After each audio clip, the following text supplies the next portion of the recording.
Hello, everybody. Everybody, hello. Welcome to Copy That's Whetstone Wednesday, the series where once, twice, sometimes even thrice per month, one of the members of Copy That goes live to actually critique patreon.com/the Copy That Show copy.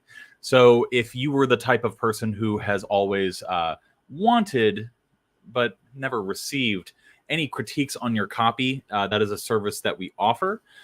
Just check out the links in the description below. But generally, the way that these work is we'll talk and banter with the audience for a little bit and then actually start looking at people's copy and basically just reading through it, giving the best insights that we have, giving some advice for improving it, and generally trying to give some how should I say, perspective that comes from our years of experience in doing this.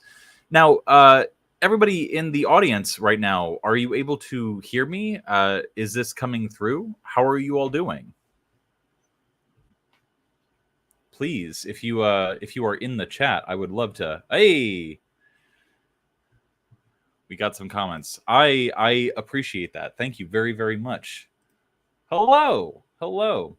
We have 1, 2, 3, 4, 5, 6, 7, 8, 9, 10, 11, 12, 13, 14, 15 things to look at today. I am doing exceptionally well. I hope you are doing well as well. And I just 2 days ago, got back from the Azores, an island archipelago off of Portugal. Brought my whole family there and my wife's parents. It was a good time. Definitely, I needed that little refresher. Did a lot of hiking, ate a lot of very, very rich food, and now I'm back in the gym and drinking my Coke Zero to try to offset all my poor behavior. Wonderful, lovely. Yeah, I am going to try to go in order, and no caviar because it just wasn't on the docket. But I had a lot of octopus. I had a lot of variations of cod, which is a Portuguese thing. I had several pork dishes that had like sausage shunted into the middle of it. It was all very, very good. Anywho,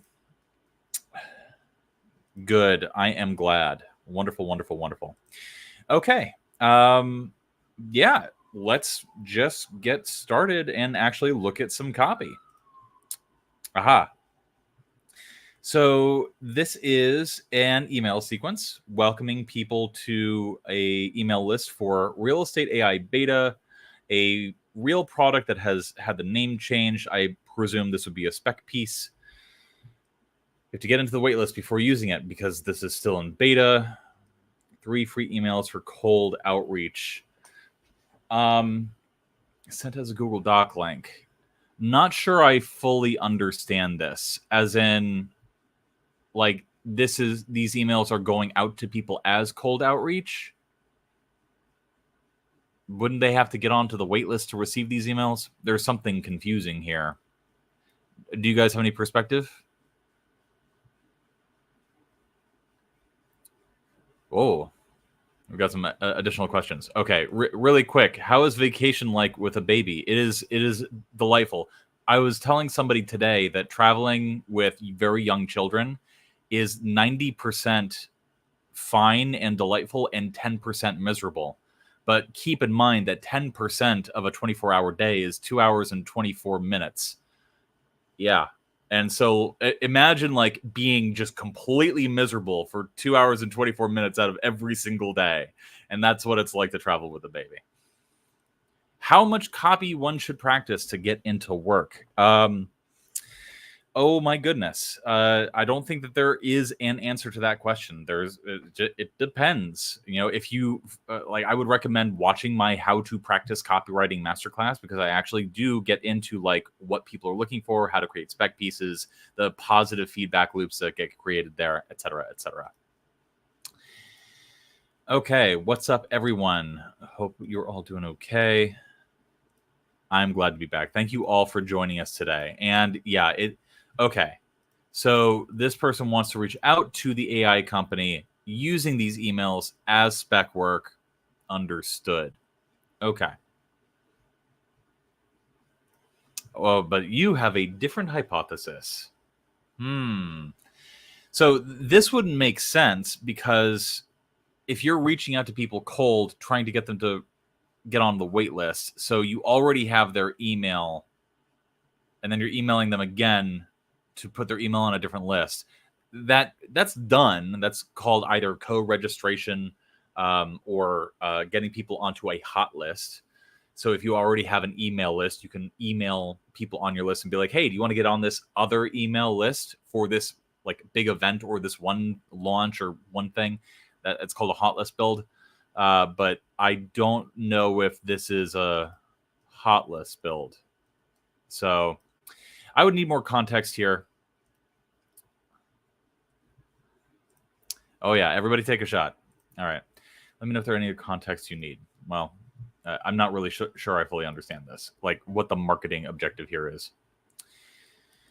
I'll read the first two. I'm trying to be better about like not letting any single person dominate too much of the stream. So we will go through. Email 1. They just joined the waitlist for the beta. One of the first emails in the email sequence. Congratulate them for joining the waitlist. How it can benefit them.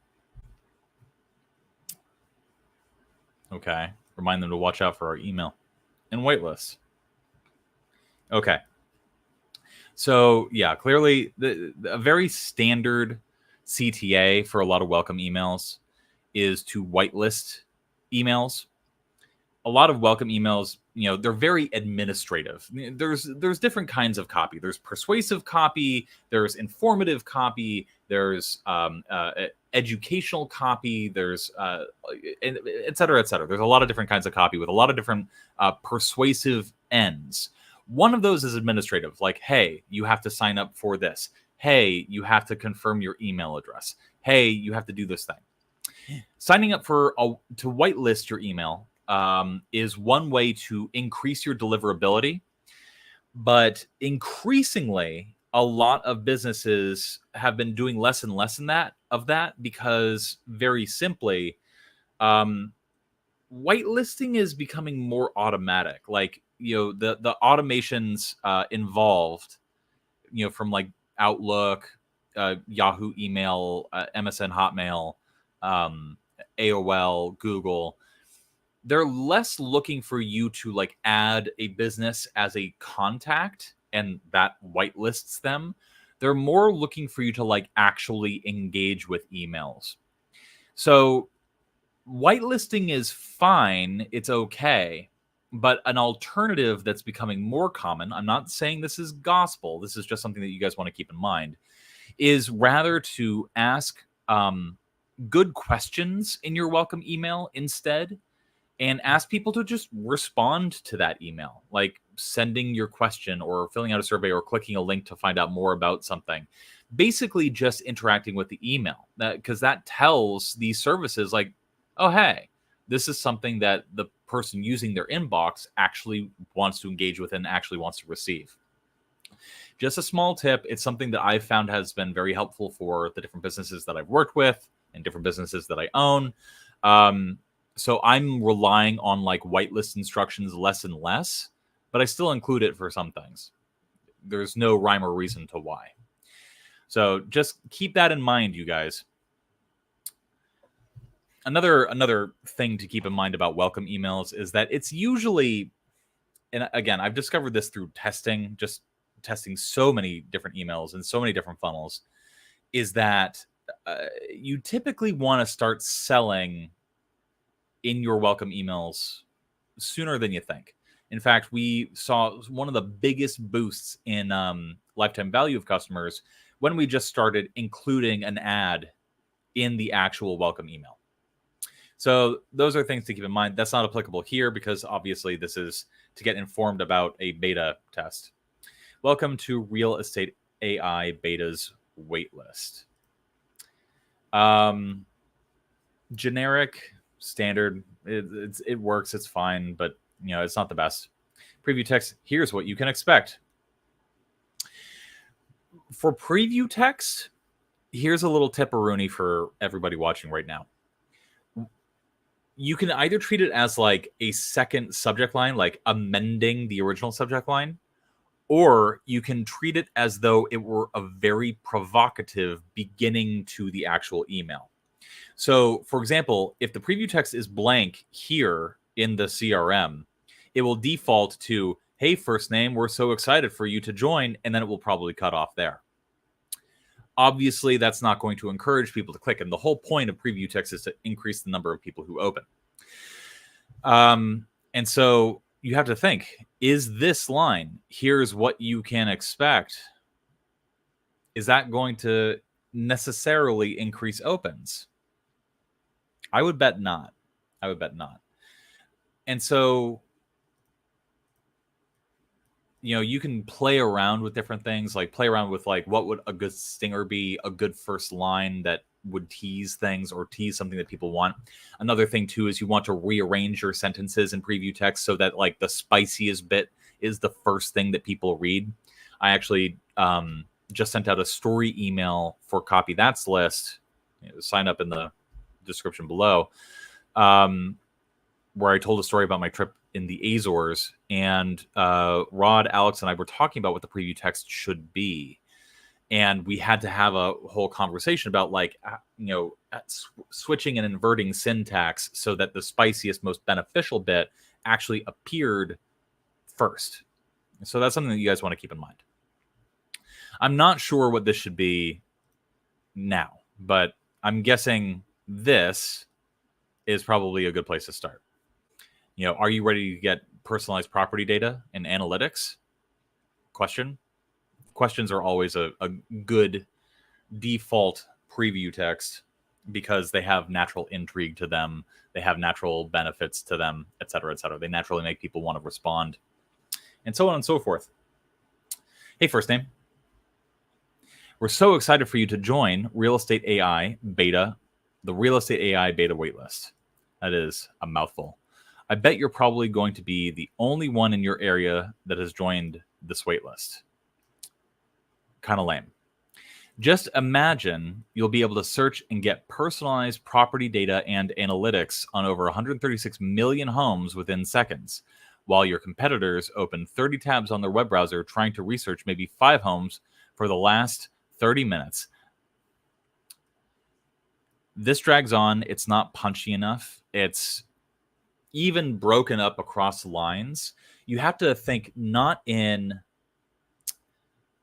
individual lines. Like, it's good to have individual lines because it helps readability, but it's still one sentence grammatically. And as one sentence, it's very confusing and very long. Not even close in terms of scale. But there's more. What if you want to get very specific data? For example, all right, find me properties for sale in this zip code with more than a 5% rental yield. No period. While your competitors do manual search and sorting thousands of listings manually, you'll get the answer faster than your competitors can search and load 1,000s of homes on their internet. I feel like some of the problems here is that the writer did not read their copy out loud. And that's a very common problem. Because just imagine trying to read these 3 clauses out loud to yourself, right? You watching can even try it. Do you run out of breath? Is it difficult for you to get through it? Because if that's the case, the copy's bad. The copy needs to change. If you have that sort of like breathless effect, like you're just having trouble getting through the sentence, reading it out loud, imagine what a reader who's impatient, who doesn't care that much yet, what they're going to give. They're not going to give any time. So that's something that you want to keep in mind right now. So as we get through, like, what's missing here is it just feels like that there's not enough context and that the writer is not thinking enough about what the reader's experience is. And so ultimately, with a welcome email to a list, rather, you have to keep in mind a few things. And I talk about this in other Copy That videos. One of them is that you have to remind people what they signed up to, because people are forgetful. You have to be exciting and encouraging. You have to really spell out the benefits of not only what they signed up to, but also paying attention to future emails. And then also, like, you have to make those benefits very immediately understandable to people. You also have to consider brand voice too. Like, this is typically, if in a welcome email, like a person's first or second interaction with the business. So this is the point where you really have to like set down what the tone of the business is going to be. And so looking at this, it's just not working for me. Not quite yet. Because here, like, I really don't feel like I understand what I signed up to. I really don't feel like what I did was a good decision. And then, like, when you're trying to spell out the benefits, it's not, again, the word immediately accessible to me. And then, like, just providing a little bit more context. Transitions are going to be very important. But there's more is a transition. Okay. What if you want to get very specific data? And instead of saying, for example, and then saying words, you say, for example, you can ask the AI to find you properties that would make excellent investments. Just think, you could type out a prompt like, and then provide the prompt, and then continue, and it would instantly find you what used to take realtors hours of labor. I just spoke out copy that would probably be better suited for that particular part of the email. And what that does is it clearly shows what the benefit it is, and also demonstrates what the sort of interaction a person could expect would be. So those are my thoughts on that. All you need to do is wait for us to notify you as soon as we have an open spot just for you. A little repetitive.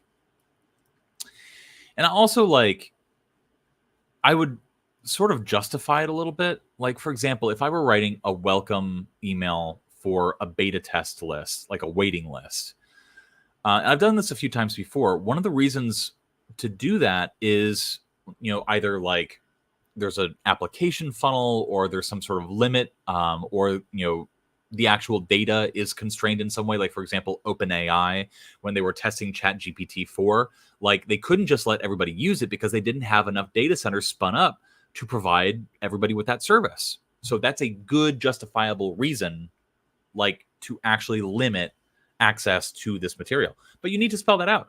You have to provide justifications for, like, how should I say, people's negative experiences, high prices, low prices, why people have to wait, et cetera, et cetera. So here, because it's depending on, like, you have to, like, get this email to claim your spot. It's in this situation where I think actually, like, whitelisting would be okay.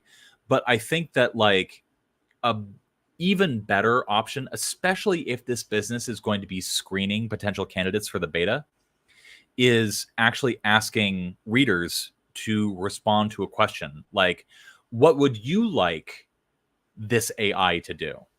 Write in to let us know. And that would be good because, one, it increases engagement for the email, which has the same effect of whitelisting. And two, it also tells your developers what people want your product to provide them. So you get you hit two birds with one stone there by doing that. So that would be what I would do in this particular situation. Really quick, let me go over questions. You can always rewind and watch at 2-speed. Oh, all right. If you have any, like, specific questions, like, feel free, but copy that. We have a bunch of playlists for you.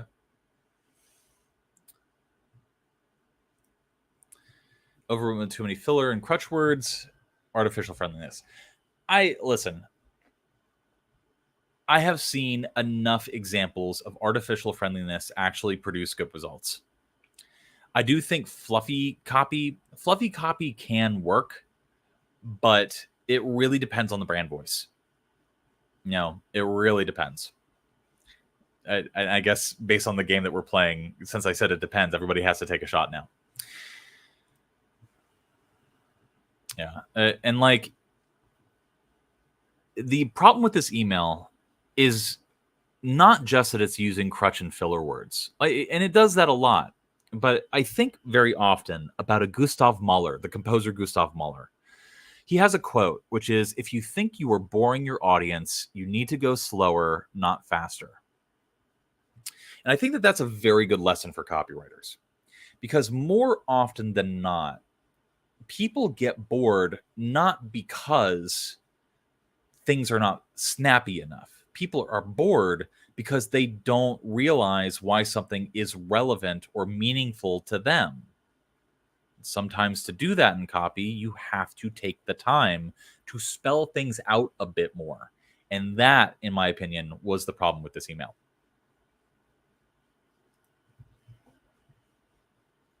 I should have a video about having videos about things. That's basically every stream. All right.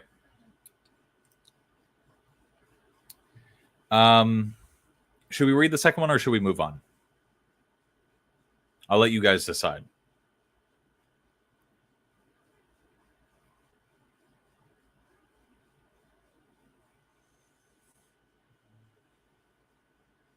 Somebody write in the chat. Yes or no? Glad to be back. Read the second one. Okay. Here's the context. It's the second email. They accepted and are currently using the service. They're sending it right after the acceptance email. Give them a template or tip. Okay, so this is like, we would call this an on-ramp email. Basically helping to concierge or handhold somebody through the process of using a product. Free templates that they can use to save time. Link them to a free template. Educational email. So, okay. This email, more so than the first email, I understand the purpose of it. And I think that it's intelligent to do this. I don't know if you guys caught, I did a whole very long course, masterclass on LTV. And one of the things that I talked about in terms of like actually reducing refunds, one of the best things you can do is actually provide people with an on-ramp. Like when people buy your product, email them, help them, send them case studies, show them how to use the thing that they just bought so that they don't regret the thing that they just bought. All right. So that's what this is. Subject line 1, how to get the most out of your real estate AI beta. Subject line 2, having issues getting answers you want. Subject line 3, prompt templates that get you the results you want. I like subject line 1. It's a little generic. You might want to, try to spice it up a little bit, crank it up. Subject line 2 is bad for it in a way that I think is educational to everybody. When you are trying to build hype for a product, especially one that people just bought, you have to keep in mind that the moment somebody hits buy, they have moved typically from an emotional state to a logical state. I'm really excited about using this product becomes, oh shit, now I have to figure out how to use this product. And that is why you typically have the highest surge of not only buyer's remorse, but also refunds in that first 10 days following a purchase. Lots of different ways to get around that. But one of the ways that you want to avoid basically, how should I say, triggering and like adding fuel to people's buyer's remorse is you want to make sure that you never frame the product that people just bought or signed up for, in this case, in a negative light. Having issues getting answers you want automatically insinuates that there are problems with the product and that it's common enough that you need an email to address them. That's called putting a negative affect onto basically people reading that. And you generally don't want to do that. You generally want to change the frame so that it's positive, so that people don't stop and subconsciously start thinking about your product in a negative way. That is we normally save those types of tips for our $5 million live masterclasses or whatever. Not that we sell those, but yeah, that's a deep tip for you guys.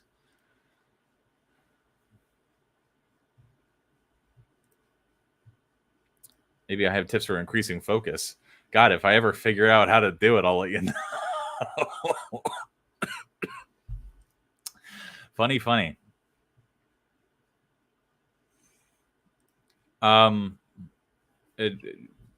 You don't have to do anything. Just learn as much as you can and go make $1.5 million. There you go. All right. Hi, first name. I bet you're excited to finally gain access to the real estate beta and eager to jump right into the deep end. Again, that's another example. Jump right into the deep end subconsciously implies that this is going to be difficult. I was interviewing Mark Ford a few months ago, and I put part of it up into DIY Wealth. But one of the things that we talked about was like training copywriters. And there's a 2.5 hour long interview that's going to come out on my other channel, DIY Wealth, with him. It's called Confessions of a Self-Made Millionaire. It'll be a whole thing. But he talks about training copywriters and talks about like what makes a good mentee, like what makes somebody like actually worth training as a newbie copywriter. And one of the things that he talks about is that like you want to get people good enough to the point where you can actually like start talking about the intricacies and nuances of language. One of the things that I talk about more on these streams and can't really make a masterclass about because it's not something that you can really teach. It is something you can learn, but it's not really something you can teach. Same thing with lateral thinking, but I will debate Rod about that some other time. Jumping right into the deep end is a nuanced thing. And what I'm talking about is those nuances, those intricacies of language that like good copywriters recognize, that take years of experience to really get highly attuned to. And for me, it's very easy to recognize these things immediately. For you guys, you probably just glossed right past it.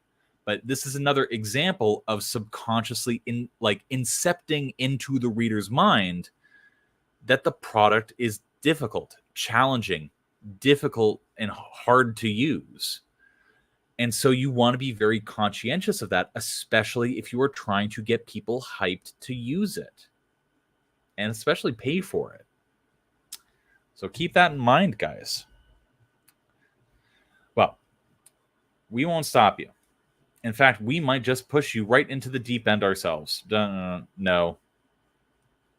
This needs a new opening. Here's a free yet powerful template that our smarty pants engineers... Okay. If this is going to be the tone of the email sequence of the brand, and this is going to be the brand voice, you need to be more playful in those initial emails. Be like, if you're going to let your freak flag fly as a brand, and that's totally okay. You can make billions of dollars that way. You want to make sure that that's coherent and consistent throughout, from email to email to email. Came up with so that you can start using real estate AI beta right now. Just like any AI, giving a detailed prompt to real estate AI beta will get you closer to the answer you want. Okay. The average person doesn't understand what any AI is like. They just don't. Especially people that are going to be using this for what I presume is like navigating MLS listings, doing real estate marketing. They are notoriously all Luddites. They're bad with tech. That's an opportunity for you. If you know how to like set up like technological systems and do marketing for real estate agents, like one of the things that we talk about all the time is like good real estate agents especially ones that are aggressive and willing to sell, like shit, they are really, really good clients for prospective copywriters and marketers to have. But a lot of them are just idiots when it comes to technology. So this doesn't make any sense. This is also an opportunity for you to like implicitly show the benefits of the system. Like, instead of saying just like any AI, as though this were a throwaway thing, our engineers spent however many hours training and retraining a complex adaptive neural network and transformer algorithm to be able to respond to one simple thing, anything that you ask it. Do you see how, like, what I did there rhetorically? Anything you ask it would be on its own line to add emphasis. And so you baffle them with like the technical language, and then you pivot hard to a really snappy, really truncated, really powerful, punchy line that clearly shows how easy, beneficial, quick this is going to be for people. And that's something that you want to keep in mind. That's something that you can do, because what that does is it resells people on the thing. And it also makes your business sound really smart and sophisticated. So those are things to keep in mind. You're going to have to explain what giving a detailed prompt means. You don't presume knowledge, okay? And then you need a transition. You need to transition. Guide people with your words. Find me properties that meet the following specific criteria. Use block quote format if you want to indicate that this is something, but like, yeah.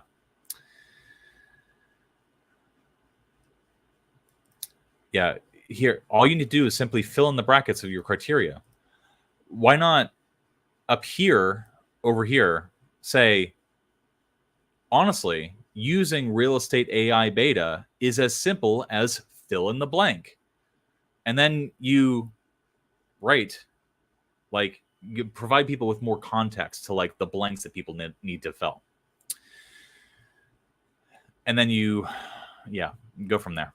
Now you're ready to play in the deep end. Nah. But just in case you encounter a wave, okay. This is an example of a copywriter who is trying to be clever. It is better to be clear.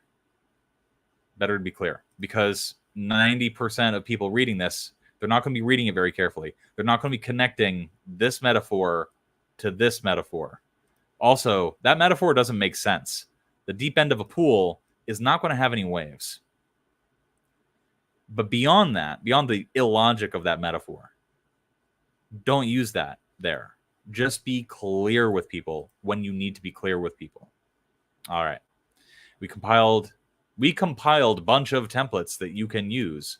Click here if you want more free yet powerful prompt templates like this that get you exactly what you want. Get you exactly what you want is a little bit vague. I would make that more specific. All right. I would give both of these emails an F. Redo them.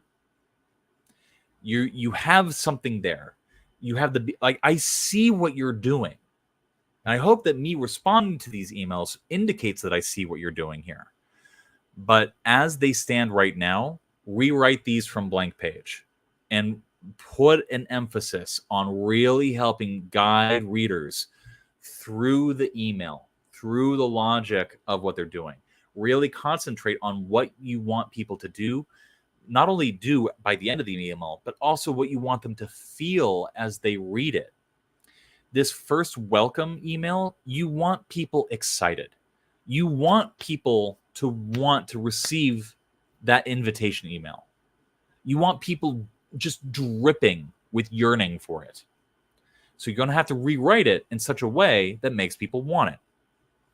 This email, you want people to feel like this is the easiest, most helpful tool that they've ever encountered in their life.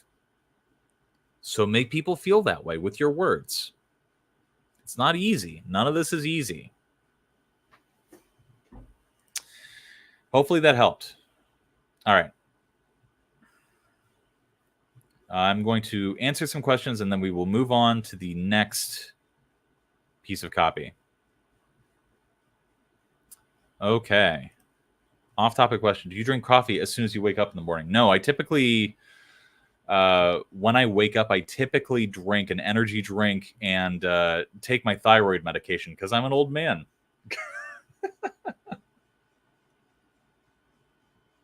Jesus. Yeah.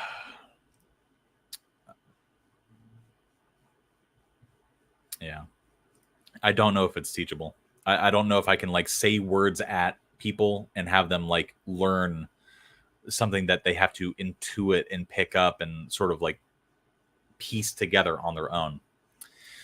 Tip for increasing focus. Close your eyes for 20 minutes a day. All right. Meditation advice. Good. I appreciate that.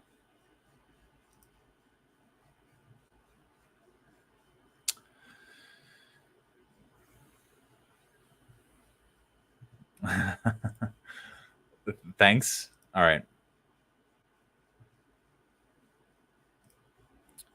How are you the only copywriter online that you are doing this? You're helping everyone. My income does not depend on me doing this.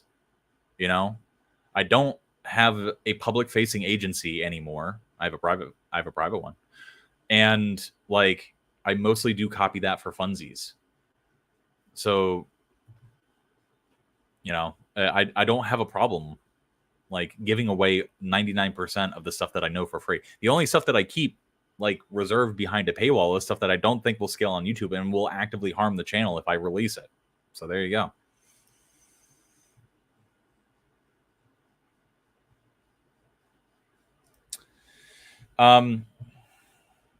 This is an interesting question. In the Copywriting Career Co-Pilot, our course, link in the description below, that focuses on entirely on outreach, getting clients. I have a long masterclass in there about the business of copywriting. One of the things that I talk about is what I like to call like the circle of cred. And when you approach clients, they're looking for what you bring to the table. And in order to put stuff onto the table, you have to provide them with something inside of the circle of cred. And I listed like 20 things that you can do to build credibility and show credibility for yourself as a new copywriter. You absolutely can give this a try. But the thing that you have to keep in mind is that your outreach is going to be like copy. And like all copy, you have to consider, what does the reader know? What do they understand? What do they identify as, et cetera, et cetera. But what do they know? In all likelihood, if somebody is receiving an email from somebody and says, I have a bunch of badges from Skillshare and copywriting classes on there, they're going to just assume that you're very new and very green. I don't think it's a deal breaker. I think that's fine, especially if you're like, I'm new, I'm looking for my first client, but I've got all these badges. You have to think, is that going to be persuasive to somebody who wants to entrust somebody with basically tens of thousands, possibly hundreds of thousands of their dollars? That's a tricky ask, my dude. That's tricky. That's very tricky. A better thing to put into the circle of cred would be a killer sample portfolio. So that's something you want to keep in mind.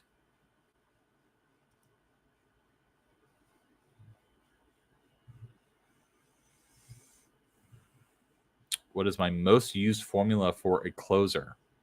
Most used.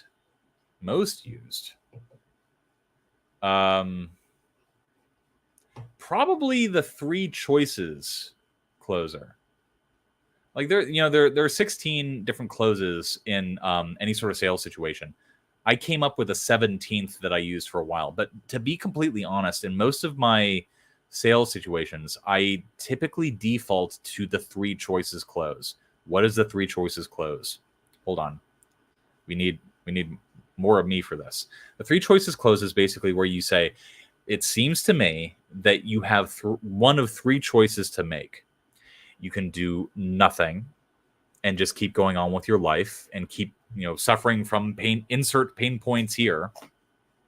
2, you can, and I do this particular close because a lot of the sales copy I write is typically fairly like educational, like in order to generate the perception of value of my sales copy and keep people reading, I'll just teach people stuff and show them interesting things. And so that allows me to make the close. Choice number 2 is to take what you've learned during this webinar or seminar or email or sales letter today and do it all yourself. Or choice number 3, and I think this is the smart choice, you can just let me do it for you. Buy here and you get this benefit, this benefit, this benefit, this benefit. You get, access to all the tools that would allow you to have, the ability to, add whatever mechanism or tool there, or thing there is in your life, yada, yada, yada. I like the 3 choices close because of the type of copy that I typically write. So that's probably my most used formula for closes.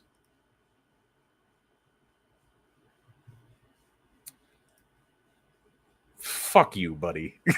Have you tried not being old? Eat shit. That was funny, though. All right. Let's see. How to being a forward teacher. Let me put it this way. I'm much harsher with you guys than I was with my former students. With you guys, like you're not showing up to these streams being like, I hope he's nice to me today. No, like I'm going to try to tell you like the true. And sometimes the truth hurts.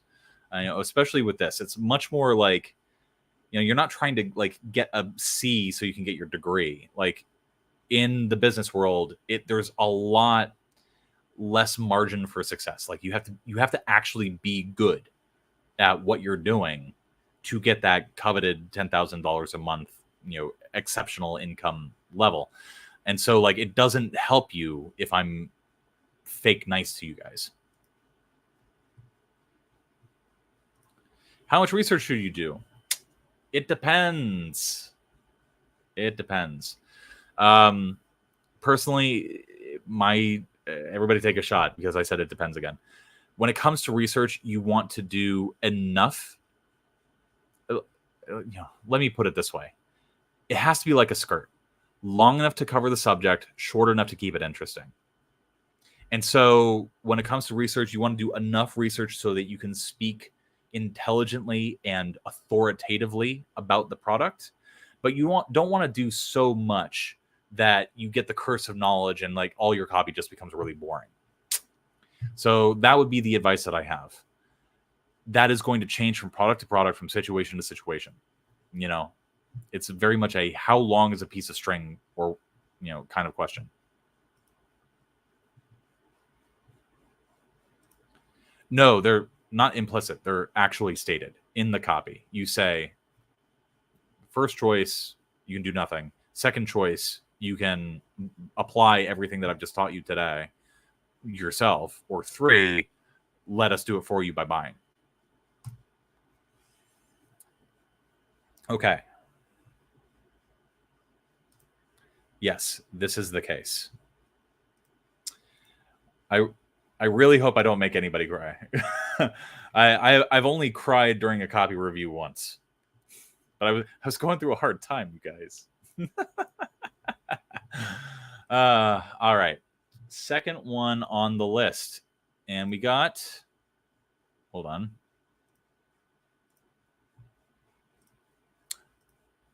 Oh my goodness, access denied. Hold on, who is the person who wrote this?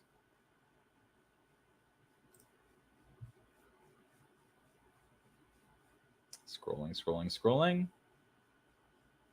This is Cortado Blues.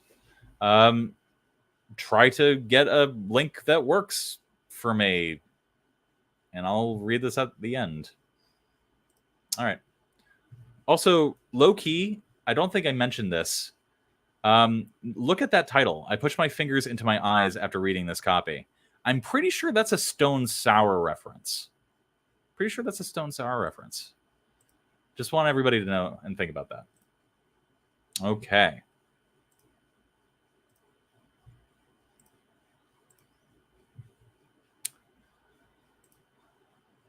Let's see.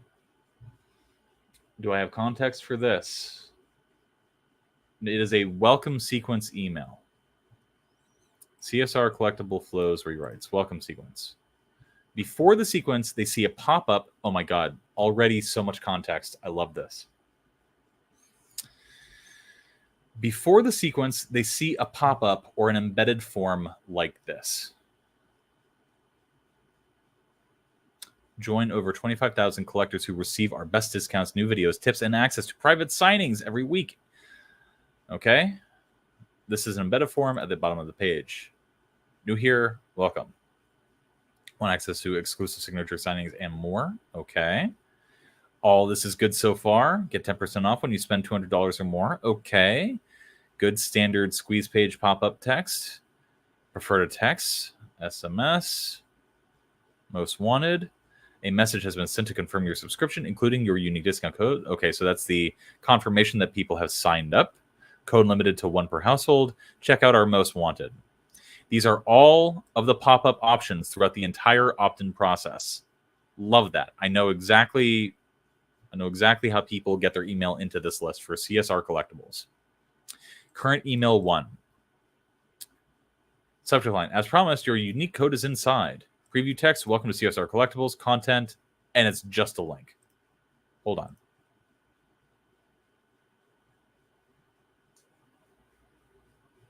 All right. So I can't access this because I would need access to their Clavio. Clavio? So I don't know what the original is. Rewritten version. Before I get into this, I have some questions in the chat. Let's see.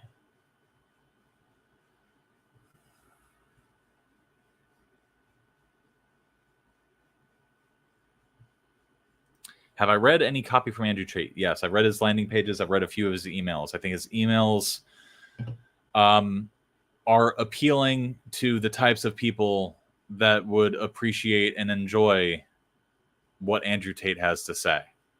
And that is the kindest way I can respond to this question.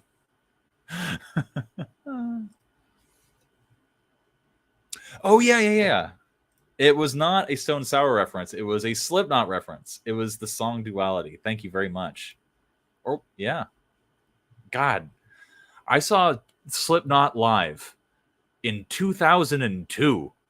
They were the headliner for the Pledge of Allegiance tour, which had Videodrome, Rammstein, System of a Down, Mudvayne, and Slipknot. It was a great show. I nearly broke my ankle in the pit. Yeah, it was a good time. Anyway, I'm old.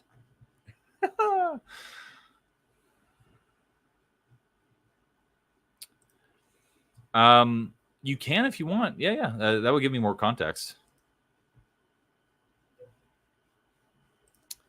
God, I had or it was just before I graduated high school. Still one of the best shows I've ever seen. Neil Patel's SEO emails, they're pretty good. Neil Patel is, of all the gurus out there, Neil Patel is one of the real ones. You know, game recognizes game. And of all the people to listen to, I think Neil Patel is fine. You know, I was one of those people when I was like 18, 19, 20 years old, and I was like, Evanescence, psh, you know, I prefer Nightwish. You know, shout out to all my Nightwish fans.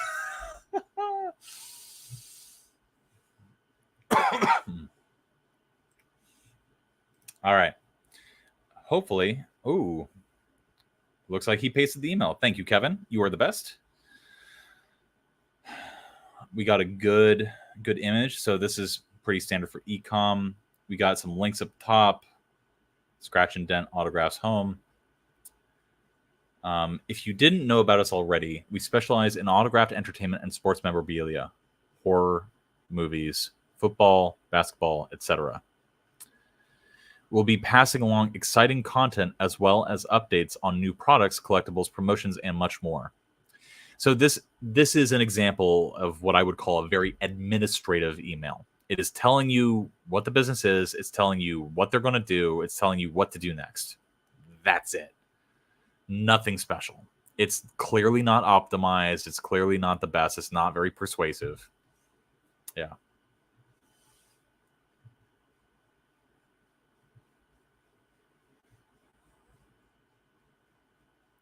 .98% would recommend. 98% would recommend out of 18,000 page likes. Confusing copy. So I'm glad that we're changing it. So we got some testimonials. We got RoboCop. Cool. All right. So this is going to be a rewrite of this email.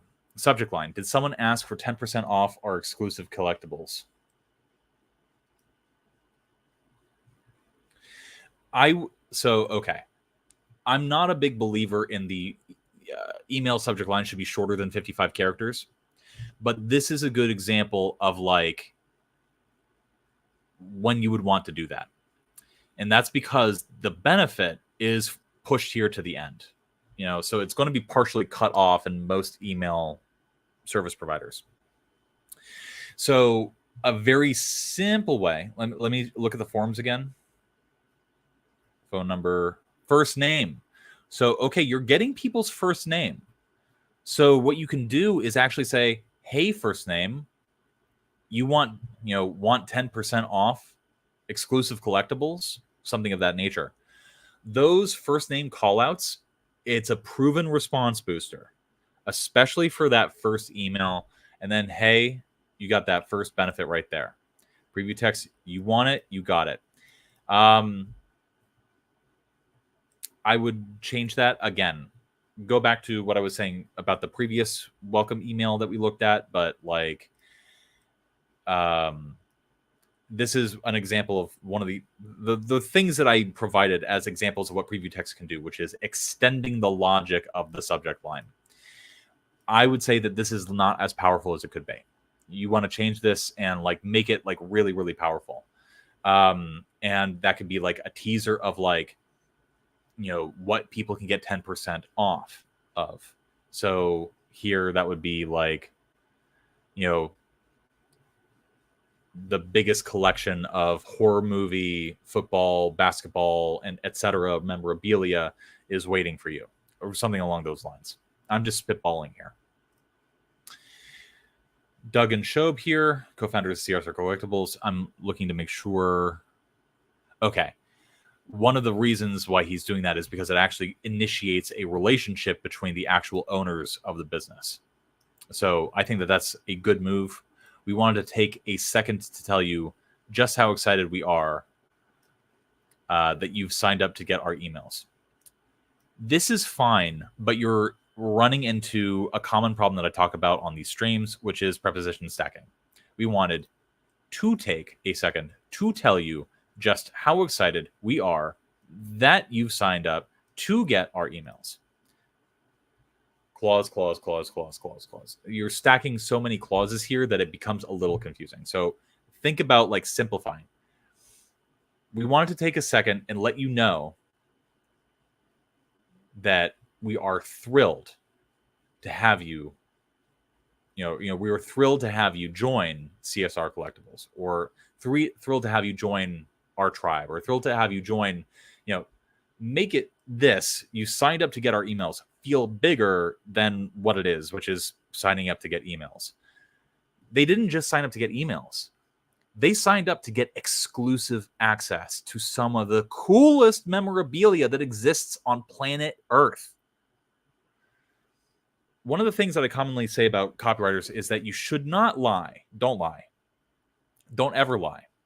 But you want to tell the truth as enthusiastically as humanly possible.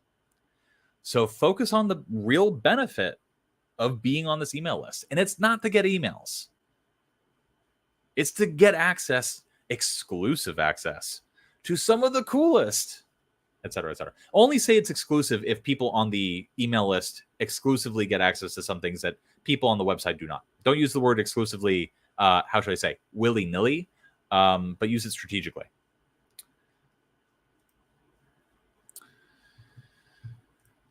I wanted to give the discount ASP for people who want to buy, but also want to write more copy for people who are on the fence. Yeah, that's totally fine. Get it.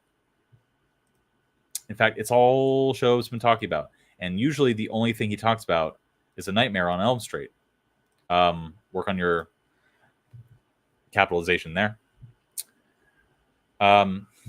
Grammar pedantry. Because this is its own sentence, the period would actually go inside of the parentheses. Who cares, though?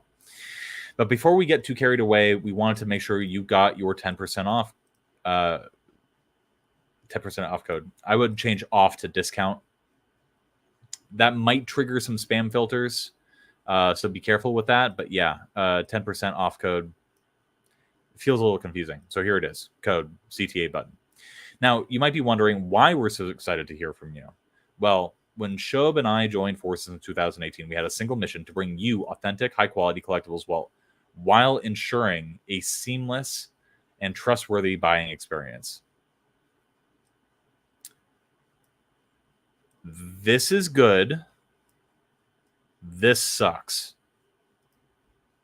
So change that. I know it's hard to believe. From the frustration of trusting someone and getting a fake autograph to the immense disappointment of sending your item to be signed and not only... Okay. This drags on. Complicated sentence. Very breathless. Truncate it. And also maybe transition a little bit better. I know this is hard to believe, but we've encountered so many problems, or we've heard so many people have problems with other businesses that sell memorabilia or whatnot. We've heard people talk about fake autographs, period. We've heard people talk about this thing. We've heard people talk about this thing. Well, we were sick, because of our passion for X, we were sick of hearing these stories. And that is when we decided to take matters into our own hands. You see what I'm doing there? I'm editing things so it's shorter. I'm making sure that the people writing this are writing to people's experience, and that signaling is crystal clear. Hopefully that makes sense.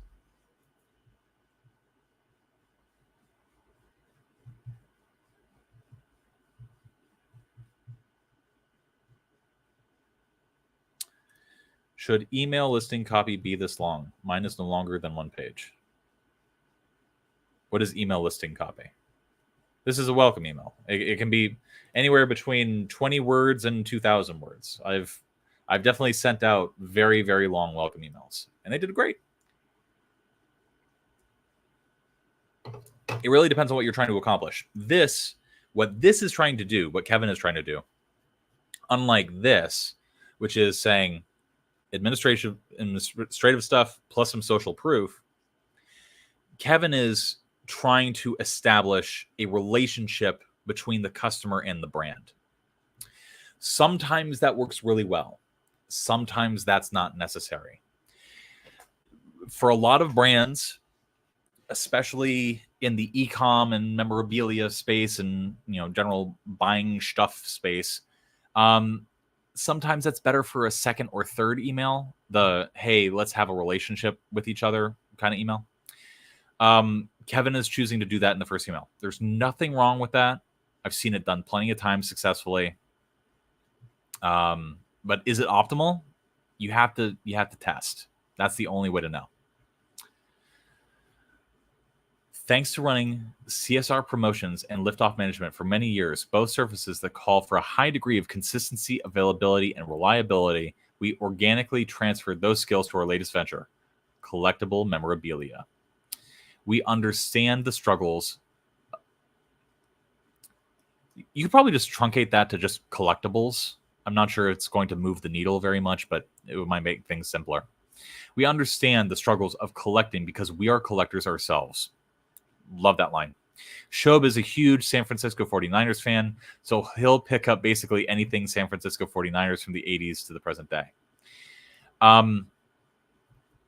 This is going to sound stupid, but remember, anybody who has not seen my masterclass, the free masterclass on YouTube, I think it's like going deeper than features and benefits, or I think the title might be like stop writing copy, about products or benefits. It's called something stupid that won in a split test, but you guys decide what we name stuff.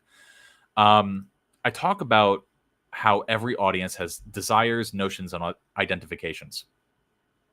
This is something I've discovered through testing. There are some identifications that people have that are naturally polarizing and off-putting to other people. And when we're talking about sports, there are, and I know this is stupid. You guys are going to think, oh man, that's really stupid. I'm sure it's fine. No, this actually does matter. If you willingly acknowledge and identify as a 49ers fan, you are going to put off a lot of other football fans that hate the 49ers. Now, this, on the other hand, I love to collect full-size classic horror movie posters. Not controversial. There's not a group of people out there that are just like, ew, you like horror movies? Delete. But there are people out there who see this dude's a 49ers fan. Fuck that dude. So maybe consider switching that to something a little bit less controversial. Listen, if their brand is all about like authenticity and like, yeah, if this person hates the 49ers, we don't want to do business with them. That's fine. That's totally fine. But this is actually one of those dumb, nuanced things that you have to consider. All right.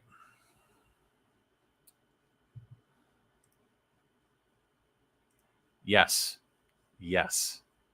Herv knows what the F I'm talking about. This is false. This is completely false.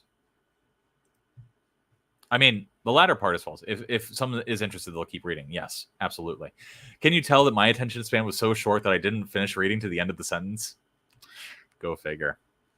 Yeah, no, the attention span fallacy is a fallacy. People falsely assume that people's attention spans have dwindled, but people's attention spans are completely the same. The only difference now is that there are more things competing for people's attention.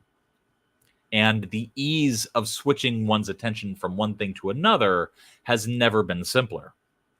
Before, when you had a TV with like a knob and no remotes, and you had to actually get up to switch to like one of the 13 channels you had access to, or 4 channels that you had access to. Yeah, there were not a whole lot of things competing for your attention. But the actual behavior, sitting there and absorbing content and things being shown to you, people spent the exact same amount of time doing that in the 50s as they do today. People will willingly like sit there scrolling on their phone, going from thing to thing to thing for 8 hours. That's not a short attention span. That's a very long attention span. The thing is, there's just more stuff competing for it. So you have to make things clear that it's going to benefit them and be of interest and relevant to them. And that goes back to what I was saying about Gustav Mahler. Yes, this is what I'm talking about. I think that the specificity is good, but Shob is a huge, NFL fan, for example, and collects all sorts of football memorabilia. That's fine. It's more specific, and it's not going to put off people. But all the people in the chat that are sports fan know what the hell I was talking about when I was talking about the 49ers hate. So you got to be careful with stuff like that.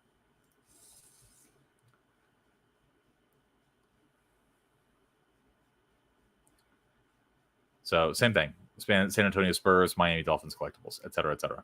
No, listen, there's nobody out there who's going to be like, oh, you like Back to the Future? Delete. That's fine. Willy Wonka, fine. When you get into sports team, things get a little dicey because people really wrap up their identity with sports teams. Anyway, so I'll make a serious promise to you right now, name. So if you have the ability to use people's names, definitely use it for the subject line. That's called, I think it's what is it? A liquid object that you're able to use. Sometimes it's called a macro. But yeah, you can actually like pull from the database in your emails, and then I actually used that in an email that I sent out today, where I pulled from the database somebody's name, and that auto-populated their name into the email. So totally fine to use that.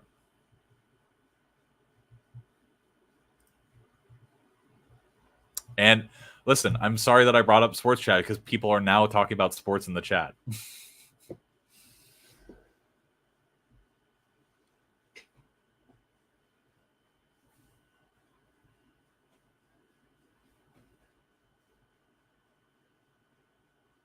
All right. Sorry, I was just looking at the chat, making sure that I was catching all the questions. If you're looking for autographed entertainment and sports memorabilia or movies, I would change this. This is clearly a copy paste. I would update it. Not only will you find it at CSR Collectibles, but you'll get premium treatment every step of the way.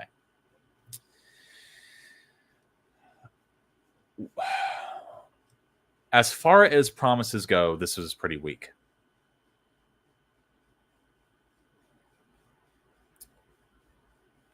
If you want it, we got it. And then start using bullets below that. Because here's the thing with collectibles. And I've actually done some work with David Simmons, I think it was. Wrote some copy with him. He works with, I think, the guys who do like actually rate collectible coins and baseball cards. And the thing with collectibles buyers is they want to know very few things. They care about authenticity. I'm not sure they care about the white glove handling. I'm not sure they care about real-time updates. I think they care more about, and again, this is just from my experience, you might have different demographic research that you would want to rely on. They care more about the fact that you have what they want. So having a bulleted list, rather than this, which is a throwaway line, having a real bulleted list of all the different kinds of stuff that they have would probably be stronger. Having that authenticity guarantee and actually say the words money back if there's a money back guarantee, that's going to be powerful too. People want to know that you have the stuff. I'm not sure this is an update or like a benefit that people are looking for. I would personally just say like, tracking on all the items, extra security, so that defense against porch pirates, things like that. Like, what are people worried about? Things getting stolen in the shipping process. So what can you say? Do people want real-time updates, or do they want some sort of promise that things will not get taken during transit? Those are things to keep in mind. Okay. Based on my research, they all really want those three things. Okay, then what I would recommend you do is definitely consider, like, make sure that the demographic, like, they know what they can get from CSR, for one. And two, I would make sure that the beginnings of your bullets, these things, this is fine. This is fine right there. Mention if there's a money back guarantee. I don't think it's worth an A/B test. White glove handling. That's fine.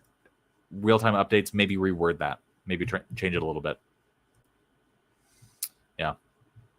Want more detailed information about our procedures? Visit this link here. Totally fine. We're confident that once we help you receive that piece you've been longing for a long time at your doorstep, you'll turn your head to us first when you're looking for the next piece. That is a little bit long and confusing. Kind of get lost in the sauce there. And that's why we're excited. Doug and Shob. Have a stronger sign off there. P.S. Think our promises are too good to be true. I mean, I definitely don't, because I think this is a fairly weak promise. Find out more about what more than 18,000 people are saying about this. I would actually spell out, 18000 is more impressive than 18K. So consider that. Image with social proof. PPS, don't forget to use code. Okay, that's good. That's good. Insert product images. Okay. So listen, Kevin, honey, darling, sweetheart. This gets a B. As it is, it's pretty good. And I think it's definitely an improvement over what they currently have. Now, one thing that you're going to want to consider doing is cleaning up some of your language. One of the common problems that I'm seeing in your copy is that you are just a little bit too wordy. Your sentences drone on a little bit too long. Your shit ain't punchy enough. And me saying that way was the punchiest way that I could say that. All right. So think about, there's a few minor tweaks here and there, but when it comes down to it, like, you'll get the most bang for your buck from really thinking about how you can improve the technical term for this is hermeneutic, but let's say the actual reading and interpretation process of the text. And one of the easiest, simplest wins that you can get is to look for all of your long sentences and make them shorter sentences. It's good every now and again to have a long sentence, especially if you're trying to have like some sort of rhetorical like build-up effect, but you're not doing that. So I would definitely look for ways that you can sort of tighten the copy. And that's really the thing that's going to kick this up on another notch or two, tightening. I also think that, like, just from my experience selling collectibles, that rather than treat the types of collectibles you have as a throwaway, you want to make sure that people know that you have what they want, because that will encourage them to go browse the shit that you have available in the store. Again, take or leave that piece of advice. That is simply something that I have noticed from, again, having sold collectibles. So keep that in mind. Other than that, that's not bad. Do you or does anybody else have a question about this copy or the advice that I gave along the way?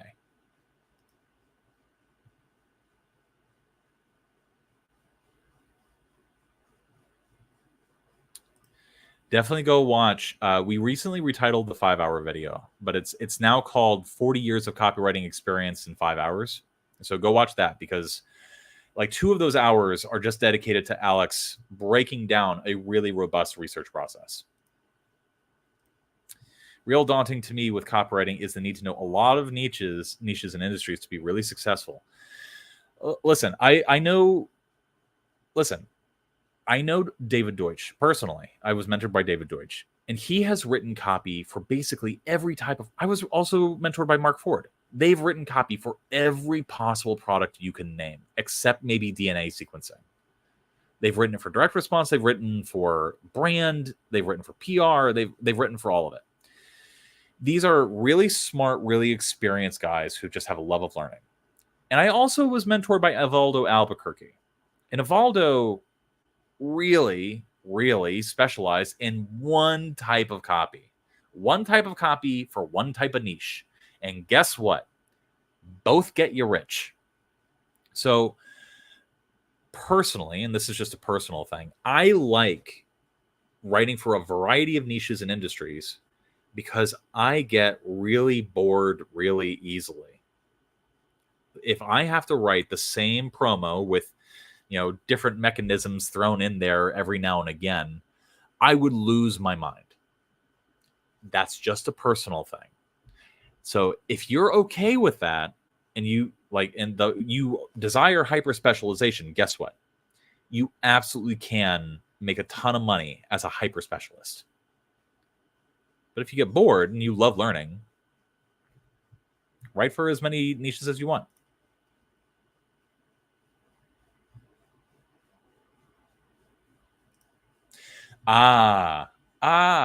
Say that. Don't say white glove handling. Actually say get your memorabilia signed, and then have the bullet say we will help you get your collectibles signed by your favorite actor, actress, athlete, whatever. Actually really spell that out in a very, very clear way. It's a good service. I love that offer.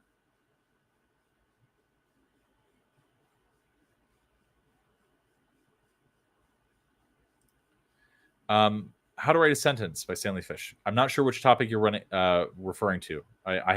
Time has elapsed since you sent that.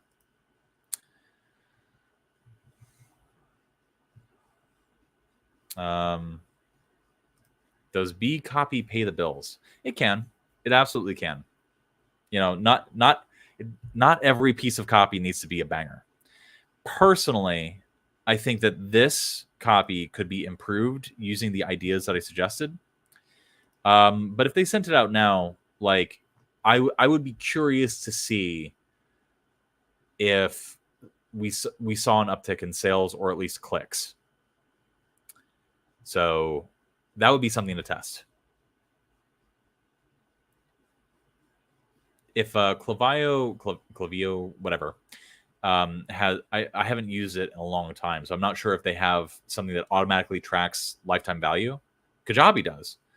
But if it does track lifetime value, rather than track clicks on this email, run a test.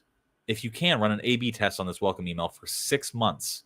You can also do a longitudinal test. You can find out what is the average lifetime value for all the people that clicked on the original email at 6 months. And then for 6 months following, find out what is the average 6-month lifetime value for people that click on this email. And if it's higher for this email, even if the clicks are low, you would want to use it. So keep that in mind. The funnest industry that me personally to write for, I like finance the most. But I had a ton of fun writing copy for different service businesses. I don't know. There's a lot of niches out there that are just a ton of fun. That's one of the benefits. You're not going to see that on a YouTube thumbnail. You're always going to see what is it, $0 and $10,000 over here. Your classic Tyson 4D kind of thumbnail. Nobody's going to talk about the fact that one of the biggest benefits of getting good at copy and getting a lot of clients is that it's a challenge sometimes for sure, but it can be a lot of fun. So punchier sentences, yes. Hermeneutics, no. You would have to read Gadamer and friggin' fucking Husserl for more information about that. I mean, yeah, if you can con somebody into paying you for it.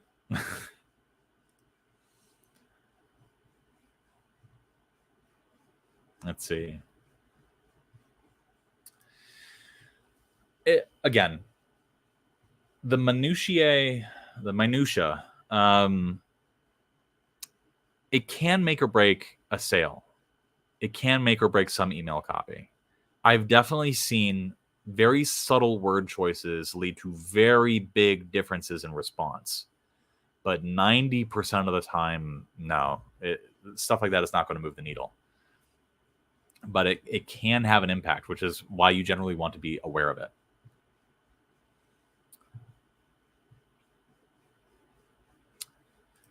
I've sold jewelry, women's jewelry before, and candles. I've sold scented candles before, but I've not done beauty yet. Yeah, I once sat in a seminar with a copywriter who was making millions of dollars selling beauty products on what was it, on ClickBank. You know, he was selling like it was all long form copy, and it was all selling beauty products to women, and he was just raking it in.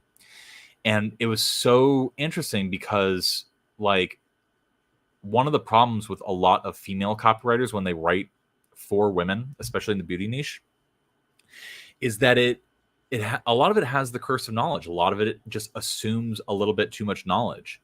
Whereas when a man writes for the beauty niche, it panders a little bit more. It speaks to pain points a little bit more. It doesn't assume anything. Like, it spells out like all the interesting things that people, oh, you know, I discovered this and this about like this particular, you know, conditioner or concealer or what have you.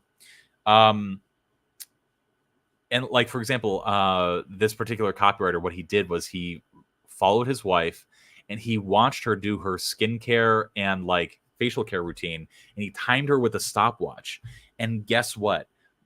Most female copywriters would not think to do that. But he just sat there watching his wife do her standard like beauty and makeup routine, and that he was able to use that for his copy. And then from that, he was able to actually make claims about like, this saves you X amount of time. He had the proof. So, you know, being outside of a demographic that you're selling to can sometimes have a lot of advantages. Anywho,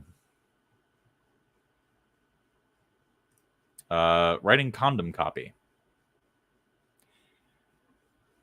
Is it weird? I mean, if you're just doing it for funsies, maybe, but like, you know, do whatever you want, buddy. It's fine.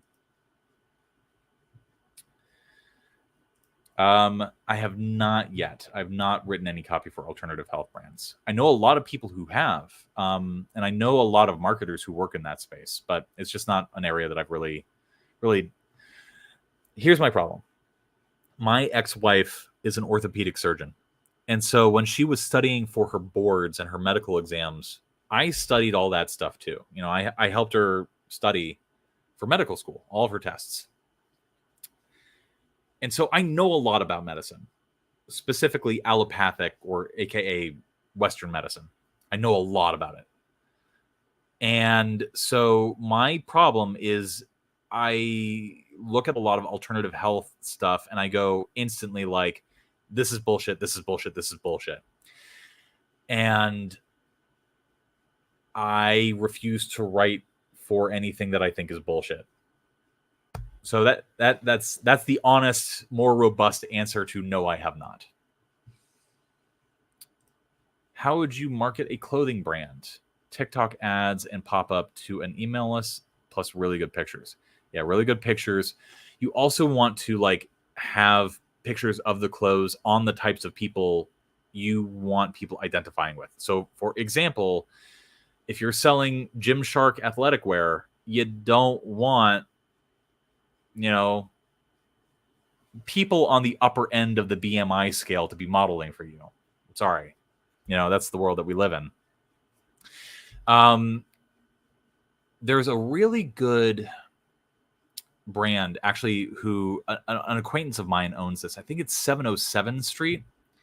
Let me see if I can find their stuff.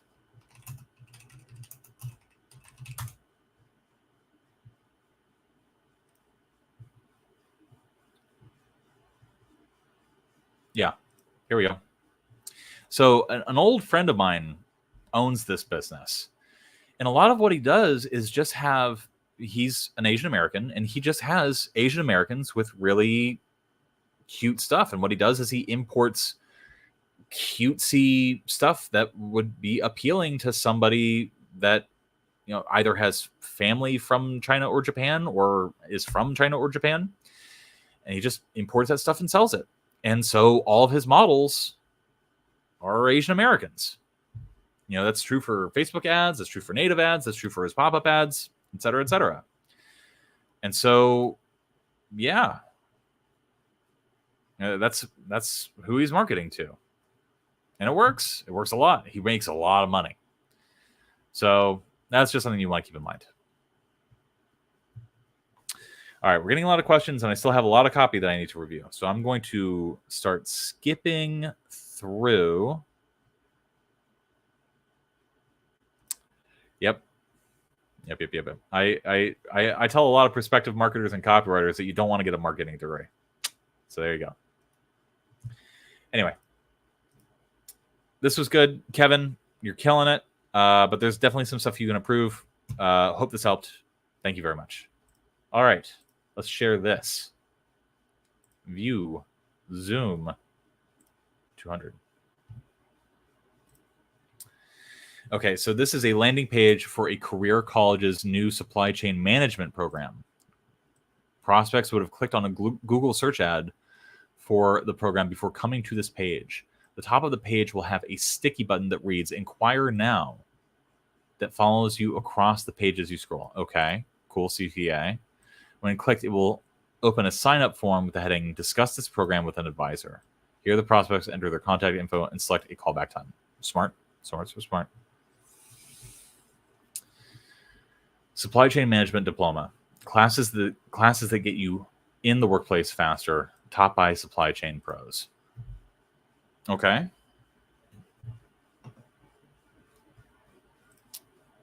I would change this. I like how benefit focused this is. A lot of college programs are not like that. But I would play around with this a little bit. Something about it is not, okay, let's apply the 4 U's. Is it urgent? No. Is it ultra specific? Yes. Is it useful?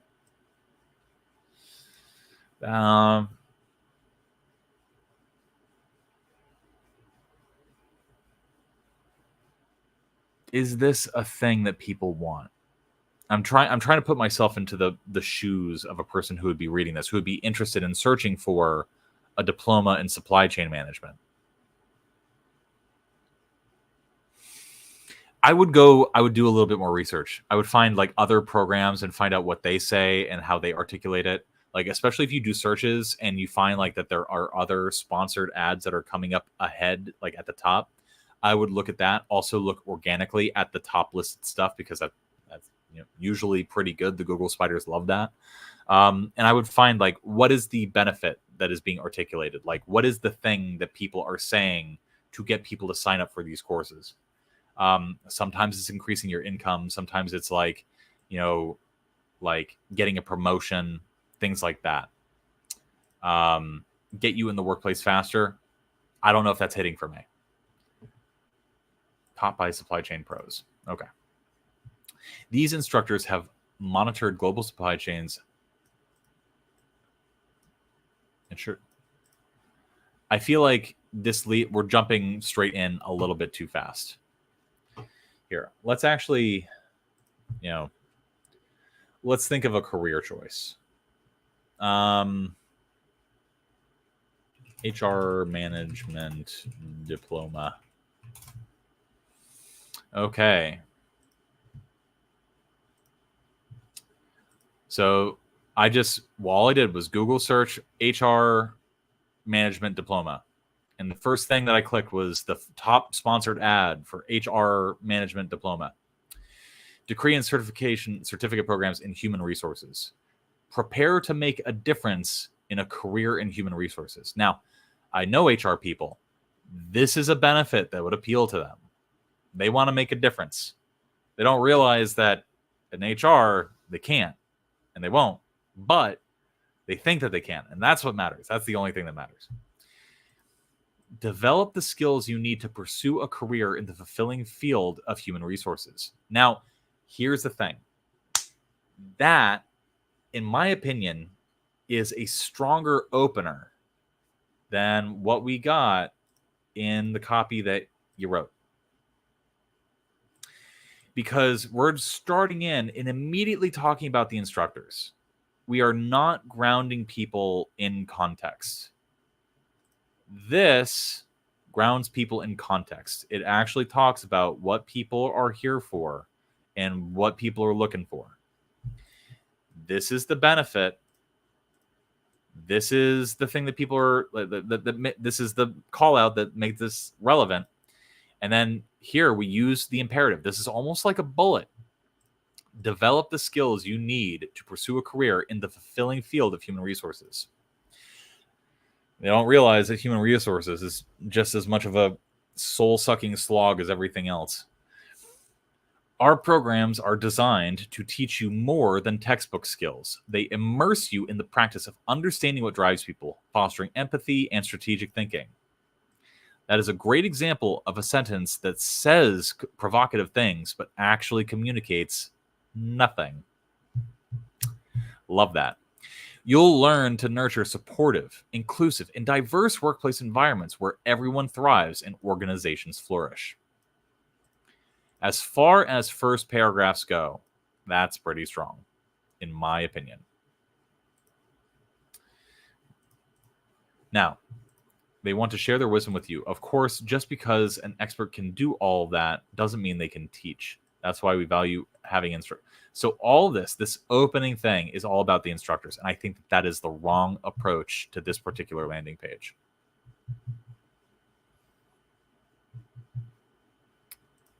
Oh, listen, as soon as HR, I was about to say something really mean, but I actually do have a lot of friends in HR and I do really respect the work that they do. But the mean joking thing I was going to say was, hey, listen, as soon as somebody in HR does something worthy of respect, I'll respect them. I respect plenty of people in HR. I tease. It's a problem.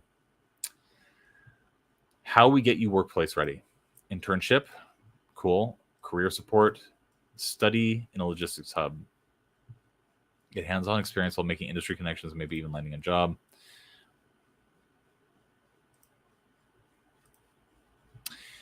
Rather than maybe even landing a job, I would actually ask the advisors or people if people have actually landed a job, so you can change the copy. Get hands-on experience while making industry connections, period. Many past interns have gotten their first job this way. Something along those lines. I see what you mean, but almost every college page starts in the way of the example you found. I was aiming to distinguish this page, but maybe I'm wrong. Here's the thing. You have to think about things from the logical point of view of the person searching for stuff. And in order to properly transition, and again, handhold people through the logic of your page, we have to establish first and foremost what we're looking at, what we're talking about, what this even is. But you start off with these instructors. Instructors for what? Pretend that they're not reading the headline, because most people don't. These instructors, what are you talking about? Huh? What? So this is standard for a reason. Let's look at another example.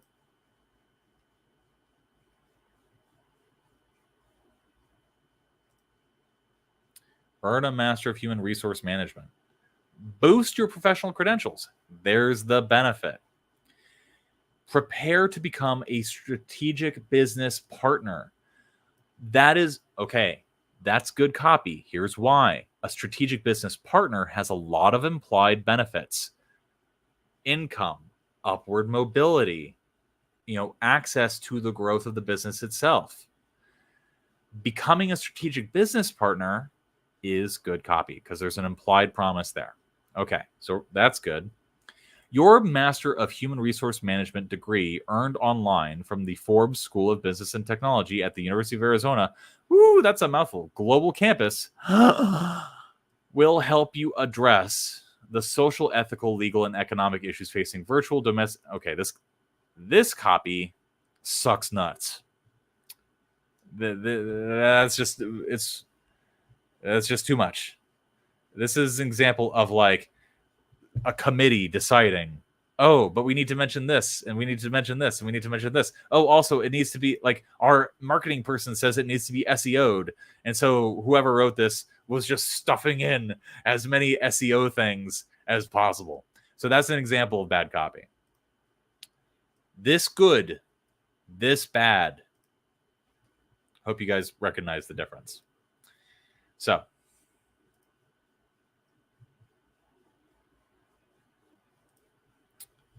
doesn't the fact that they clicked on an ad already establish the necessary context? Not disagreeing with you, just trying to understand.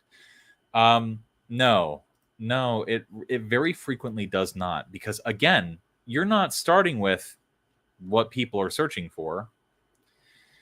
What is it Dan Kennedy says? When you've sold somebody on something, you have to sell them on it again and again and again.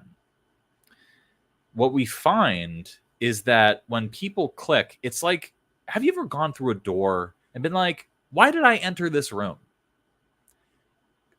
Like the handoff from ad to landing page is often very much like that. Wait, what is this page for? What am I doing? Supply chain management diploma? Just, bite the bullet and have a first paragraph that is not as bad as this page, but this is a little bit better. Because again, this is written like a bullet. Develop is an imperative. Write in imperatives. It instantly adds punchier things. And then it's talking about what the actual program is. What you're talking about here is you're just instantly jumping into these instructors, implying that people are going to naturally make the connection between the deck copy and the first line, which people don't.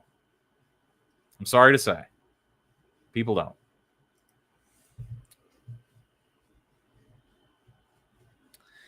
So, this is strong. How we get you workplace ready. A lot of, again, I would really look and see, because again, here's the thing. If you want your university to actually use this, one of the things that you're going to have to fight against is a bureaucracy. And what you want to do in any sort of situation like that, where there's going to be a committee that's going to be like hanging over your head and what you write, is you want to make sure that things feel safe, that you're not risking a whole lot. You want to make sure that the copyright is similar enough to everything else that a bureaucrat, is not going to be put off by something that seems very different. You can certainly add spice here and there to differentiate your copy. A lot of this is suboptimal. Like you're going to produce copy that's suboptimal. But again, I'm giving you practical advice for the workplace. When you are writing for a large institution or bureaucracy, you're going to be writing for people that are terrified of change. And so what you want to do is you want to try to make your copy a little bit more uniform with what they expect this type of copy to look like. Again, you can try to fight against the system. Have fun with that if you want to try. Otherwise, if you want your copy to actually be published and for you to be paid for it, learn how to play the game. And the game with a university, any sort of large bureaucracy, is to try to make things feel as seamless and smooth and easy as possible. Less controversy, the better. So that's just a piece of practical advice.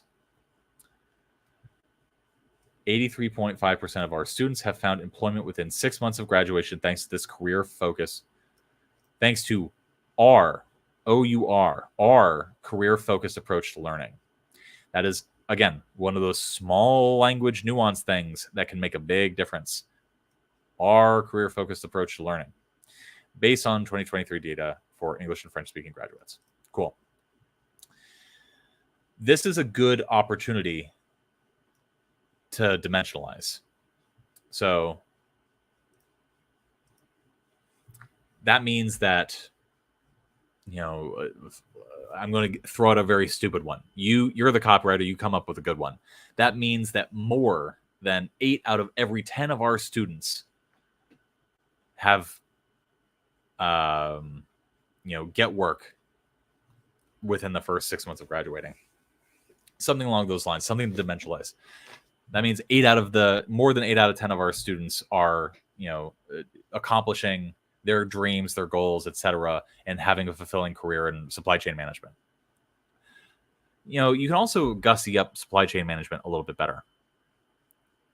If you establish early on, and this might be a better lead for you, like once you establish like this is a degree program and this is who we are, the safe stuff, what you can do is you can actually start dropping the seeds, like little breadcrumbs that insinuate like how important supply chain management is.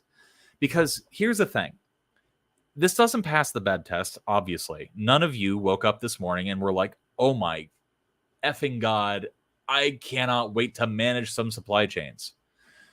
But what you can do is you can talk about how, like, in a paragraph down, like below your first paragraph, be like, people don't realize how the world runs on supply chains, period. Every single product and every single business depends on effective, timely delivery of the objects that make the world work, period. Paragraph. As a supply chain manager, you get to have control and power over one of the most meaningful industries in existence today.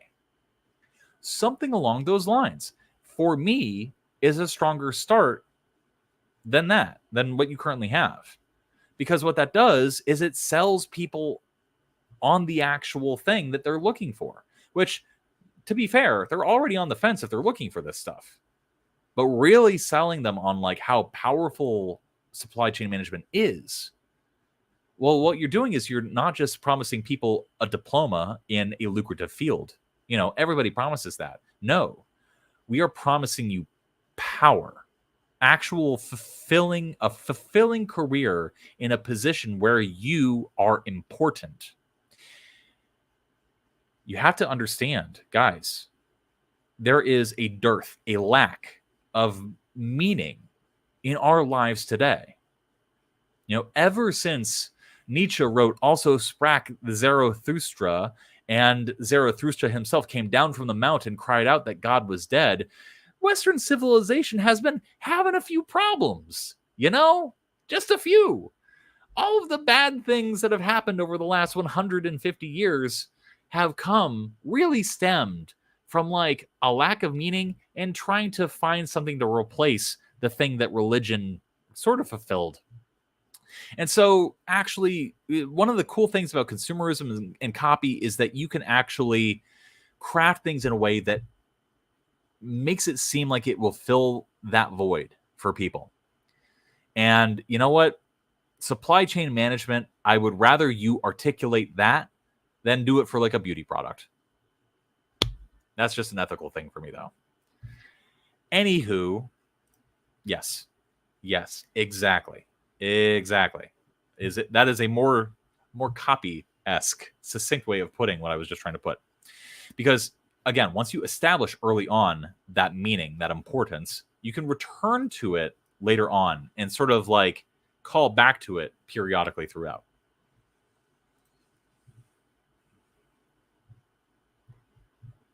After graduating, you'll be ready to work as a...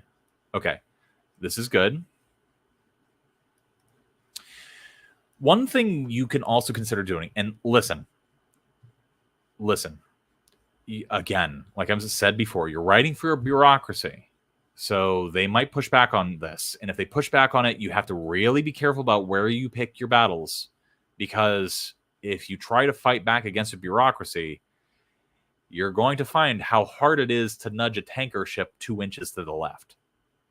But here's something that could possibly improve this particular section.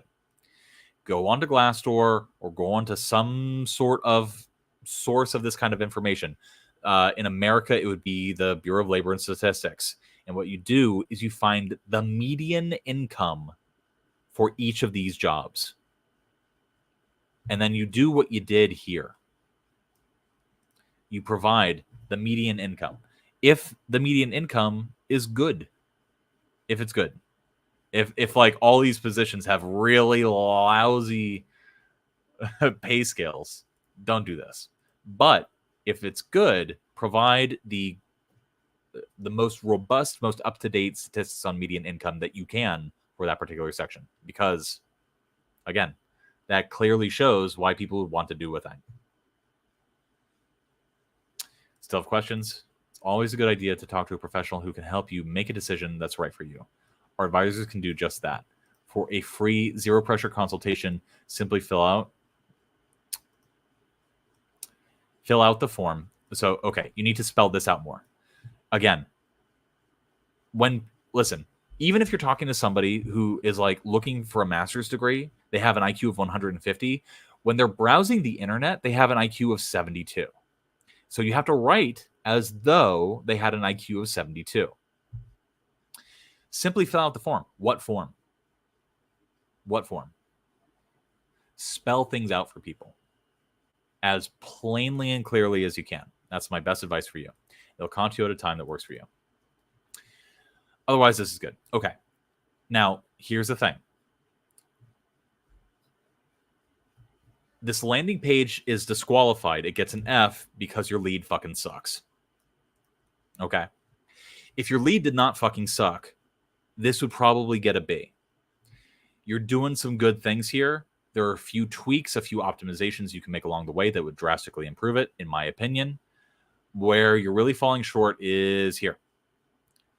Noodle around with it, write a bunch of different drafts, try different things, do things that are like really, really, really like formulaic, and then see where you can like bend an arc away from the formula from there.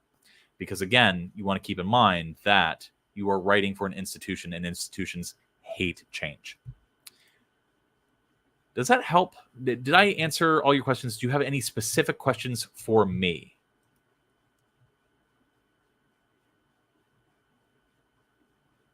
I'm going to start below. But while I'm waiting for you to type your questions or anything else you want me to look at, I'm going to answer some questions. Currently working on a wellness center sales email, and I'm thinking of including the prices of the services provided there at the end of the email. What do you suggest? Need your mastery. It can work either way. You know, sometimes it really depends on the email. If it's a sales email and it's like more robust and you've actually persuaded people, it's typically pretty good to include the prices in the sales email itself. Now, if you're leading people to a product page or a services page or whatever that already lists that stuff, you have to really think about, hey, why am I duplicating the information that they could get on the next page?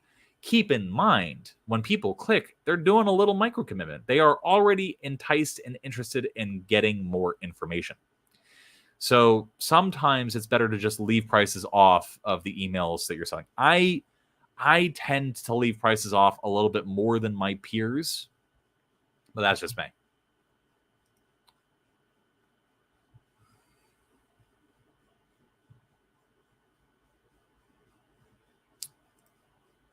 I do not know what the Myers.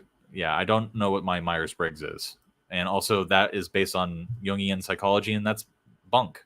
So, do you need a course to succeed? No, you don't. For example, when I first started copywriting, I never took a copywriting course. I was only like, it was like a year or two into my copywriting career that I actually took a course on copywriting, and that was just because like I was doing a specific thing and wanted to learn more about that specific thing.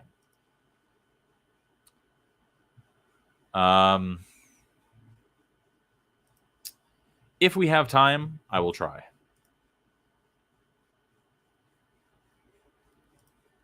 Why R instead of this? Because this is non-specific. This is an example of a referent. This implies, well, what does it imply? What is the antecedent of this? What goes there?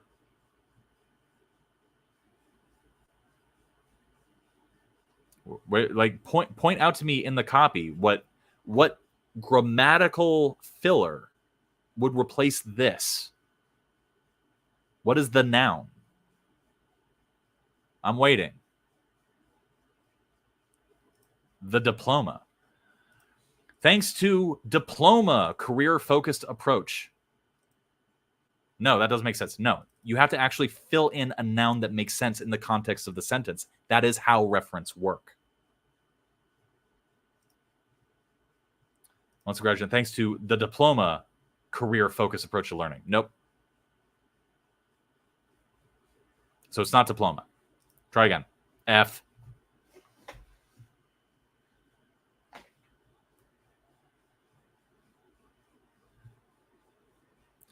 You're the one who wrote it. So what did you mean by this? I changed this. You can stop writing. I'm not going to read it. I'm kidding. I'll read it. But I'm saying change this because it doesn't make any grammatical or logical sense. This is actually referring to the program. So thanks to insert university, programs, career-focused approach to learning.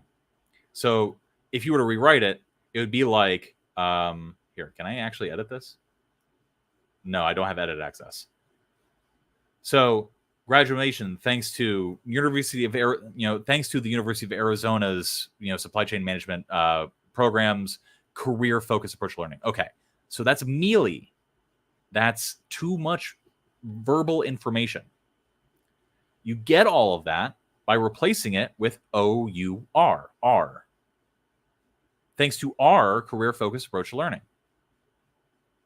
There, the pronoun are, the antecedent of that is the actual university information that you are going to put into your next draft of this lead.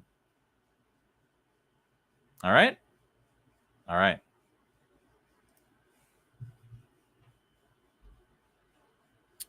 All right. We have some more questions. I'm privileging your questions above all others because this is your copy, and I want you to feel like I actually care about your copy, because I do. Because this copy is not bad. It's not bad. It's a good start, but you need to rewrite your lead. So, if the promise you make on the front end is kind of big and outlandish, where it's still legal, but perhaps promises a bit more than the product can deliver, then isn't that likely to harm the front end? For context, writing for a B2B SaaS business that provides an app that helps lawyers, attorneys, law firms, any kind of legal professional summarize their deposition super quickly with AI. Okay. I mean, listen, an outlandish promise for that would be like, the moment you start using this AI, like, I was about to say something extremely crude and vulgar. Somebody's going to come over to like give you a neck massage and hand you a briefcase with $1 million and like shake your hand and say, you're a good person and you deserve everything that you have. That would be an outlandish promise because it's unbelievable.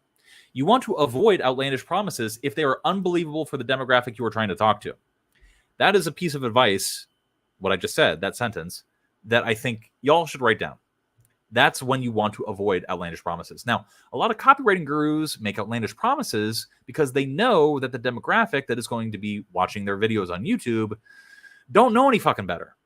They actually believe that this stuff is easy and that it's, a cinch to instantly start getting $10,000 a month. Whereas maybe like 12 people that they teach will actually accomplish that out of the tens of thousands. Now, outlandish promises work in that situation because it preys upon people's ignorance. But it works in that situation. Now, if you're talking to professionals, people who know better, people that are not ignorant, well, then you got to temper your promises. You have to use hedging language, et cetera, et cetera. You have to be careful about the things that you say, because otherwise it will not be believable to a more sophisticated audience. Hopefully that answers your question.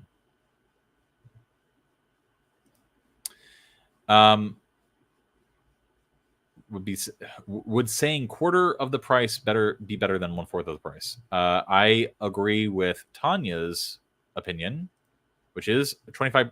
Well, it would be a 75% discount because the price is 1/4 of the original price. 75% discount feels like a big discount. Saying it's a quarter of the price just sounds confusing. What is the best way to learn growth marketing? Media buying to boost your marketing chops? In my opinion, the best way to learn is to actually find an offer or find a page or do anything to do it yourself. Just get your hands dirty. Actually start playing with stuff. Because here's the thing. All of you people trying to learn copywriting, your learning is going to be like this. But the moment you start seeing data for the copy you put out into the world and seeing what works and what doesn't, your learning is going to go like this. And no book, no course, no copywriting guru can teach you that stuff.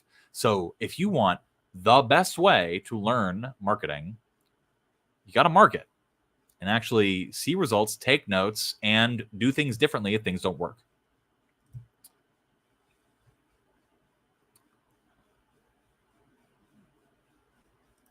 Do you have to know what an antecedent is? No, but it helps. All right. Radmore, I'm not seeing any more questions from you, so I'm thinking that we can move on. Thank you for sharing your copy with us. I appreciate that. You're clearly intelligent. I can tell you're cooking. I can tell you're doing stuff deliberately. That's a very good start. You have a very fine future as a copywriter if you keep doing that.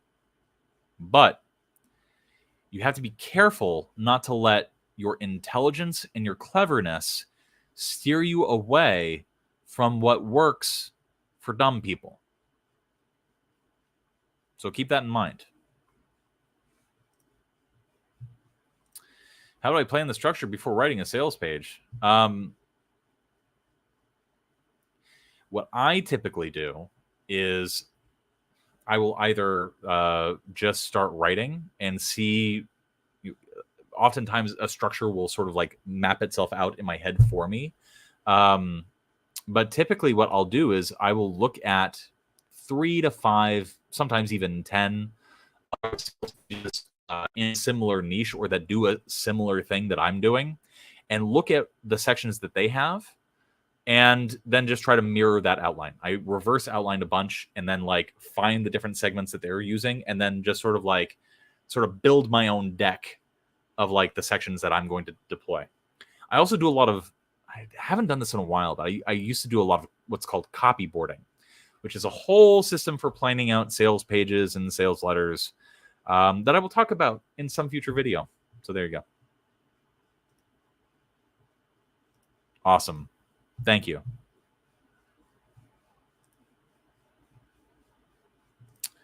Okay. Let's move on. Ooh, I was excited for this one. So this person, hold on. Really quick, I'm going to check off the things that I've actually looked at.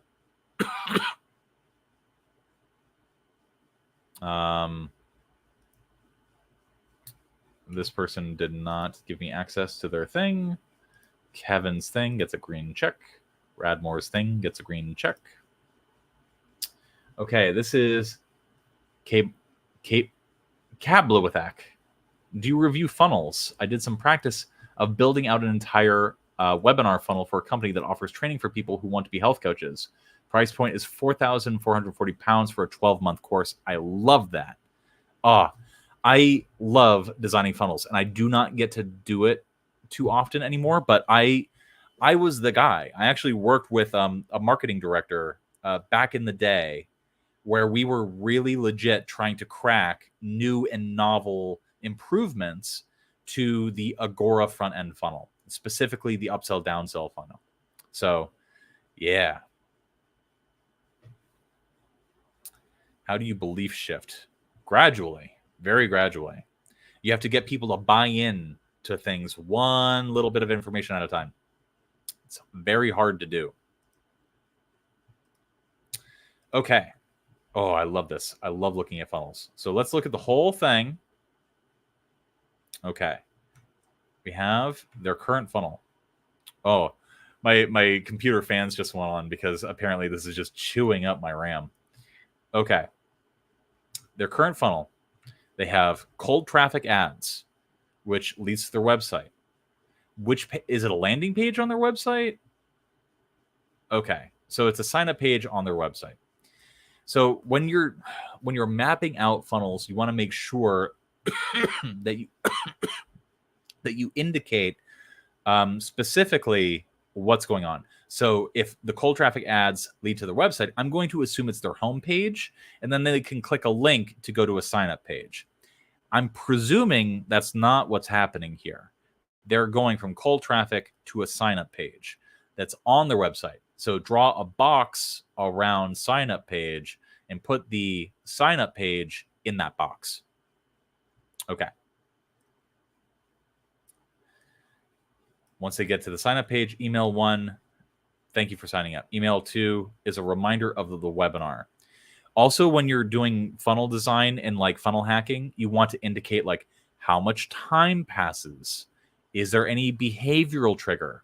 Is this person signing up getting a confirm email, or do they just get the welcome email? When you're notating stuff like this, these are small things that you want to pay attention to. Thank you for signing up. And the reminder of the webinar both link to the webinar. I'm presuming this is an evergreen webinar that just plays and plays and plays anytime people show up. Some webinar, like online software for webinars, will allow people to like actually schedule. Like they'll tell people, hey, the webinars aren't running right now, but like show up again at like 4:40 and you'll be able to like attend live. The FTC really has never cracked down on the word live. So people use the word live very, very liberally. I think the marketing logic is, well, you're watching it live, aren't you? Even if it's pre-recorded. Sometimes marketers frustrate me, but also keep in mind that you can use the word live pretty much whenever, even if it's not live, like live. So that's something to keep in mind. Webinar, and then book a call. Email 3 is book a call. They can't click below the webinar to go to another page to book a call. I am perplexed. I'm confused. That seems like a really crappy funnel that is worthy of being changed. Their current webinar structure. Okay, so this is the actual webinar. Introduction or lead, bit of backstory, introduction. Okay, I can already tell you this effing sucks. Presentation. Make sure to, when you're reverse outlining stuff, that you, how about this? Anybody who wants to learn how to read or write webinar copy, read the book One to Many by Jason, I think it's Flandline.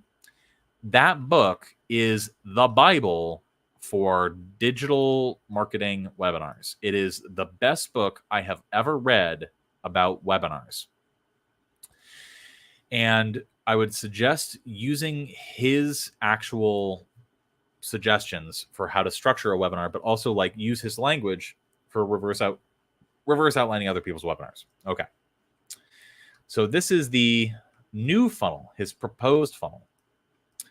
It already looks more robust, but let's see if it's actually sensical. Ad 1, aimed at other health coaches or people who have taken similar training. Ad 2, people looking to get into a new career, a biz op angle. Ad 3. So these presumably would be different Facebook or PPC ads. I'm guessing Facebook because those would actually allow you to target better and message more specifically because there's just more space to message. Ad 3, people that have failed and are still in the market, but they have more objections. Okay. They go to a strict landing page. I do not know what kind of landing page that is. Okay. This doesn't make sense to me. What is a strict landing page? What is that for? Is it typically what we call this in my world, we call this a hot list sign up page. So the hot list sign up page, we've tested a lot of different hot list sign up pages, but they typically actually do have long copy on them. They're typically very bullet driven. They have a lot of CTAs all throughout, but they are trying to get people to raise their hand and say, I want to attend this webinar. I want to get this free training leading up to the webinar, et cetera, et cetera. And so there will be a lot of very teasing, very intrigue driven bullets around the webinar. You don't want to, blow your load on the webinar page. Another thing, too, that you want to keep in mind, and this is more of an advanced tactic, is that if the businesses have a low-ticket item for sale, is after you sign up on the landing page, and then typically it's you sign up with name and email. The second page is SMS sign up, and you can improve response a lot by offering a bonus of some kind for signing up with your SMS or text messaging alerts. Make sure not to miss the webinar. We'll text you when it's ready, et cetera, et cetera. And then now all of a sudden they're signed up for SMS marketing. And then when people say yes or no to that, then the next thing that they say is an actual like sales page that's semi-related. Like, you want to make sure that all these offers are coherent, all these pages are coherent. But this is what's called a self-liquidating offer page. Books are amazing for this. Masterclasses are great for this too, where what they see is like an actual book. Like, hey, if you're looking for this, we have a book about this. And so if you're ready to get started, you can actually get this book. And then the book is going to have a bunch of CTAs to like schedule a call, a bunch of like, other ancillary things that improve LTV. That's neither here nor there. But the benefit of doing it that way, of selling a $7 to $20 book, like right after the sign up, is that that they're excited to hear from you. And guess what? The second that they buy from you, you just got money from them. Typically, for a lot of these, hot list webinars, you're typically spending anywhere between $5 and $20 per lead. Well, if you can get an average cart value of like $10 to $15 per person right out of the gate, well, guess what? Now you can show the ads to more people. You can pay for more PPC ads to go to more people. I don't know if you attended my LTV masterclass, but like, the more you can widen that top of the funnel, the more people make it to the expensive thing at the end of the funnel. So that is something that you want to keep in mind. It is not an order bump because it's a separate page. Keep in mind. And yes, it is smart to go for 3 different pockets of the market. There's a method. What you want to do, especially for hot list sign up, is you want to kill your darlings very fast. So spend X number of dollars to get a certain number of eyeballs on each one. And then once you have a very clear winner, and by very clear winner, I mean like we're talking 10 to hundreds of % better results. If like ad 1 has like a 33% click rate and ad 2 has a 34.1% click rate, ad 2 did not win. That's statistical noise.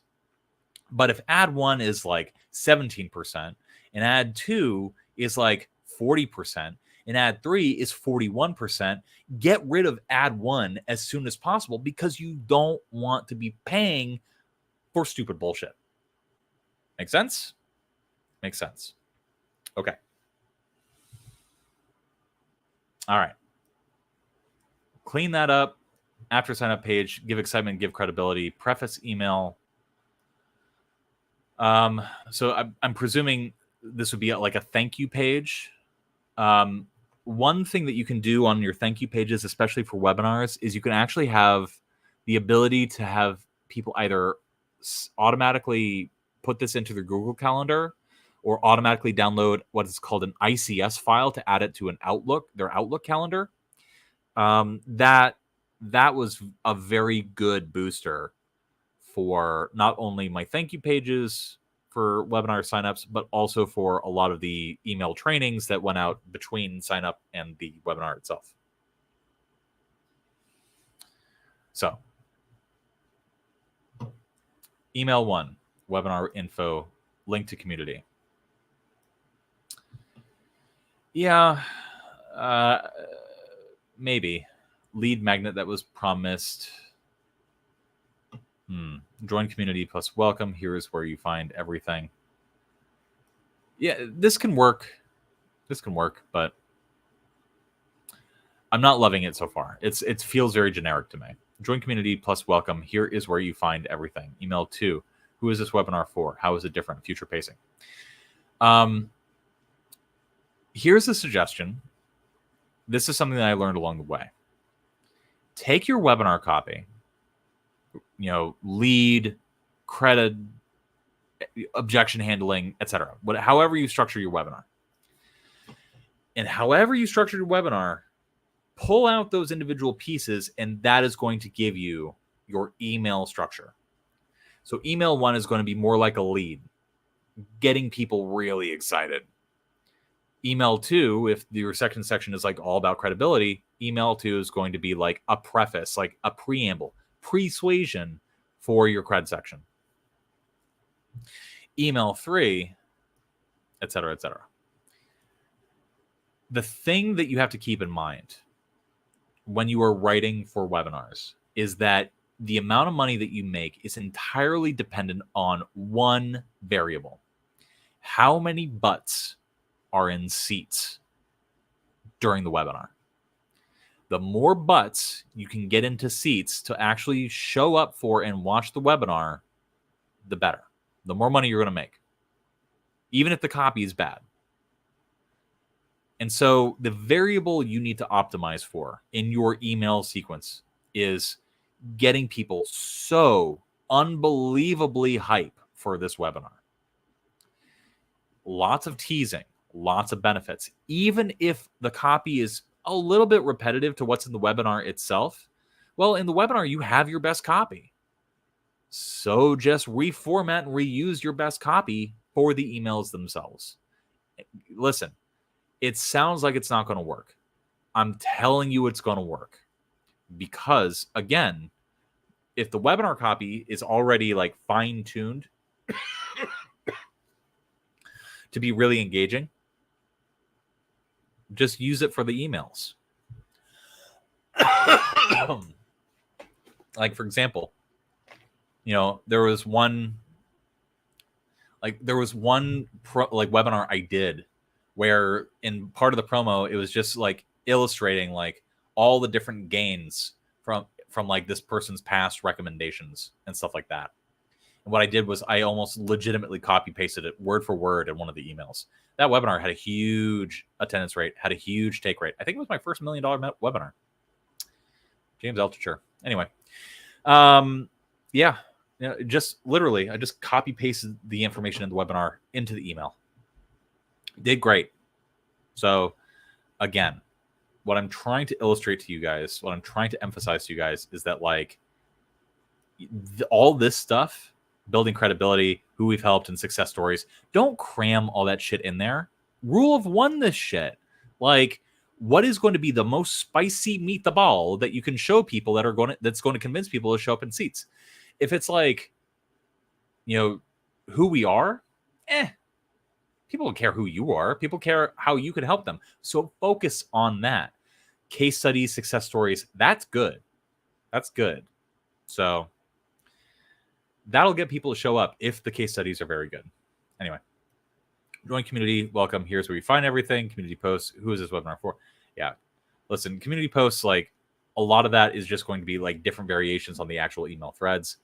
Yeah. There's another optimization you can do, like having an interplay between like the emails and like microsite videos. There's a whole, listen, in one of the masterclasses that I did in Patreon, I actually showed the webinar funnel, like the whole sequence that I developed. And it was very robust and very complicated, and it worked really, really well.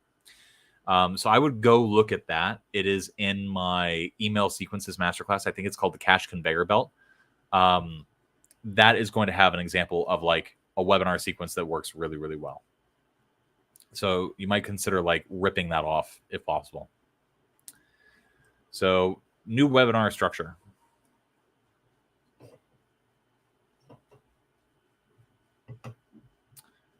Webinar. Past time plus preface webinar. Create curiosity and ensure retention.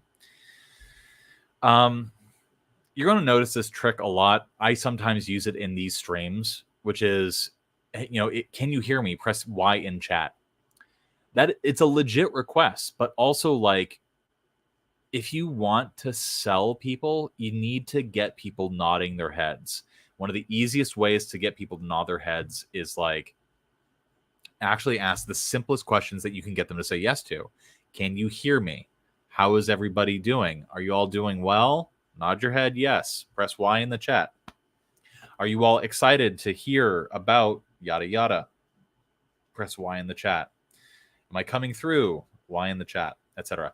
What you're doing, that it's like it's a subtle sales tactic, because the more you can get people saying yes, what you're doing is subconsciously getting people to buy in to every single stage of the persuasion that you're trying to lay out. Naturally, the first questions that you ask have to be super, super, super, super basic. They have to be something that everyone is going to agree to and say yes to. Can you hear me? Is the simplest one. Along the way, if you give like a case study, somebody who like changed their life with X thing, a simple way to get people to nod their heads again is to say, isn't that amazing? Yeah, it is. I think it's amazing. And as like on camera, you want to be nodding your head yes. Press Y in the chat if you think that's an amazing story. People do that shit all the time for online webinars, and it works. It works. Listen, once you know that it's a sales tactic, you're going to see it that's a Bader-Meinhof phenomenon. You're going to see it everywhere, but it really works. Why in the chat? Yeah, they do it a lot on Twitch because, again, there is a subconscious... Listen, think about all the parts of the brain that are getting activated when you press Y in the chat. Your motor cortex, your arcuate fasciculus, your Broca's area, your Wernicke's area, like your occipital lobe, like your prefrontal cortex. So much of your brain is being engaged once you are being asked to respond yes in chat, and then you do it. It automatically forces you to engage with the material that you are passively consuming. That's why it works so well in sales situations. Because again, if you can get people to nod their head yes throughout the entire sales presentation, getting them to say yes to buying the product is going to feel very easy. So that was a $10,000 tip for you guys, just sort of offhand, like actual sales persuasion tip.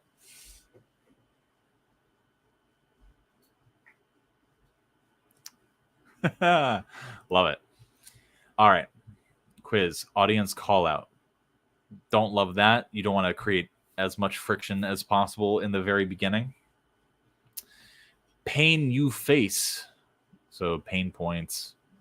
All right. New opportunity, how it's different, remove objections. Increase curiosity, build more credibility, the hero's journey, product reveal, 1 to 2 stories. Yeah, it feels pretty generic, pretty standard. Like, I personally would do this a little bit differently, but like, because this is such a general outline, I couldn't tell you. Personally, like, I would think in threes. What are the 3 biggest benefits of using this product? And then you do your sort of standard, like, make a big claim about the outcomes that people get when they use the particular product, and then like start with an objection. You make a claim, and then you proof, and then you provide a benefit. And so that's a very simple structure, and you just do 3 of those. And here, pain you face to new opportunity, that would be a sort of like semi PAS kind of structure. It doesn't really work in webinars super well. But I would actually like,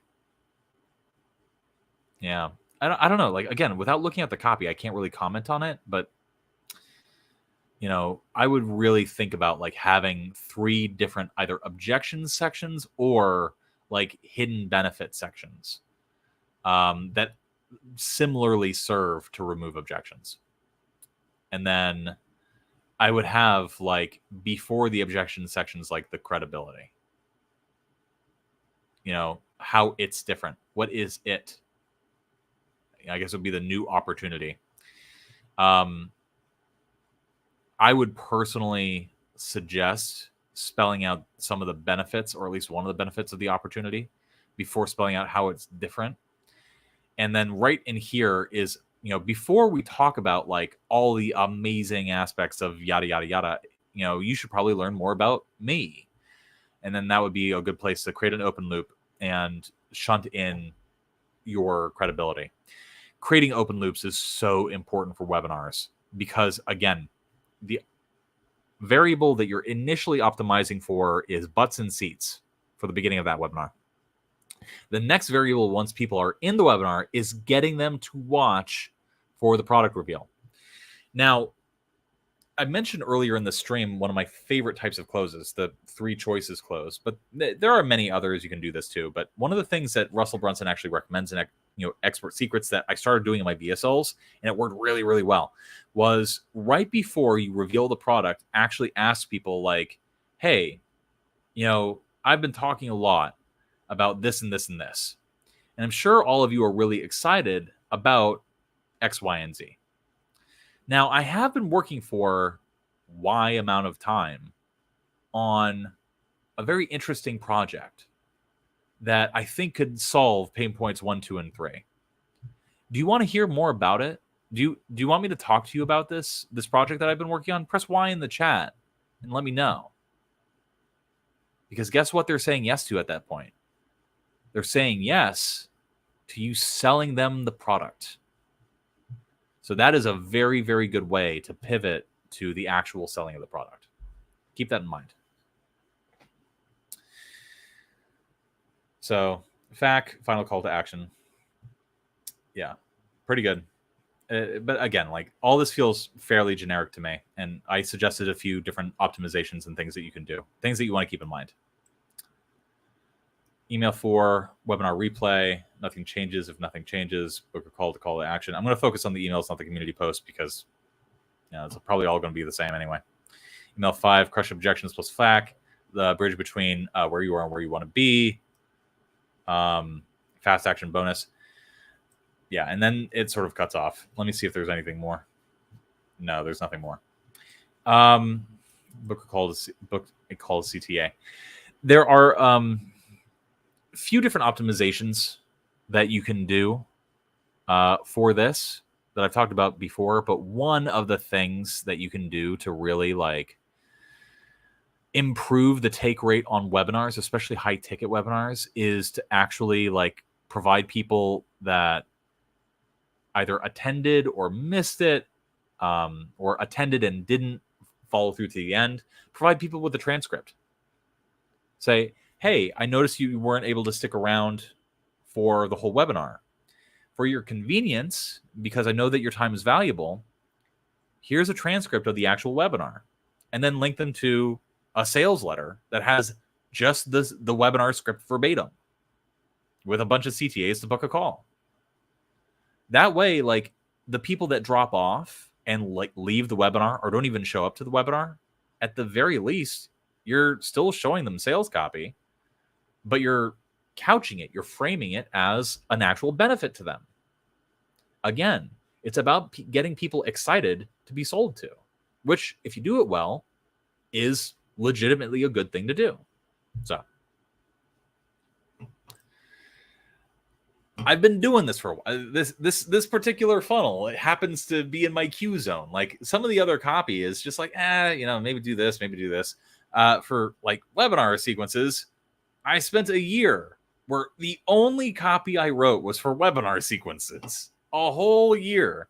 And I sold many millions of dollars of products with webinars. So there you go. Anyway, that was my opinion on this particular webinar sequence. I gave you a lot of pro tips.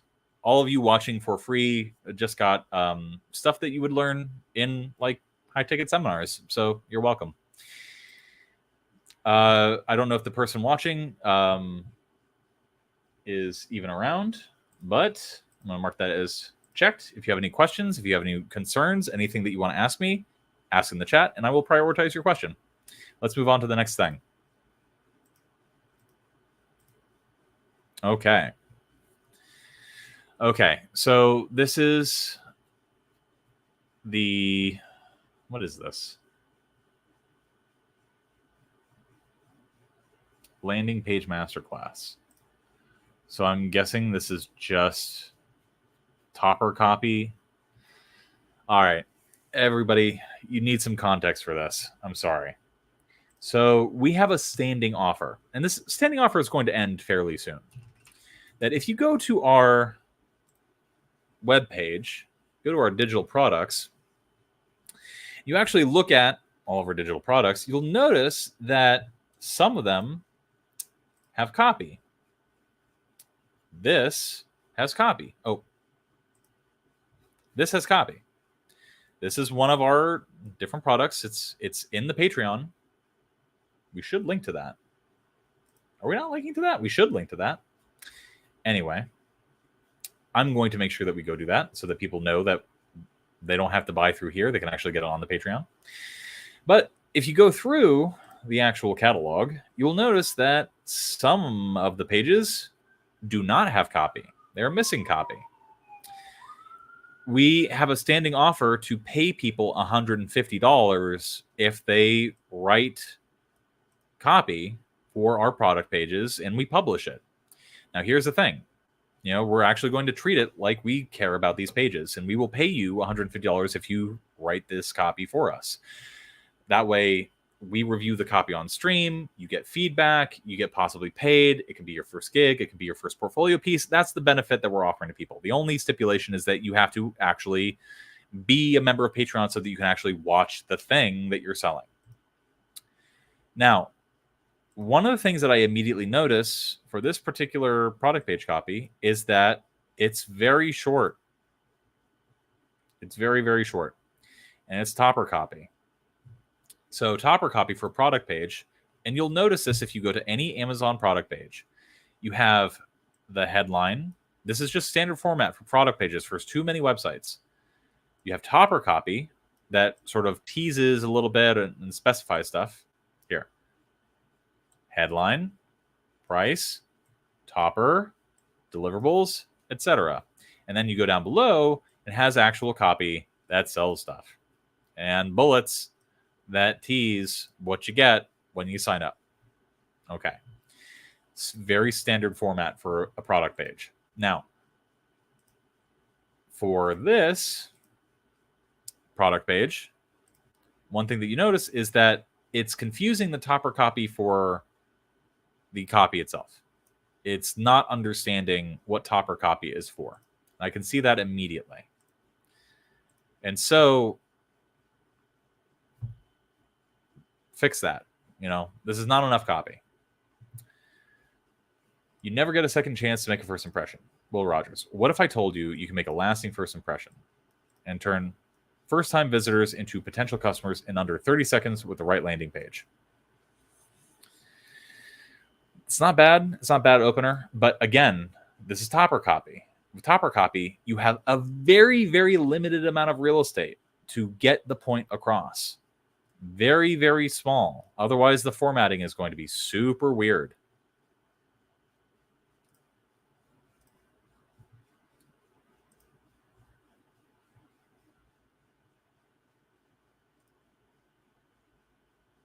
All right. This is clearly a person that doesn't know what the hell they're talking about. So, if you want my opinion on AI writing, go look at the other videos that we've done on AI writing. Anyway, landing page is often the first date between a customer and the business. This is why any landing page you write needs to make an impact immediately. In this masterclass, you will discover exactly what a landing page is and how to write one that captures attention instantly. Some of this stuff is actually pretty good topper copy. This needs to be tightened. This is not going to work for topper copy. Join Alex, a professional copywriter who's written hundreds of landing pages for an in-depth inside look at how he breaks down his easy-to-follow step-by-step process for writing a landing page. Avoid common copywriting pitfalls as Alex reveals the do's and don'ts of writing a landing page, and watch as he writes a full one from scratch in a unique over-the-shoulder walkthrough. So one of the things that I'm noticing about this is that it does have some of the errors of like AI copy. One of the things that makes AI copy bad, which is like an overuse of adjectives. So it's clearly like just like throwing out adjective, adjective, adjective. That's something that AI copy does a lot. So one of the things that you want to do is actually like go through and tighten things up and really focus on the adjectives and modifying things that like it makes sense to modify. That could just be your writing style, stuff like that. A lot of newbies have the tendency to just stack stuff in that way. So don't stuff adjectives. Actually focus on the things that matter. Don't miss out. Master landing pages that drive results for less than the cost of a Netflix subscription. Not a bad dimensionalization, but again, like this is topper copy. And it really makes me wonder like what we're trying to do here. And go and watch previous of these streams, Whetstone Wednesday streams, where I actually talk about what good topper copy has. I've shown a lot of examples in the past. But one of the things that you want to do, especially in topper copy, is qualify or disqualify. You want to make sure that you're spelling out exactly who this is for, that you're calling people out, that you're spelling out the benefits, that you're clearly articulating like how this can help somebody and why they would want to keep reading on. So this is not a class for brand new copywriters. It is very, very good. So why, reading this, would somebody want this particular masterclass? Like, okay, it is a first date between a customer and a business, but why? Why should somebody care? That's the big mistake this is making. It's really focusing on like what this is and not like why somebody should care. So, yeah, just an overuse of adjectives. Yeah, I would be cautious of that. That's a common mistake. First attempt at a landing page, I should have looked at another link on the site that had a full page of copy as a reference, and I didn't. My mistake. Yeah, listen, go read 30 product pages, like good product pages, and read some of the other product pages that we've accepted in the past, and you will clearly see like the different structure and like what we're looking for and what really works for these product pages. So keep it in mind.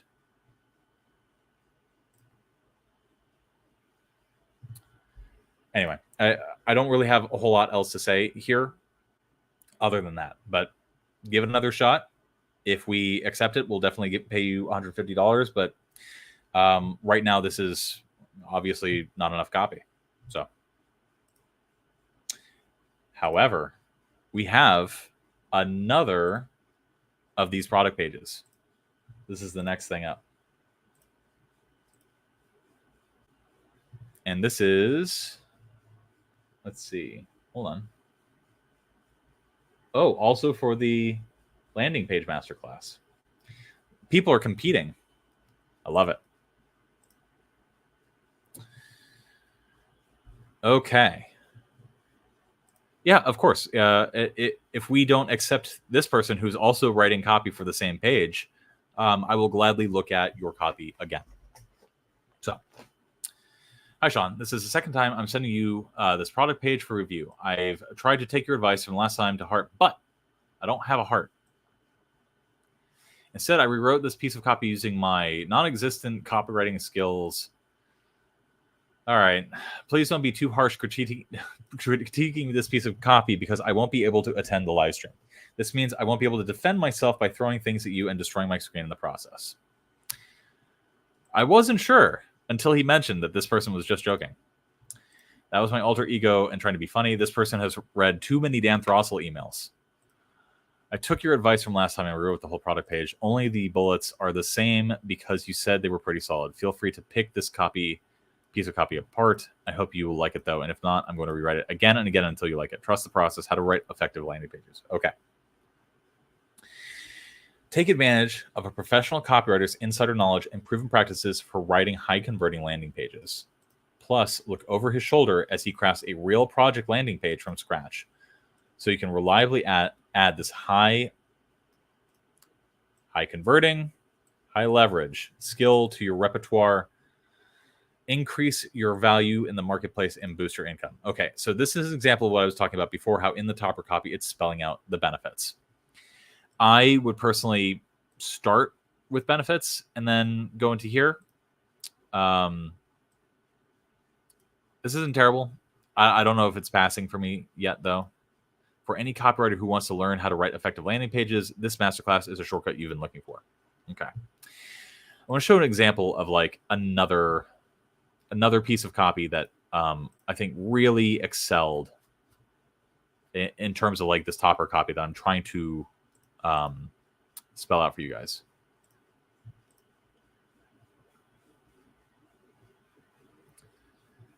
Oh, no, I see maybe what this person was actually like formatting or like pulling from.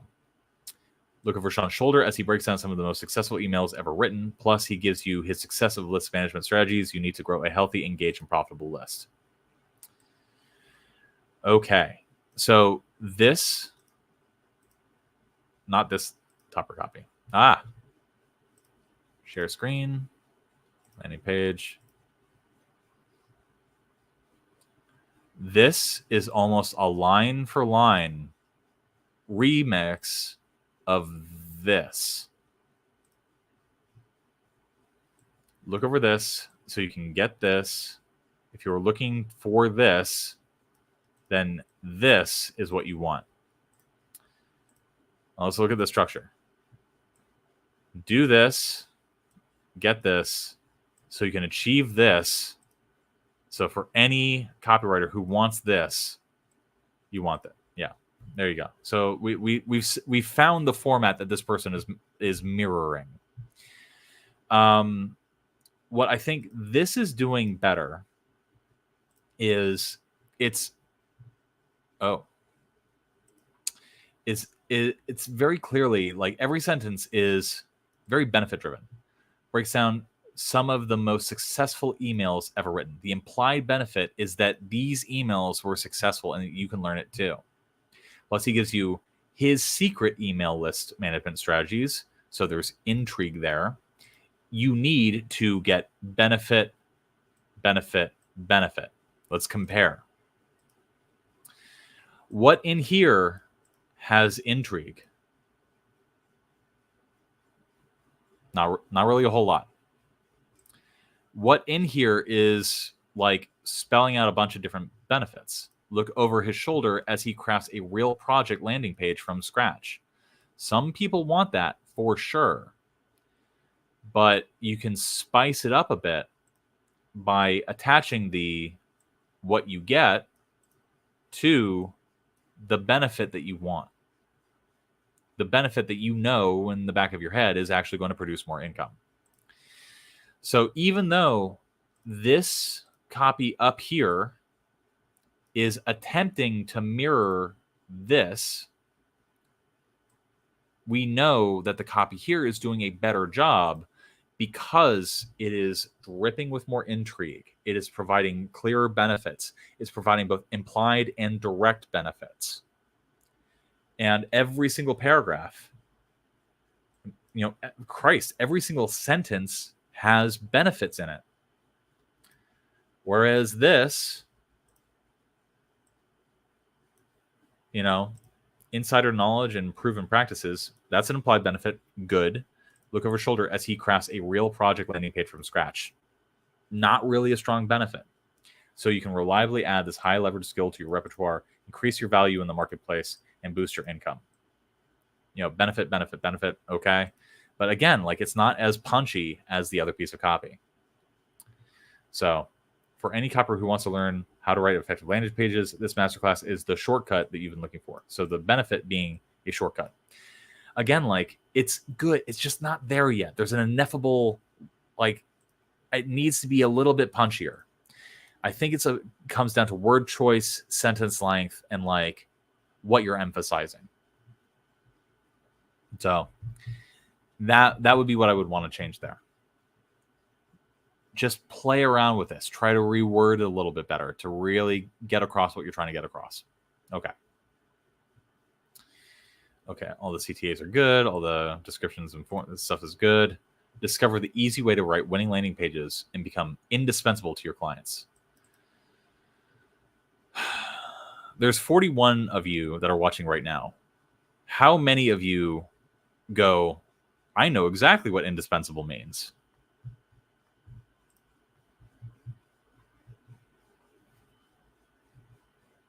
How many of you are just like, indispensable? What the hell does that mean?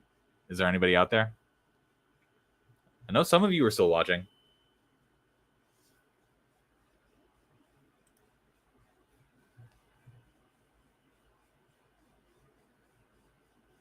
Two people know. Yeah, I do. All right.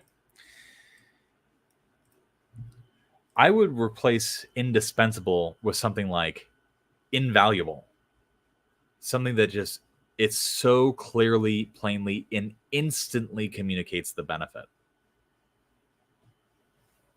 Discover the easy way to write winning landing pages and become invaluable to your clients. There is one type of copy that almost every business, no matter the niche or the market, needs. I would make that simpler. There is one type of copy that almost every business needs, either M dash or new line, no matter the niche, the market, or something else.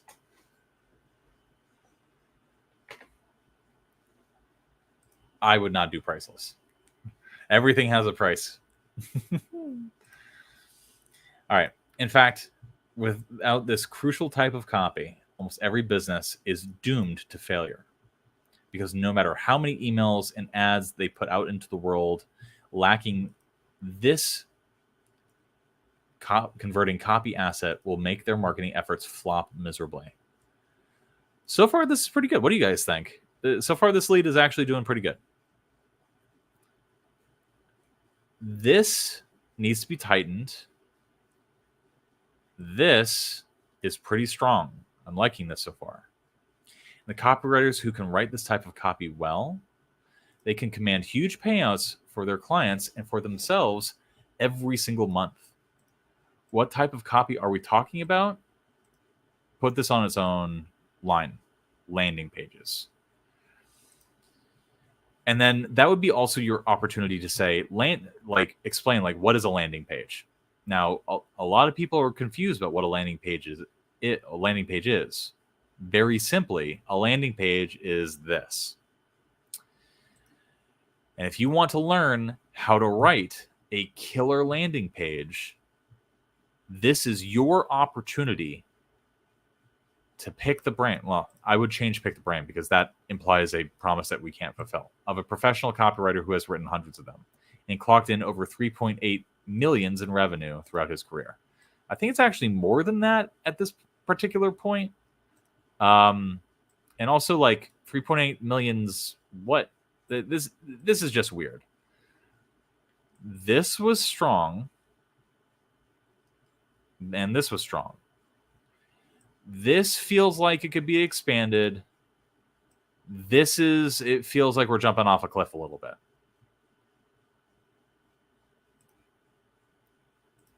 Yeah, all of our Whetstone Wednesday streams are available for people to review and rewatch. We try to be conscientious about that.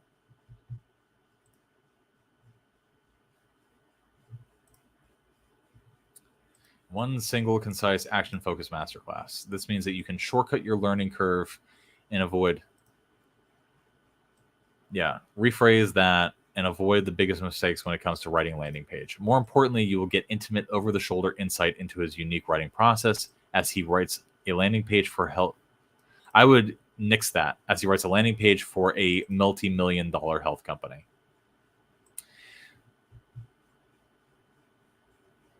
I would make it more specific than that. So you can see his best methods in action, replicate them as quickly as possible for yourself, and harness more lucrative career opportunities. This is not bad, but it feels very generic, like AI style copywriting. Harness more lucrative career opportunities. Like, come on. That feels very unspecific. So, okay. Really, along the way, I gave all the comments. I'm going to skip the bullets now because, again, it doesn't make sense for me to read the bullets until, a reader would actually get to the bullets. And if I'm pointing out to you that, where would I drop off? It would be about here. where a person's just like, landing page, what's that?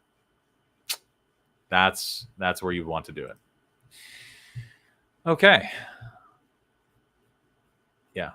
I gave you some advice. Revise this. This is good so far, in my opinion. This is where things get a little wonky. So I would suggest fixing that. Any other questions that you have? Anything else that you want to... does anybody have any questions about what I just said? Or questions in general? Okay. We are moving on to the next thing, a sales page. And this is for Brink Academy. I know nothing about Brink Academy. And the writer did not provide any context. So I don't know what the offer is. I don't know anything about this. I love how this is formatted, though. So one of the things, especially if you're writing web copy or different kinds of landing page copy, if you can write it like this, one of the things that this style of formatting does is it makes things really easy for a developer or for a designer to put your copy into place and like actually make it appear on the page. I know a copywriter by the name of Jim Amrine who does a lot of stuff like this, and his stuff is extremely deliberately designed like this so that basically this copy looks very similar to landing page. It's also often called wireframing. Sometimes the design is even more robust. Now, the downside of doing it this way is that if the client has any sort of revisions to the copy or wants to see anything different, actually moving stuff around is a pain in the butt. Because again, you've designed things a very particular way, and now that the copy has changed and the lengths of things change, it completely messes up the design. And that forces you to redo everything. So that's something that you want to keep in mind, that like for first drafts, this can really mess you up. But for things near the final draft, this can be a very, very good way to deliver copy to a client. So eyebrow, get 90% off when you order today. That's not bad, depending upon the offer. Headline, transform your business idea into reality.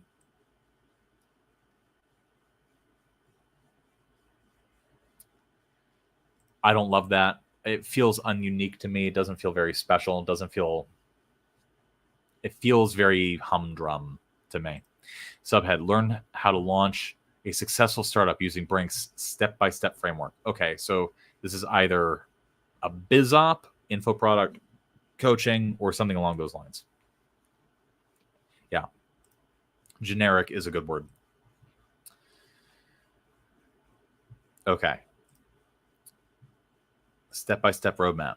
Get the direction you need with our easy-to-follow roadmap. If you're saying step-by-step roadmap here, you don't need to say roadmap again in the rest of the book.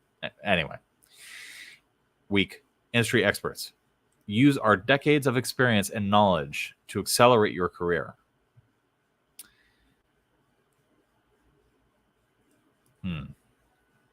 Is that bad? It feels just kind of meh to me. Decades of experience and knowledge to accelerate your career. Meh. Learn by doing. Gain real-world experience through our hands-on practical exercises. Okay. Here's the thing that you guys... It's very super flat. It sounds very corporate. It sounds very generic. Like, this is something that I would expect on a fucking Udemy course page. Which, some people make Udemy work. It's fine. I don't love this. And here's why. When you're at the top of a page, it's incumbent upon you as a copywriter to think about like, okay, what can I say to get people to read the rest of the copy? This is one of those, like, again, small nuances of language thing that most people don't know if they're not experienced and they haven't been doing this for a very long time. Typically, what you don't want to do is you don't want to pop the dream too early. That's why a lot of the best sales pages, a lot of the best bullets at the top of sales pages are very intrigue focused or benefit focused. They tease a lot. These bullets don't tease. They feel very humdrum, very formulaic, very procedural. And that doesn't make me excited to want to learn more about this. This is just things that you get. Who cares? Everybody else has this. Everybody else is putting out the same stuff. If this is what you're leading with, there's no intrinsic benefit that I'm attaching to these things. There's no dream that I'm attaching to these things. There's no intrigue attached to these things. So I don't think these bullets are working at all. Now, practically speaking, are you going to have clients that are just like, why are you teasing so much at the beginning? Tell them about our step-by-step, easy-to-follow roadmap. You're going to have clients like that. It sucks to write for clients like that, but you're going to have them. And so you're going to have to either communicate to the client like why you did things the way that you did, or you say, okay. And then you have these in your back pocket, and then you collect your check and you don't work with that client again. Easy peasy. I am just saying these are all things that you have to consider. Brink has featured in, and then you have a bunch of social proof stuff. Welcome to Brink Academy, where you learn how to define your business idea, create a unique brand, attract your first customers, create a pitch deck, and launch your startup, plus everything else in between. It's very descriptive. It's pretty lame. How do entrepreneurs create successful startups? The truth is that 95% of founders never figure out how to turn their business idea into reality. So we are having a repetition of the headline. Here, I think it's stronger because we're spelling out a pain point. They end up spending too much time, energy, and money just to see no tangible results. Again, the copy just feels weak and watered down. It feels very, very corporate. While most fail, one thing remains common among those that succeed. They all follow a clear roadmap that takes them from ideation to launch.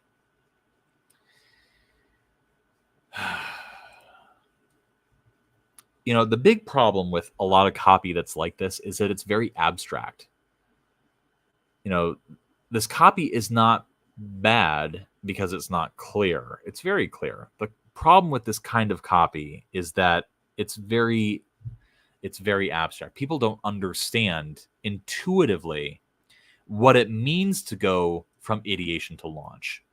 These are just words. It tells, it doesn't show. So what this copy is doing is that it's just saying words at me. I don't like that. I don't like it when people say words at me. Dagnubbit. And so there's nothing here that's inviting me in, that's getting me to visualize my life after I've finally launched my successful business. This is important because a roadmap provides clarity, direction, and structure to your startup. Why do you need to say this is important? Because with Brink's roadmap, you'll instantly have access to clarity, direction, and structure. This is one of those examples where, like, you want to look for your sentences with the word is and see how you can rewrite it to be stronger. Look for those is's. With Brink Academy, you'll gain access to a step-by-step roadmap that you can follow to turn your business idea into reality. Did we not just say that? It feels repetitive in a bad way. This roadmap was created. Was is another example of a word that you want to like try to excise. Was created as passive voice, which is not terrible. Look at the sentence right here. This roadmap was created by entrepreneurs and industry experts who have successfully launched businesses like Oak and Rove, EC Accelerator, and Brink, which raised over $250 million funding. Okay, I want to instantly, just off the top of my head, rewrite this sentence for you in a way that's going to be stronger. Entrepreneurs specifically designed this roadmap based on their experience raising over $250 million in funding over X number of years, period. How much stronger is that sentence that I just said compared to what you have written right here? It's much stronger, much punchier. The problem with this copy is that it was proofread, but it wasn't revised. And if you're a real one, you understand the difference. So let them guide you through each step of the way. Enroll now. What Kai has to say about Brink. All right, generic testimonial. Meet your teachers. That's fine. You know, this is all stuff that's not going to make or break the sale. So, what is Brink Academy? Who are all successful entrepreneurs?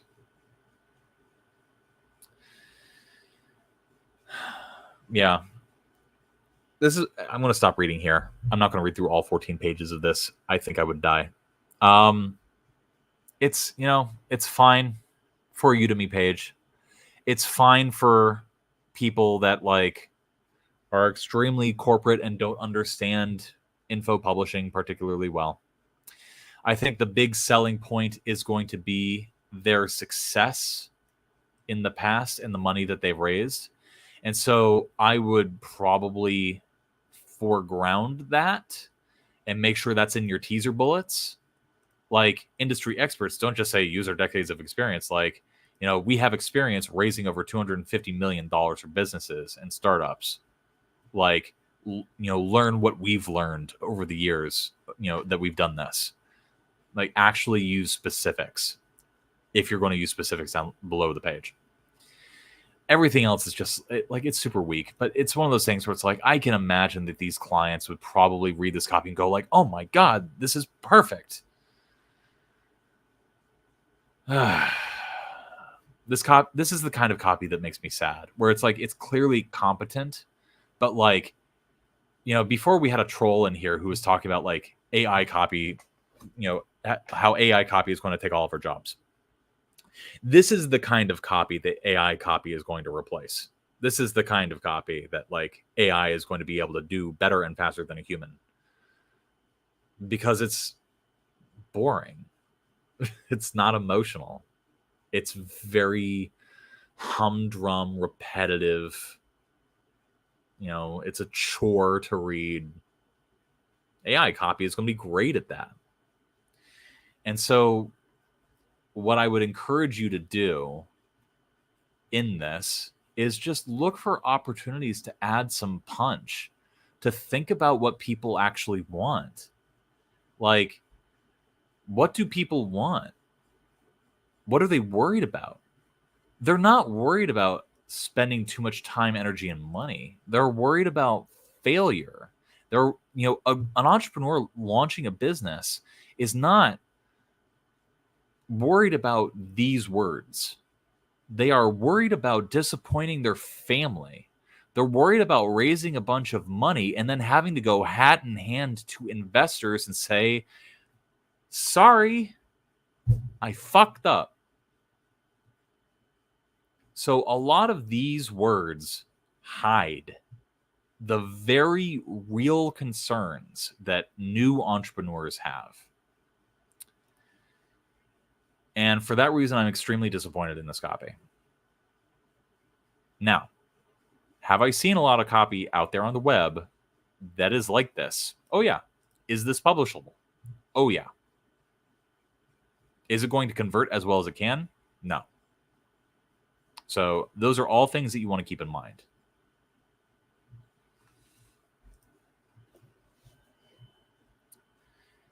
Yeah. Listen, I'm not going to use the word should here. should and ought are words. Should, ought, and best are words that I hate. I absolutely hate them. But one must consider the actual reading experience when they write copy about stuff that is intrinsically tied to people's dreams, their deep yearnings, their desires. Like, this is like, we're writing copy about entrepreneurship. We were writing copy about a very, very big thing. This is very, very tied to like people's hearts and identities. So don't write it suckily, you know? Like, don't write it in such a way that like you're just, if you know, it feels administrative. And I was criticizing administrative copy before. Sometimes it's necessary. Sometimes clients demand it. But honestly, I think that you would be better off if the writing were stronger. That's it. Anybody else have any questions about this particular landing page or like my problems with it?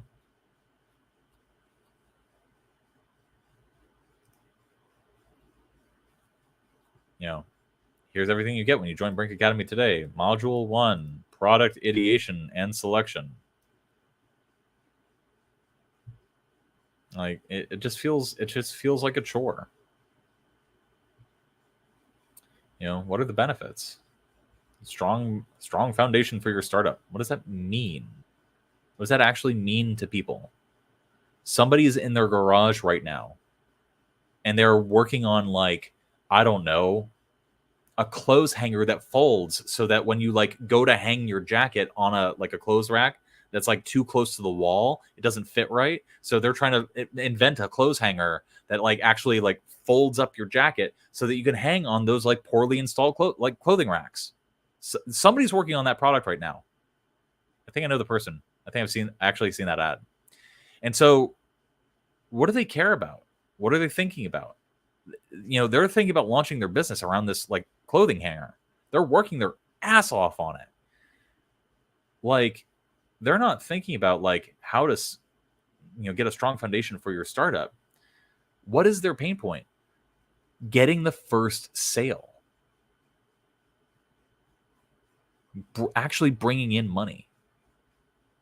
So, you know, all these modules, you can reframe them to be around people's like actual pain points at the different steps of the process. So that is the advice that I would give.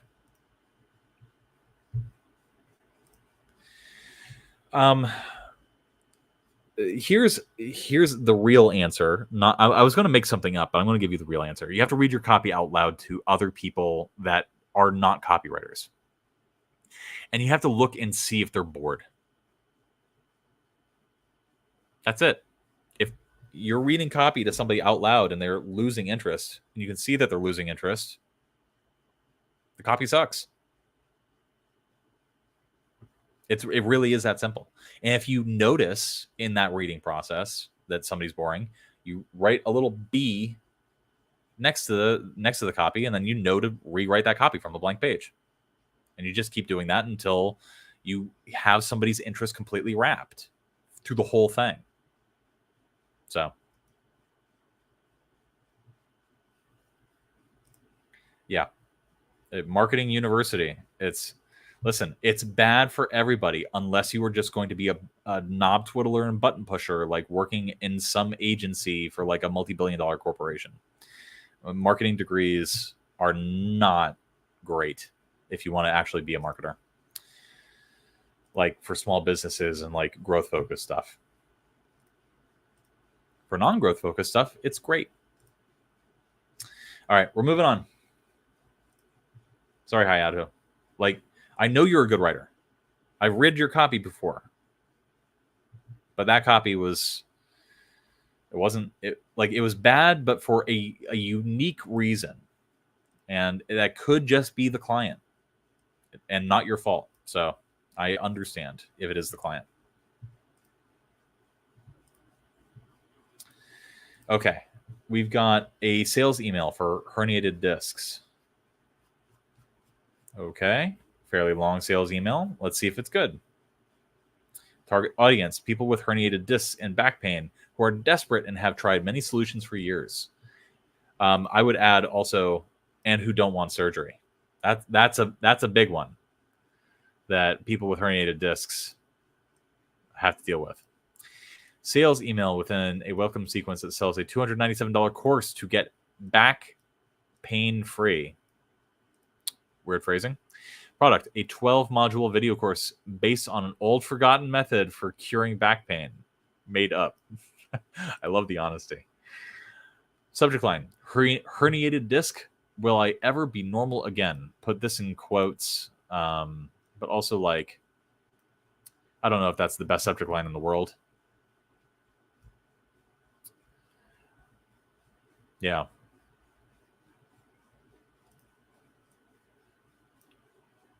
A subject line that instantly comes to mind that I think might be stronger would be like, why your surgeon is wrong about herniated discs, or like why your doctors are wrong about your herniated disc, something along those lines. Like actually have intrigue. Like this has a little bit of intrigue, but it's not enough to get the clicks that you're looking for. Preview text. And what do 19th century German physicians have to say about that? As I said about preview text before, you want to foreground the spiciest bits of copy. Like the secret 19th century German physicians discovered about living pain-free. Something along those lines. Body. You know what's the worst thing about herniated discs? Take a guess. I would skip take a guess and just go right into it's not the excruciating flare-ups. You can do nothing about to stop and make you want to just curl up and die at times. This goes on for too long. It's not about the excruciating flare-ups. You can do nothing to stop. Nor is it the fact that you need to take expensive, not everybody's going to know what OTC means. Just say expensive drugs with confusing names, such as gabapentin, Aleve. Aleve is just, yeah, whatever. And I'm not sure. Is gabapentin over the counter? I'm not sure it is. Diclofenac. That have God knows what long-term side effects on your body and mental health. Okay. Titan. Like, this is guilty of something that I was talking about earlier on in the stream, which is like being a little overly cute. Let me put it to you this way. Elegance emerges from clarity, not cleverness.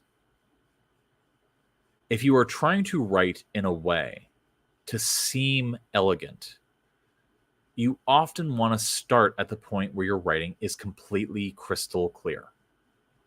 And from there, you can make your writing more elegant. But this is being a little bit too clever. So start with what's just you're absolutely just trying to get across to people, and then build from there. Or the looming dreadful realization that your doc friends and family were right all along. It's time for another surgery name. Yeah. Tighten this up. It's guilty of throat clearing. Get to the point, especially like when you're spelling out pain points, and then what you want to do later on is aggravate those pain points. If this is that type of email. For me, all of that would have been manageable if it weren't for this one thing. I didn't know if there would ever be an end to all of this.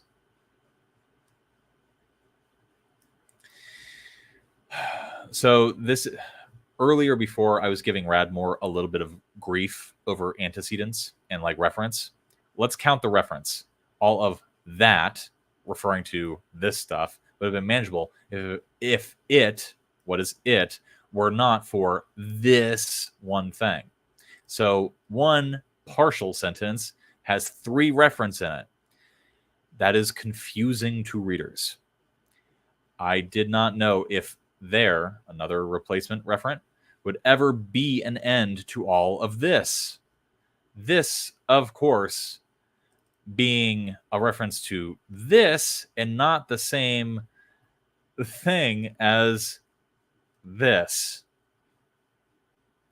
Do you guys see why that would be confusing to people?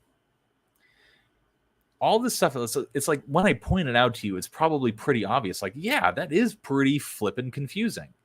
You have to learn to dial in your radar to this kind of copy.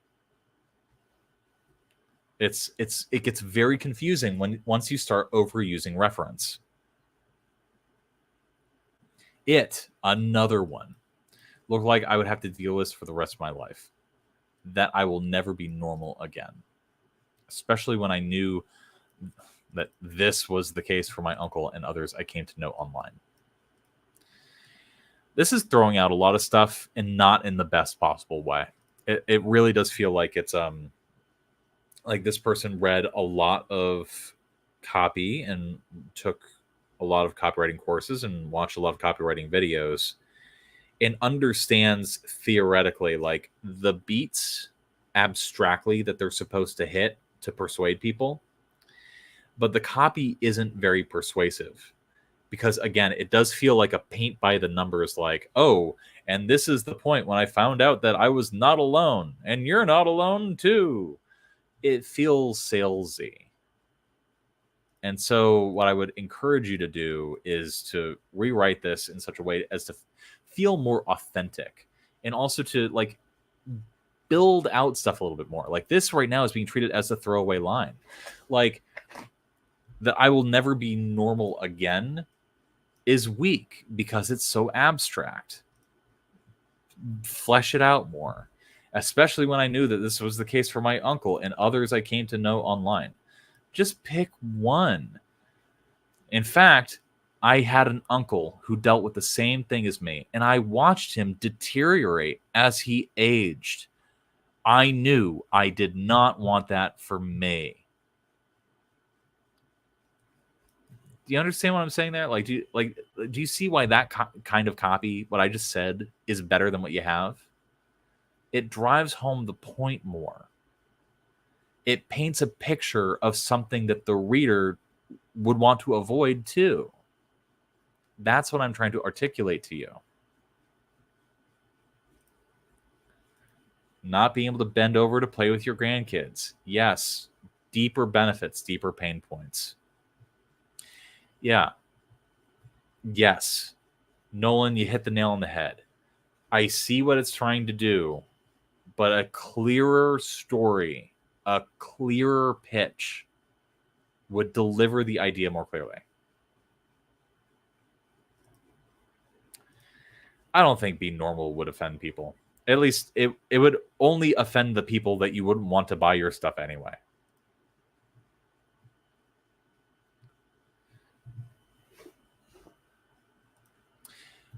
The examples that I just verbally gave would be examples of how you would write more authentically and more persuasively. Drill into specifics. Again, the only reason why, especially when I knew that this was the case for my uncle and others that I came to know online. How many people did you hear today say, others I came to know online had this to say? Nobody talks like that. Nobody talks like that. So don't write like that. That's how you write more authentically. You ask yourself, have I ever actually heard somebody say something like this? And then just change it if the answer is no. All right. Look, I was always the glass is half full type. So, witnessing not only my body, but my sanity going downhill really shook me up to the core. Cliche. I never thought it was possible that I could get so depressed. Listen, if you were not trying to like ham it up a little bit, some of the ideas that you have here are pretty good. The actual descent into depression that follows a crippling injury is something that is so serious, and it's something that so many people feel, and it's a problem that so many people face. that at this point in your copy, the way that you're phrasing things, the way that you're emotionally articulating the idea feels like a slap into the face of the people that are going through it. When we're talking about somber topics and serious topics, it makes sense to speak less like a salesman and more like a friend. Do you understand what I'm saying? Yeah, listen, there are plenty of businesses that sell in this sort of ham-handed sort of salesy way. They typically do worse than the people who write copy like people. So that is my sales copy advice to you and to everyone watching. That's actually something I learned from David Deutsch very early on. I wrote a sales letter. It's my first sales letter ever. And I wrote it in this sort of like hyped up, hypey cliche, like, oh, I was so depressed, you know. And that was the advice that he gave me. Like, you're just not, you're writing like a salesman. You're not writing like you are their friend. And guess what? When I write like a person, and like that, I'm authentically trying to understand people and their pain and what they're feeling, what they care about. When you write like that, you sell better. You typically sell to better clients and like better paying people too. So something to keep in mind. This back pain has completely taken the joy out of my life. And believe me, I tried everything. Okay. This is the part where we talk about all the different things that the client, like the prospect, has tried but failed. But with every unsuccessful attempt I made, my mental health has gotten worse and worse, ever increasing. And that was until I found about this.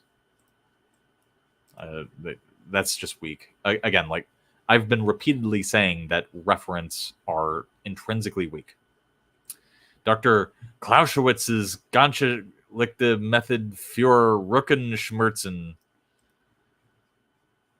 Dr. Clausewitz's holistic method for back pain.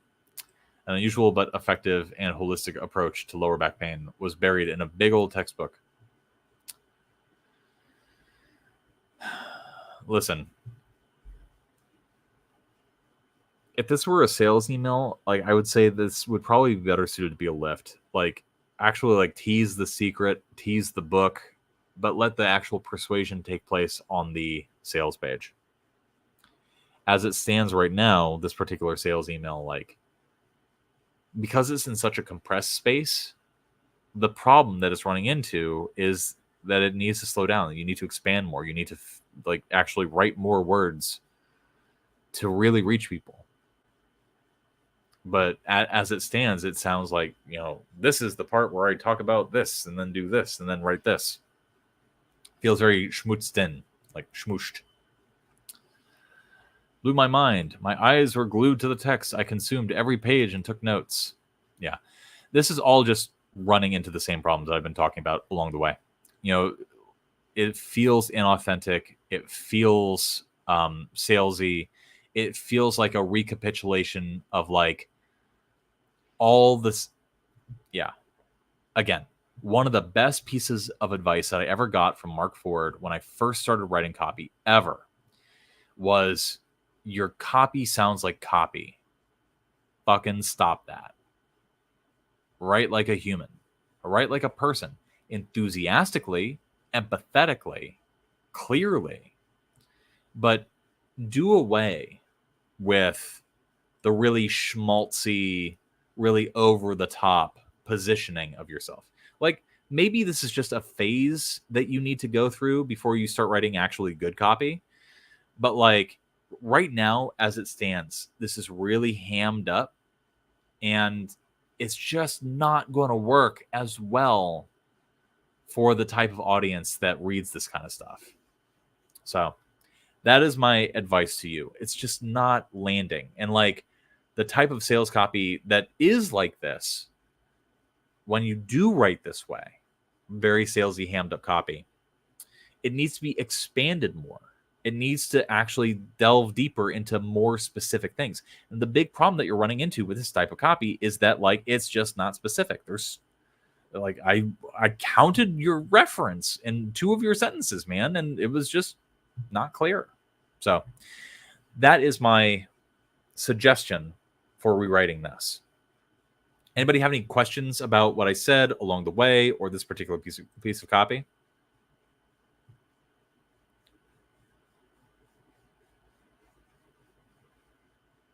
Yeah, there's some like specific word choice issues along the way here that just it improves drastically when you look at every single one of your sentences and go, how can I write this more strongly?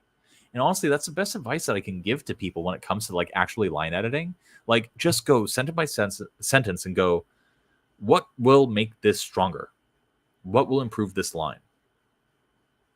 And if you just do that, if you just approach your copy with that particular process, your copy will be better. All right. We got another product page piece of copy. Hi, Papa Sean / Alex. This is my attempt at a spec piece for Alex's latest masterclass, my first product page, but don't go easy. PS love from India. What is the one Hindi word I know?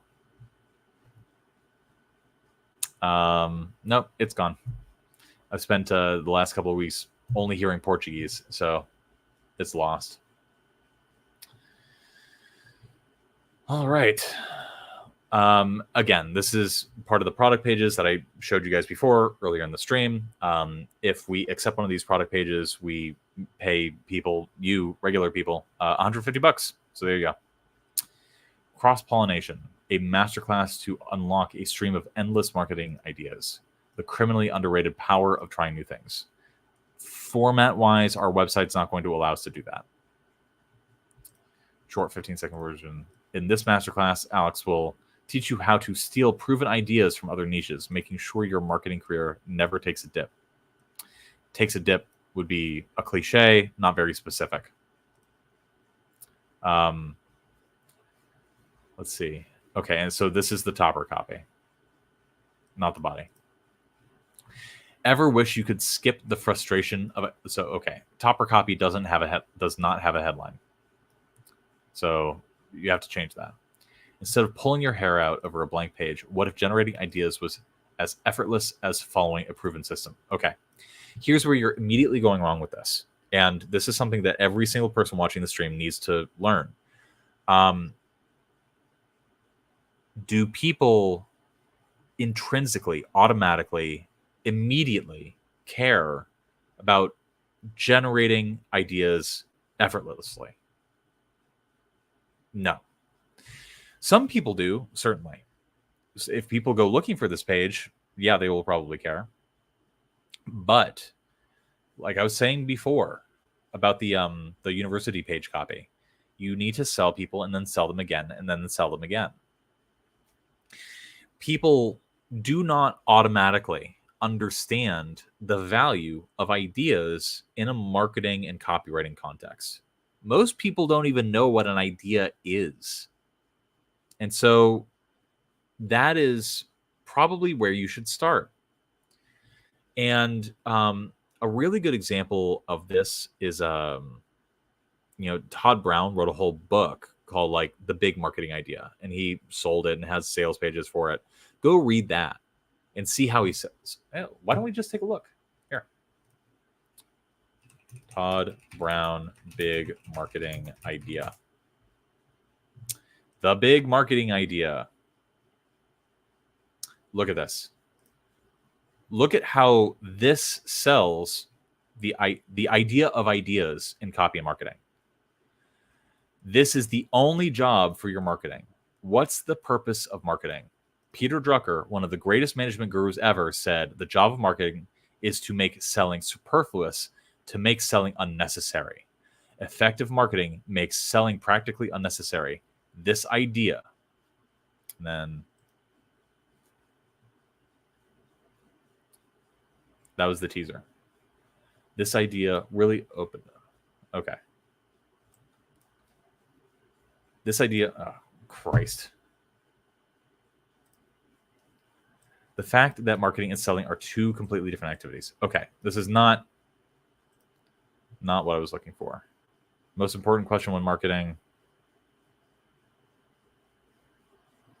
Hey, stop sounding hypey and do this instead. That was what I was talking about with the last thing. There we go. Does your marketing have a big idea? Here we go. A big marketing idea, headline, right out of the gate, is an idea that is both intellectually interesting as well as emotionally compelling. What that means is that it resonates on an emotional level. It stirs emotion. Okay. But it's also an idea that's intriguing from an intellectual level, an intellectual basis, so it appeals to both the head and the heart. So, okay, this is obviously writing to people who understand that they need a big marketing idea. Does this link to his book? Grab your copy. Here we go. Look at how this frames it. Brand new way for coaches, consultants, and experts to get customers and clients online. Reassuringly different formula for attracting a horde of hungry buyers chomping at the bit to buy what you sell. Guys, this is selling a big idea book. It's leading, the headline is leading with a benefit. And it's reassuringly different. It is unique. Legally steal this new high concept hook customer generating system. Look at that. Look at how this is systematized. It's almost like Todd Brown knows what the hell he's doing. Everyone else is ignoring. So this, very benefit driven, very, very, very clear. And it makes it sound exciting without talking about ideas. Let's go. Social proof, new formula to ensure you, your product, and your marketing stand out even in the most competitive niches without using hyped up copy or bogus claims. What this is doing is it's implying the benefit of having powerful, emotionally compelling ideas without saying your copy needs to have emotionally compelling ideas because when you do, you can sell without having hyped up copy or bogus claims. No. It reverses that. It leads with the benefit. That is what I'm encouraging you guys to think about and do. All right. Start with this. Imagine building your campaigns on a foundation so strong that it almost guarantees success. How about delivering innovative solutions for your clients so they think of you before even ever turning to Google? So this, you're on the right track, but it's not landing yet because you got to think about like what that other page I showed you was doing. Yeah. Being crystal clear, being uniquely useful. Totally. All right, let's look at the first little bits of the lead and then move on from there. Section 2. So this would be the actual headline and body copy for a product page. I grew a hobby business from hemorrhaging money to earning 6 figures thanks to cross-pollination.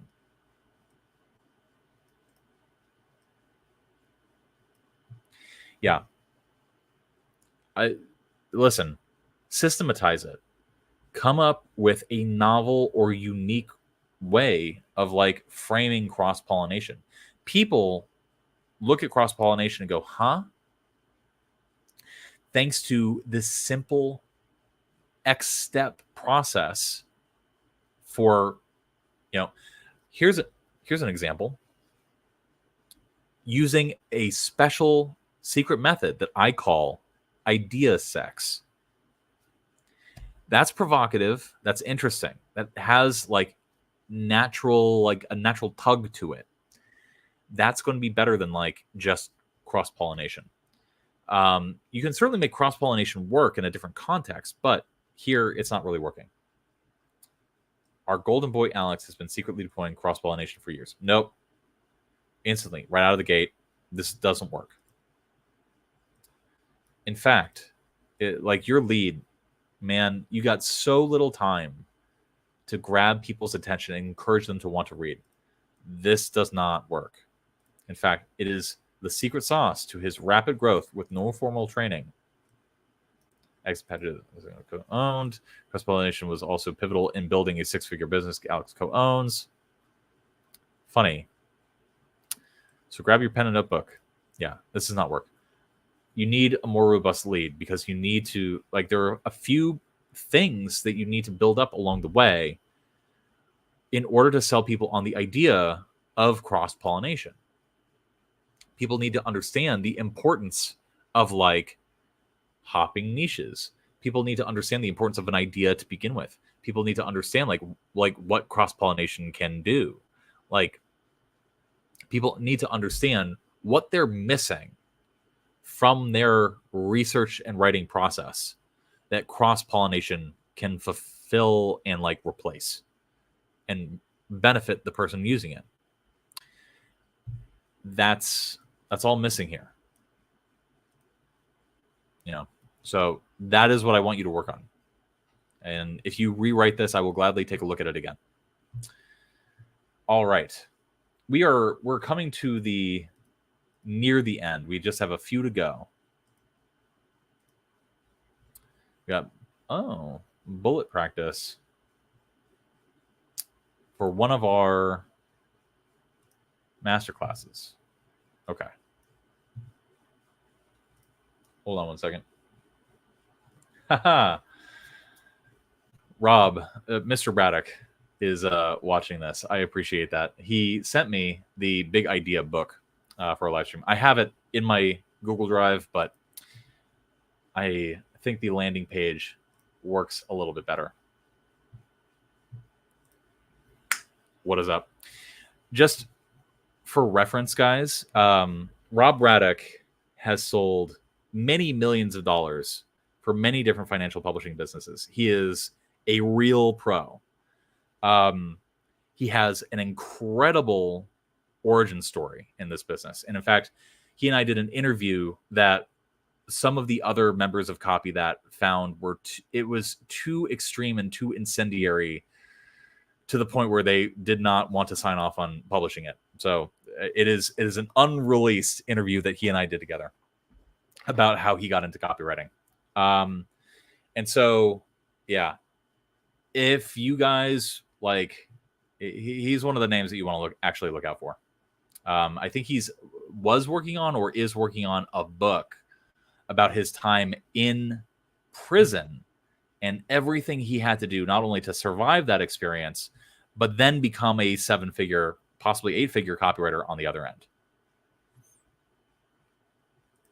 So anyway, so this is bullet practice. So this person, let me check that. Let me check that. Okay, so this is bullet practice. This is the context that I have.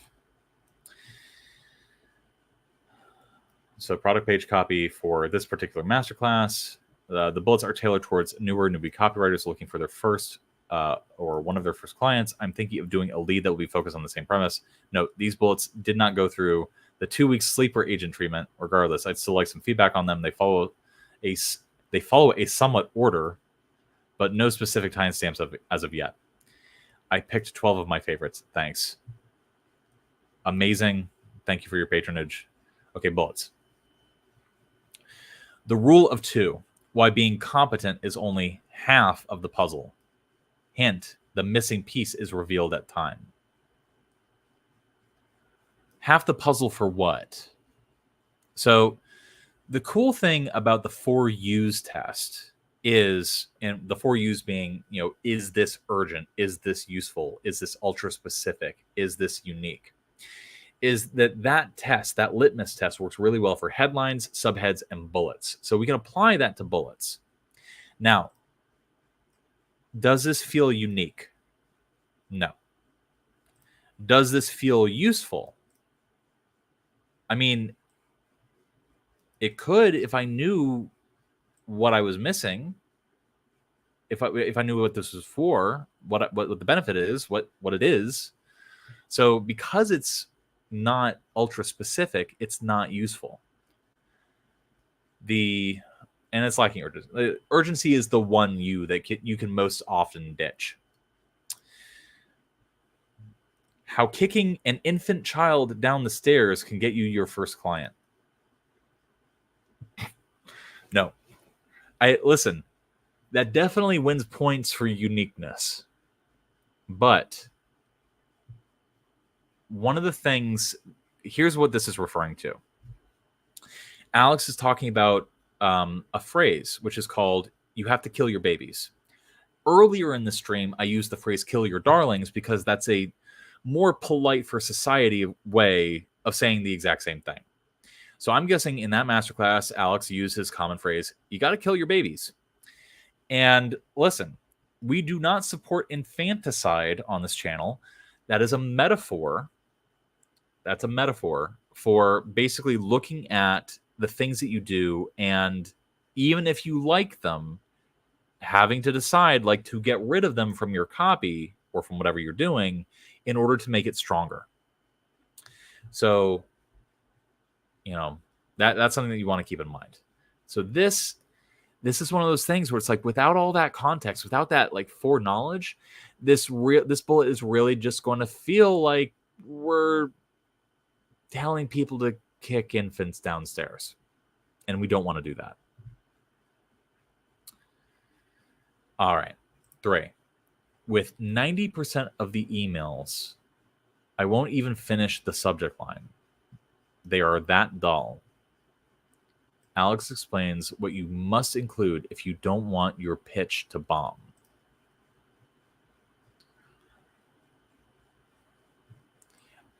This is a quote from the masterclass, I presume. I would rephrase this. 90% of your future clients or like your prospects or something like that won't even read the end of your subject. 90% of your clients won't even read the end of your subject line because they're too, and then I would leave this part out. At this time, Alex explains what you must include if you want to get your prospect to actually read your pitches. Something along those lines. Yeah. Okay. I think we've diagnosed the problem. we've gotten to the heart of it. I'm just now realizing that I'm approaching these bullets from the perspective of somebody who's actually seen the video. That's definitely a problem. It certainly is. Because again, when we're selling something, they don't have knowledge, but you do. And also, you don't want to reveal too much about the video to make them go like, oh, well, that sounds lame. I can just skip that. You want to actually build intrigue, and you don't want to reveal too much about like what's actually revealed in the product, because they have to buy to get what you're revealing. So these are all things you got to keep in mind when you're writing bullets. I'll read 2 more and then we'll move on. I'm currently working a day job. After learning the basics of copywriting, I was able to make some sample copies. Don't use copies, only say the word copy. Now I need some feedback on them. Where do I find some help? Well, that's what this stream is. And if you are a Patreon member, we will actually read it on stream for everybody to see. So if you cannot pay or will not pay, we do have in our Discord, link in the description below, an actual channel called Community Critiques, and you can actually get your stuff critiqued there. 4. The secret triple T method Alex used to get his clients when he was starting out. This has some gas. Work on that one. That one's your best one yet. It's not perfect. Work on it. Discover how to make your clients cling onto you like a lifeboat in a tsunami of boring ads. Again, that's an example of what I've been talking about over the course of the stream. Clever, not clear. You want to avoid that. All right, we're going to move on. Thank you for sharing your bullets. Listen, all of you watching, bullets are one of the easiest and best ways for you to practice copy, because again, as you could see, it was very easy for me to go through and be like, yes, yes, yes, yes. No, no, no, no, no. This is why this is working. This is why it's not. They're very simple to self-assess. They're very simple to write. You can be very playful with them. And like, you can get a lot done very, very quickly. and then like refine it down based on like the simple assessment tool that I just gave you guys, which is the 4 U's. So yeah, I only read 5 of them, and I'm glad that was super insightful. And thank you for sharing your copy with us. All right, we're going to move on to the next thing. Guys, we're getting very close to the end here. I'm excited because I'm very, very hungry. Okay, let's zoom in. This is an advertorial. All right, for info. So for context, the target audience is office workers in the late 20s to 50s in Germany. Cool. They like to drink coffee a lot, work a lot to a concerning amount. Yeah, they're Germans, and want to finish work faster as well. They have no time to enjoy time after work because they feel miserable from burnout. Also, Germans are like machines and just don't praise much that much. Oh, all right, hold on. Germans are like machines and just don't praise much that most Germans crave for praise. I think I just had a stroke reading that sentence. All right. The audience is unaware or problem aware. Ooh, okay. Very unlikely that you're going to be writing for a truly unaware audience, but problem aware, a little bit more likely. Product. I want to introduce the product, which is a focus drink that is better than coffee or energy drinks. Okay, I can tell you immediately that if you are writing to people who have heard what coffee is or what an energy drink is, they are not problem aware. They are solution aware. They know that other solutions to the problem exist. Therefore, they are solution aware. So it is, I think, a mistake, even before reading the copy, to target unaware or problem aware people. And why is that? Because you're not selling people on the idea that there is a solution to their tiredness. They know that there's a solution. It's why they drink so much coffee. So you're not trying to sell them on the idea that there are solutions to tiredness. You are trying to sell people on the idea that your solution is better than other solutions. That is why you would want to write things in a different way for a solution-aware audience. I hope that makes sense.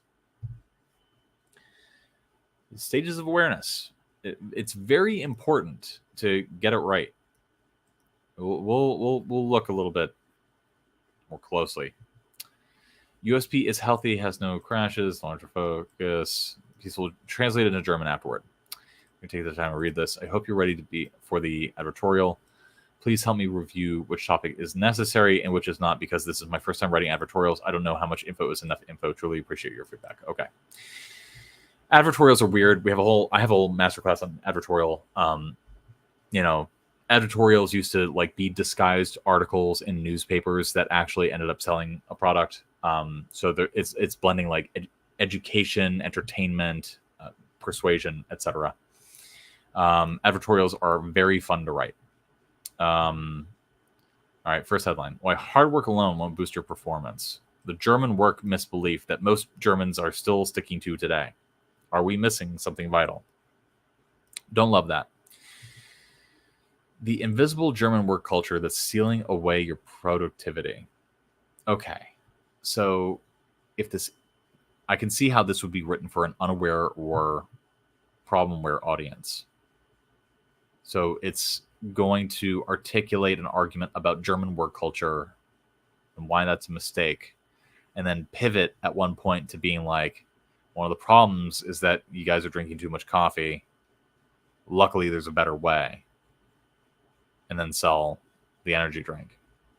Okay, I can see that working for a more problem-aware audience. That's reading this article with little bubble box and one Facebook. Okay. Image of hardworking German where there's a dark side. I feel like some of the issues I'm going to have with this are going to be a result of like problems in translation. I'm used to that. I work pretty primarily with Japanese copywriters.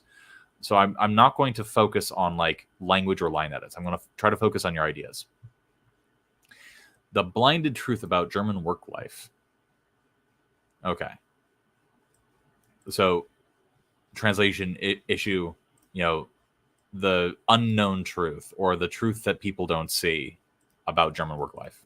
That would be an algorithmic translation thing.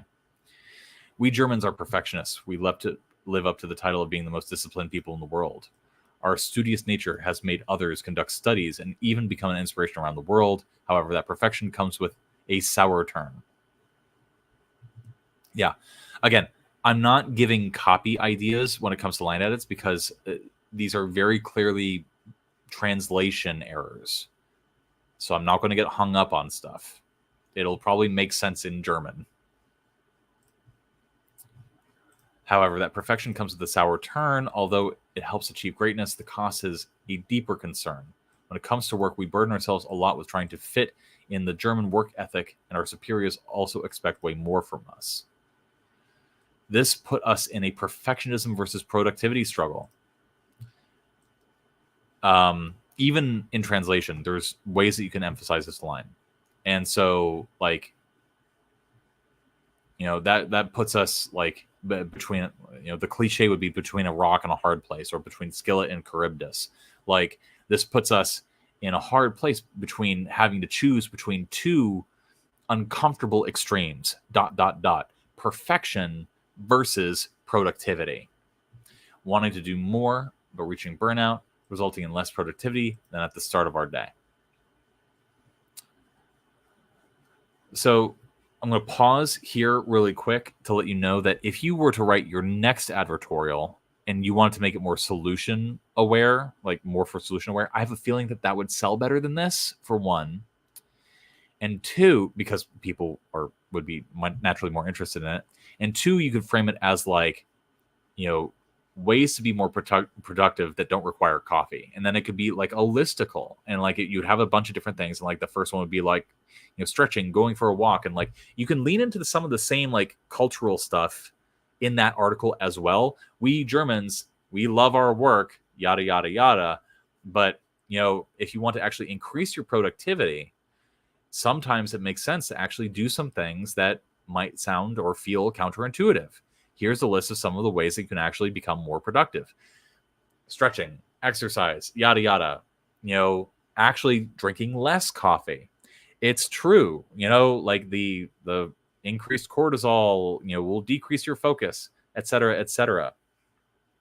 And then you can pivot in that section to like, one of our favorite alternatives to copy that doesn't give you the jitters, that doesn't, decrease your focus, is this. And then you would like spell out the benefits of the energy drink. And then you would give like two more things in the listicle, that are unrelated to that. And then bingo bango, you have yourself an advertorial that feels like more of a natural sell, if that makes sense. All right. And that would be geared more towards like solution aware audiences. Hopefully what I just said makes sense to everybody. It's at that part of the stream where I'm not even sure if the things I'm saying make sense. Okay, 1 in 2 Germans experiences burnout from work, more than half the population, to be specific. Good dimensionalization there. This you trapped in the 9-to-5 burnout cycle. When you're given a fresh task, you work hard, but after the daybreak, you start getting sore eyes, restlessness, and distractions start gaining your attention. You'll be like, all right, I'll try to work more, be productive, no more phones, until 10 minutes of work lead you to click back over to check your social media feeds once again.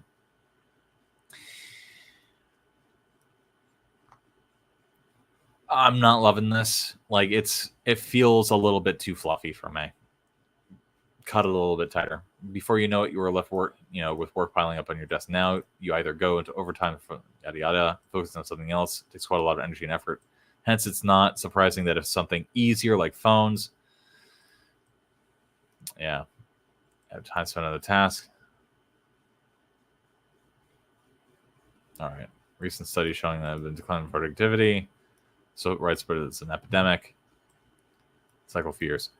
I almost feel like you could start this and be like, it's easy to understand why.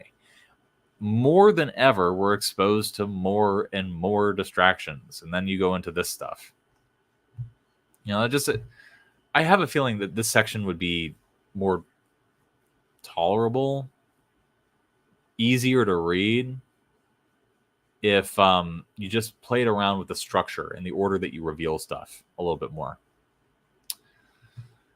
Imagine continuing the cycle for years. Eventually, you'll find out your boss, giving you fewer chances to participate in important meetings.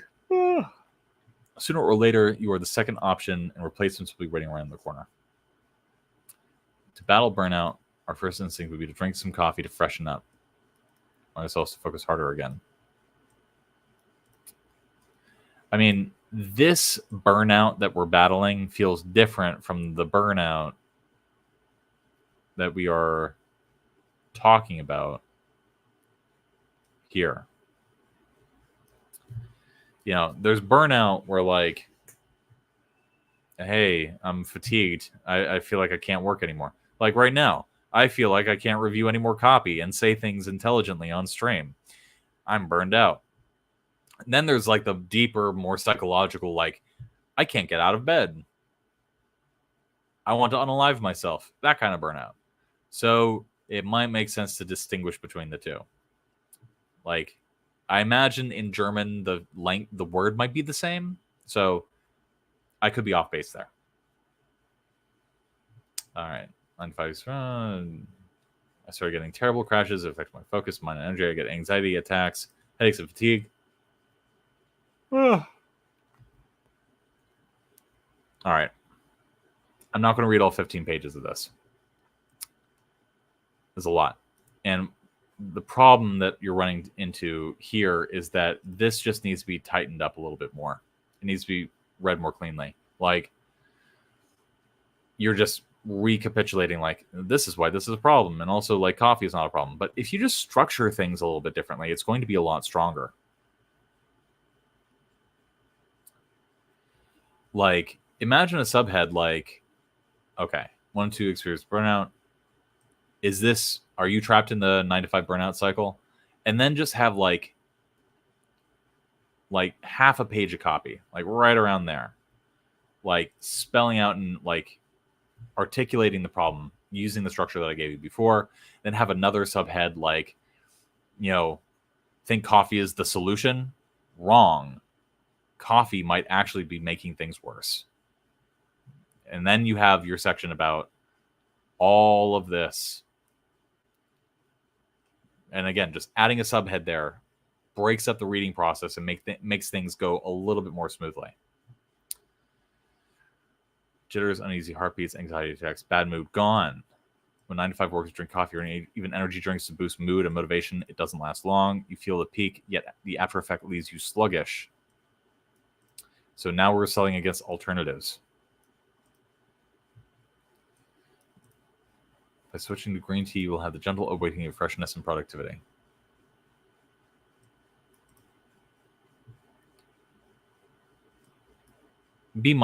Listen, I know that it's in vogue right now to have sentence breaks with commas, but that's what ellipses are for. So be an old head, use ellipses. Switching to green tea, you will be able to get the gentle awakening of freshness and productivity. A cup of green tea contains less than half the caffeine of a cup of coffee. It is proven to not give you the side effects even if you chug 5 cups of green tea a day. All right, we got some proof about green tea. Yeah. Yeah, one of the things that you can talk about here, and again, this is just a readability thing and making things more readable and making sure that people get to the end of your article. Give people a list of alternatives rather than like, you know, this is a robust essay about like, you know, you have a problem with productivity, but you'll get burnout. So you then turn to drinking more coffee, but also there's health problems with coffee. But also, like, there's an alternative to coffee called green tea. But also, like, there's something that's better than green tea.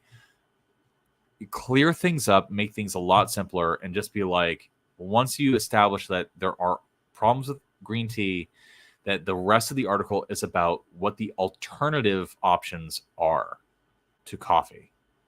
And then be like, there's green tea, there's this thing, and then there's this other thing, and that's what you're selling. And then you spend the rest of the article actually spelling out like the benefits of it. I would study more advertorials and really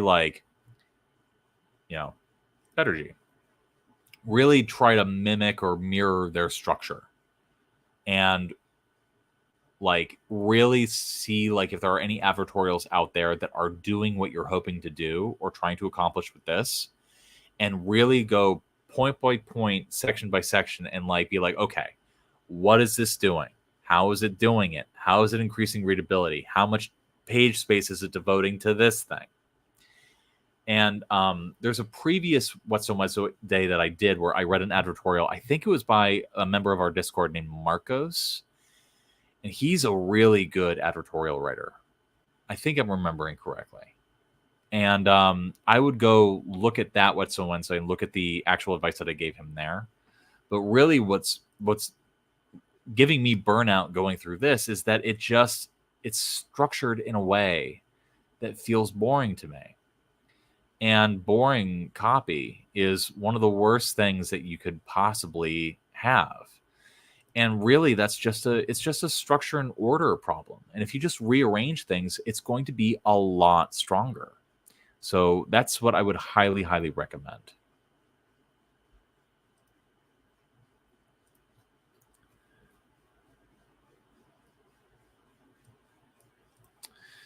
Another thing too is the whole premise of this, because you're going for that unaware / problem-aware audience, is that you're the big benefit that you're selling is guess what? With this, you get to work more. Fuck off. No. You're really relying on Germans, really stoking stroking their pride and stuff like that in being German and having this crazy work ethic and stuff like that. And I'm just a little listen, I could be wrong. I often am. But I'm a little skeptical that audience is going to respond to that particular appeal. I think you might be better off being listen, you're like this, you drink a lot of coffee, and you're probably looking for an alternative because of these problems. Be very, speak directly to people's not only problems that they're aware of, but also to their recognition that there are other solutions out there. And there are also some solutions that they might not be readily cognizant of. Stretching, green tea, stuff like that. And just create a listicle around that's more geared towards a more aware audience. And I think that this would probably flow better. That way you're not selling people on drink this and get back to work. I don't know if that's going to appeal to people. Again, I could be wrong, but I would play around with the structure of this.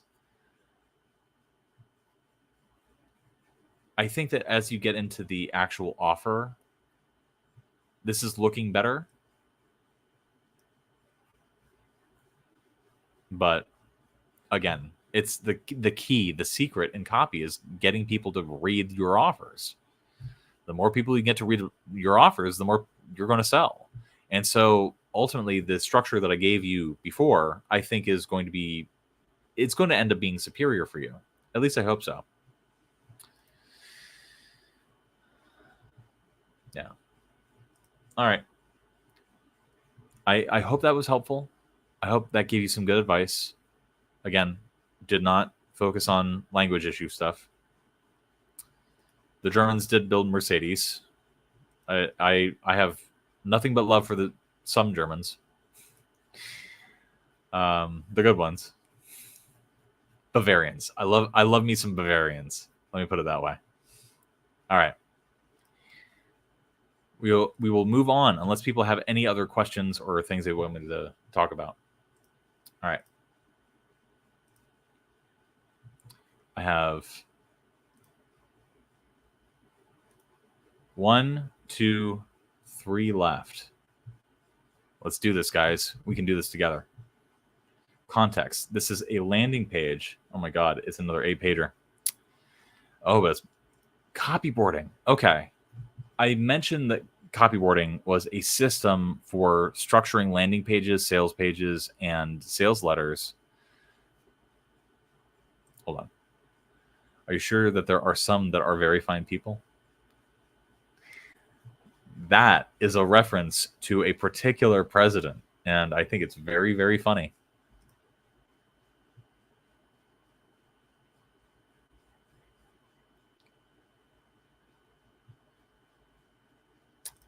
Germans are cool. Not the people southwest of them, though. So what? Switzerland? Oh, man. Anyway, let's push on. We only have a few left. I'm starting to lose the pot a little bit. All right. This is a landing page to sell a free email audit to real estate agents. Probably won't publish this because I think people won't trust me enough to have login access to their email marketing platform. But it's still fun to write. Okay. Copywriting. Yeah. Just so you guys understand what copywriting is what you do is you write down on note cards like all the possible objections that you can think of that a person would have to either your idea or your sales pitch. You write them all down, and then what you do is you sit there with these note cards with all these objections, and you go, okay, logically speaking, if I say this thing, what is the first objection that somebody is going to have? And then you organize your copy that way. You go objection by objection and be like, okay, what are the objections that people are going to have in order to this thing? And that gives you an outline for your sales letter. So that's what copywriting is. It's like storyboarding, but there you go. Here's the objection. What's in for me? Who are you? Why should I trust you? Yeah, this is all the basic stuff. Basic objections. Can I see some examples of your work? Objection. What's in it for me? Get content that converts. Done for you so you can... Oh my God. Book more meetings with leads. Ready to work with you without writing a single word. This is too much. That converts. Done for you so you can book more meetings with leads. Ready to work with you without pain point. So why not just say, get content to help you book more meetings with leads, ready to work with you without writing a single word.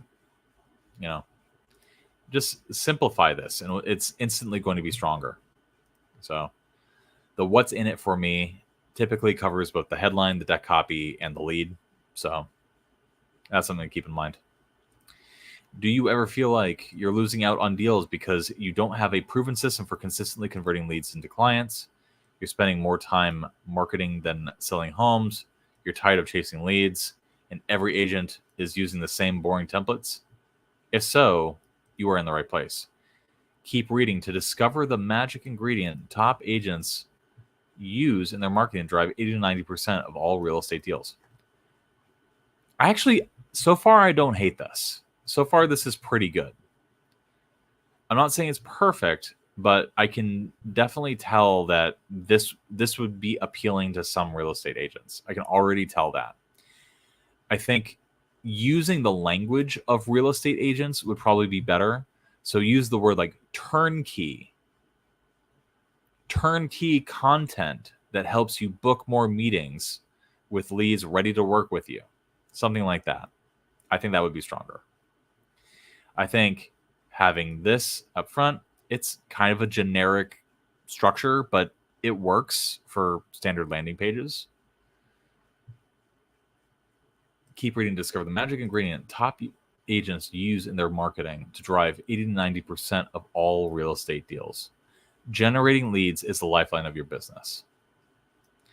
So here's a problem. In breakthrough advertising, I think he uses this term gradualization. What is gradualization? Gradualization is simply the process of like spreading out and moving apart your loops, your claims. Again, it's making things evolve more gradually. There's a more specific definition in breakthrough advertising. I'm not going to remember it verbatim. But let me put it to you this way. Here, you're building intrigue. Here, not one sentence later, you're killing the intrigue. Do you see the problem with that? This creates a natural desire to get this benefit, to learn this thing. This immediately stops people from reading more. So the point of doing this is then to build up the stuff around this so that when people get to generating leads, they're not disappointed. They realize the intrinsic benefit of it. Does that make sense? I hope that makes sense. Yeah, it's almost like we're being set up for a story with a way to learn more about the dream state being teased. Yeah, listen. This, when you set up your secrets, you don't want to reveal your secrets immediately. So, no new leads means no new income. So how are you going to stay afloat? You're probably trying the same tactics as everyone else. Calling leads, door knocking, posting on social media, distributing flyers, investing in paid ads, sending emails, creating a website, or buying leads. Those tactics definitely can work. Listen, be a little bit spicier. Like, actually, how should I say?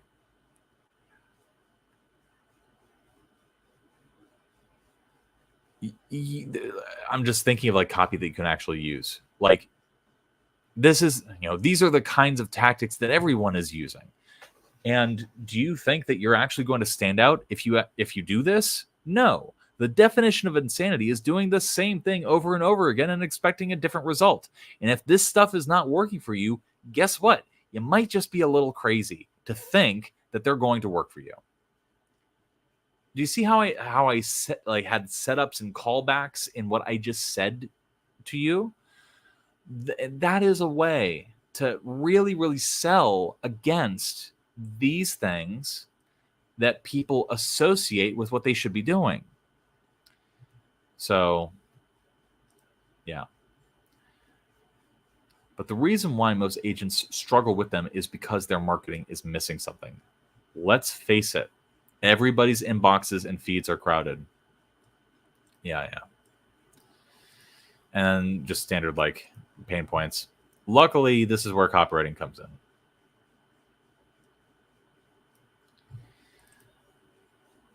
The art and science of persuading with the written word. So it's selling copywriting to real estate agents. High converting copy. So one problem that a lot of copywriters and marketers run into is that they often don't realize that copywriting marketing jargon is not known by other people in other fields related to sales.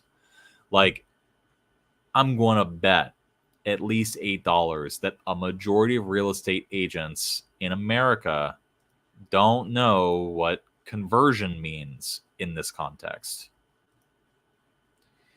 So it's fun that this is the big reel, that we're selling copywriting to real estate agents. Great. I would set it up a little bit differently. Like, okay, the problem is a lack of leads. And people are not getting leads because they're just doing the same thing as everybody else. They're not standing out. What they need is different messaging, actual persuasive messaging. And that's where I would systematize copywriting. I wouldn't sell people on copywriting, especially not real estate agents. I would sort of build up towards articulating that the problem is messaging. And the problem is that people's messaging and like their marketing is the same as everybody else. Like, and you can, how should I say? You can codify that. You can systematize that by like calling it, how should I say?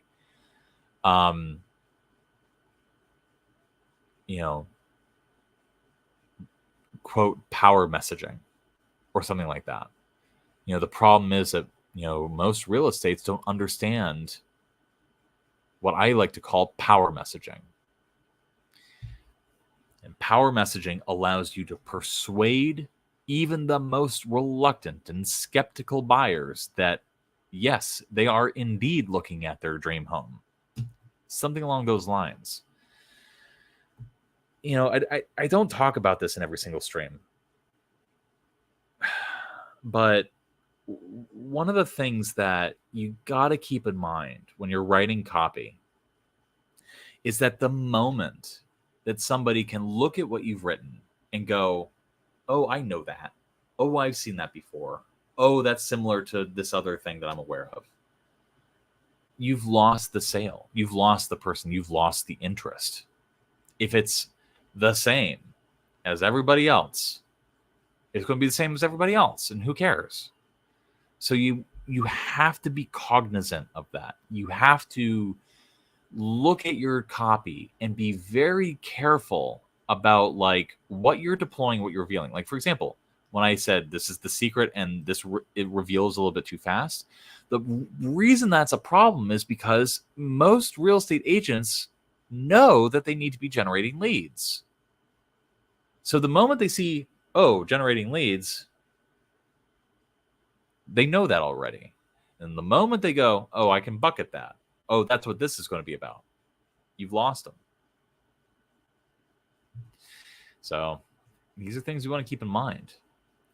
I'm not going to read the rest of this, but here's what I'm going to say about this copy. It's very competent newbie copy. It's running into some basic problems, but you're clearly a competent writer. Everything that you've done here, like I can see that there, like I said before, there's a deliberate mind behind this copy. And I think for that reason, you have a strong future in this particular career. A lot of copywriters or people trying to be copywriters, they just put words on the page. This is clearly deliberate.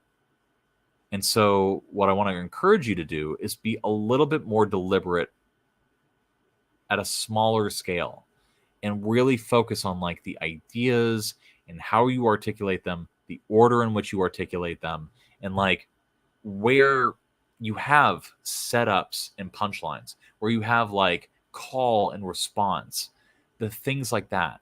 Really try to change your writing and the way you think about your writing to have this sort of like, how should I say, vortex effect. I just made that up. It's like I'm a copywriter or something. And what I mean by a vortex effect is like it draws people in and it keeps sucking them in and sucking them in, sucking them in, so that by the time they realize that they're being sold, they're already at the end of your copy. They've already read the whole pitch. So that is what I would encourage you to do. That like once you start doing that, and that's a very high level thing. Once you start doing that, your copy is going to be a lot better. So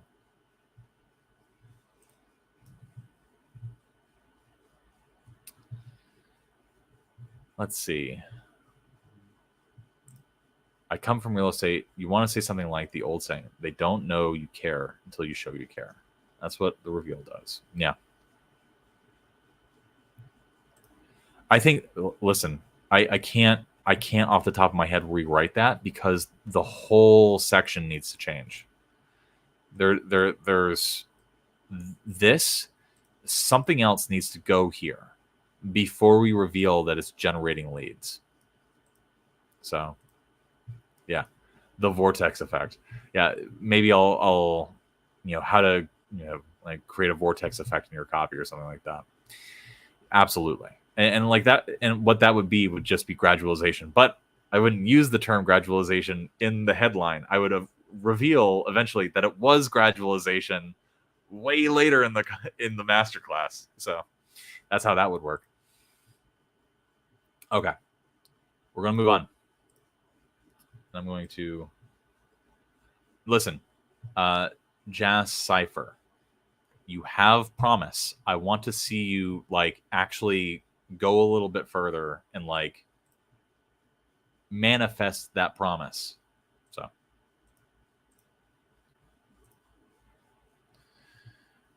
I'll look at two more.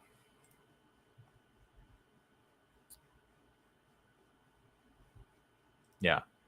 And by the way, maybe speaking to the why of lead generation, we're generated leads so we can close more deals, not spend all the time on the computer, maybe something like that. Yeah. That's certainly a direction that you can go in. So keep that in mind. So this is my first email copy. Target audience, people who are aware of the brokerage service and haven't invested yet. Okay, it's for a brokerage service. Interesting. Context, made up stock market crash, trying to push FOMO using the Dick formula. Interesting. Service is a brokerage service. Okay. This subject line sucks. Right out of the gate. Let's use the 4 U's. Is it unique? No. Is it urgent? No. Is it useful? Vaguely. I mean, you can just throw the word opportunity in anything and say, "Oh, I hit the U, useful." No, opportunity is too vague to be clearly useful. And then ultra specific, clearly not. So this subject line fails all 4, and it's not intriguing. Preview text. Time is ticking fast. Trying to add that urgency in there. Go back to what I said earlier in the stream about preview text. Hey, first name. Did you know the stock market went down by 47% last Monday? Hundreds of millions of people are losing almost half of their investments. Pretty crazy. Okay. So if you got to think about, as somebody who writes for financial information and financial services, one of the first things that I can say is that legal and compliance is a bear. It is so strict in this field. And so you can't just smoosh in a random story about a stock market crash. If you are, you have to actually point to a specific date and time in which this took place. You can't, obviously this would not work for any time except, ever, because there are the circuit breaker for the stock market. So the stock market cannot crash 47% in one day. So, right out of the gate, this is not working. At least on a conceptual, we have to tell the truth in highly regulated copy angle.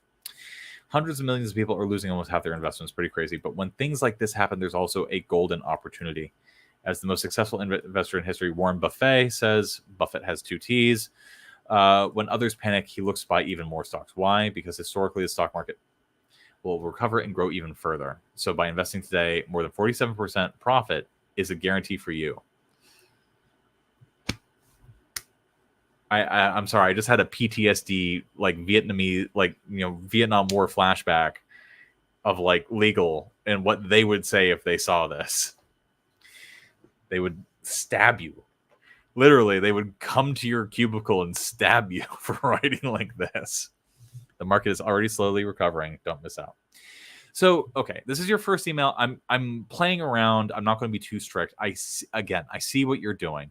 You're trying to create urgency. You're trying to speak to, a timely particular thing. You're trying to create a benefit. You're trying to appeal to an authority and credibility. Okay, great. The problem is with this is that you can't just run into writing an email without also considering context. An email is one of those things where context is probably one of the most important things you got to keep in mind. And why is that?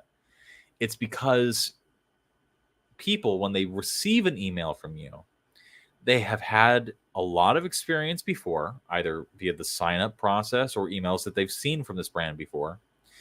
And also on the other end of the click, the C and DIC, there's more copy. There's more persuasion taking place.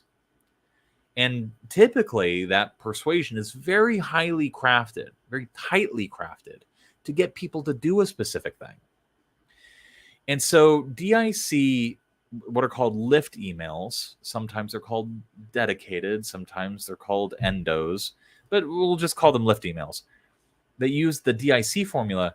The whole point is to sell the click, not the idea. Here, you're selling the idea. Buy stocks when they go down. Why would somebody need to click after that? You've already given them what they need. So you didn't sell the click.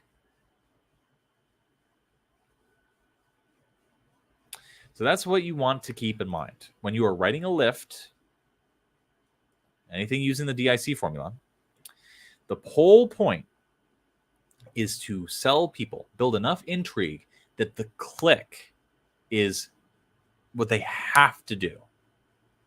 Let the sales page do the selling, do all the persuading.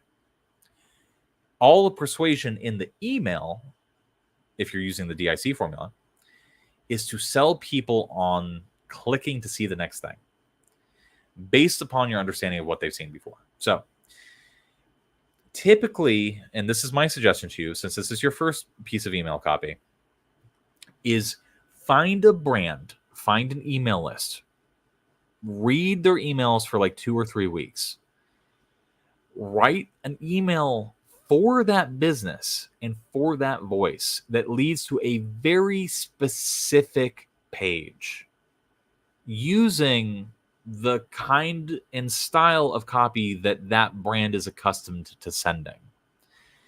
That's going to give you a ton of experience because, one, it forces you to read more copy, which, 99% of the time makes people better copywriters. Go figure.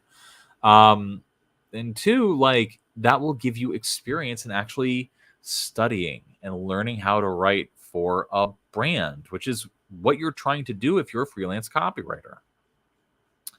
So that's what I would suggest. Could it be used towards the individual stock or portfolio dropping in one day? Legal would say, 1, that would be personalized. And if it's under the this is an actual brokerage service. So there would be different regulations. But if it's a publishing business, you can't give personalized advice. So that's out of the window. So it can't be an individual stock or portfolio dropping. Now, the other thing that you have to run into, the other problem that you run into is if it's a brokerage service, oh man, imagine you having a brokerage service and getting an email being like, hey, I noticed that your portfolio dropped 47% in one day. Here's what you should do. Oh, what happens then if that advice leads you to lose more money? Christ almighty. That business is suddenly liable for that. That is their advice after all. And if that business has a fiduciary duty, oh man, did they just fuck people over? So careful, careful, careful. All that stuff. You got to be careful. Make sure you don't end up in jail. All right. I see what you're doing. You're playing around with some interesting stuff. Follow the advice that I gave you, and you are going to write better emails. But again, for everybody watching that, wants to write emails as practice, context is everything. Don't forget that. Okay. And then this is another email. And then I'm going to go eat dinner. Let's see. There are 2 similar emails asking for an interview testimonial. Would love to know what you guys think. Okay.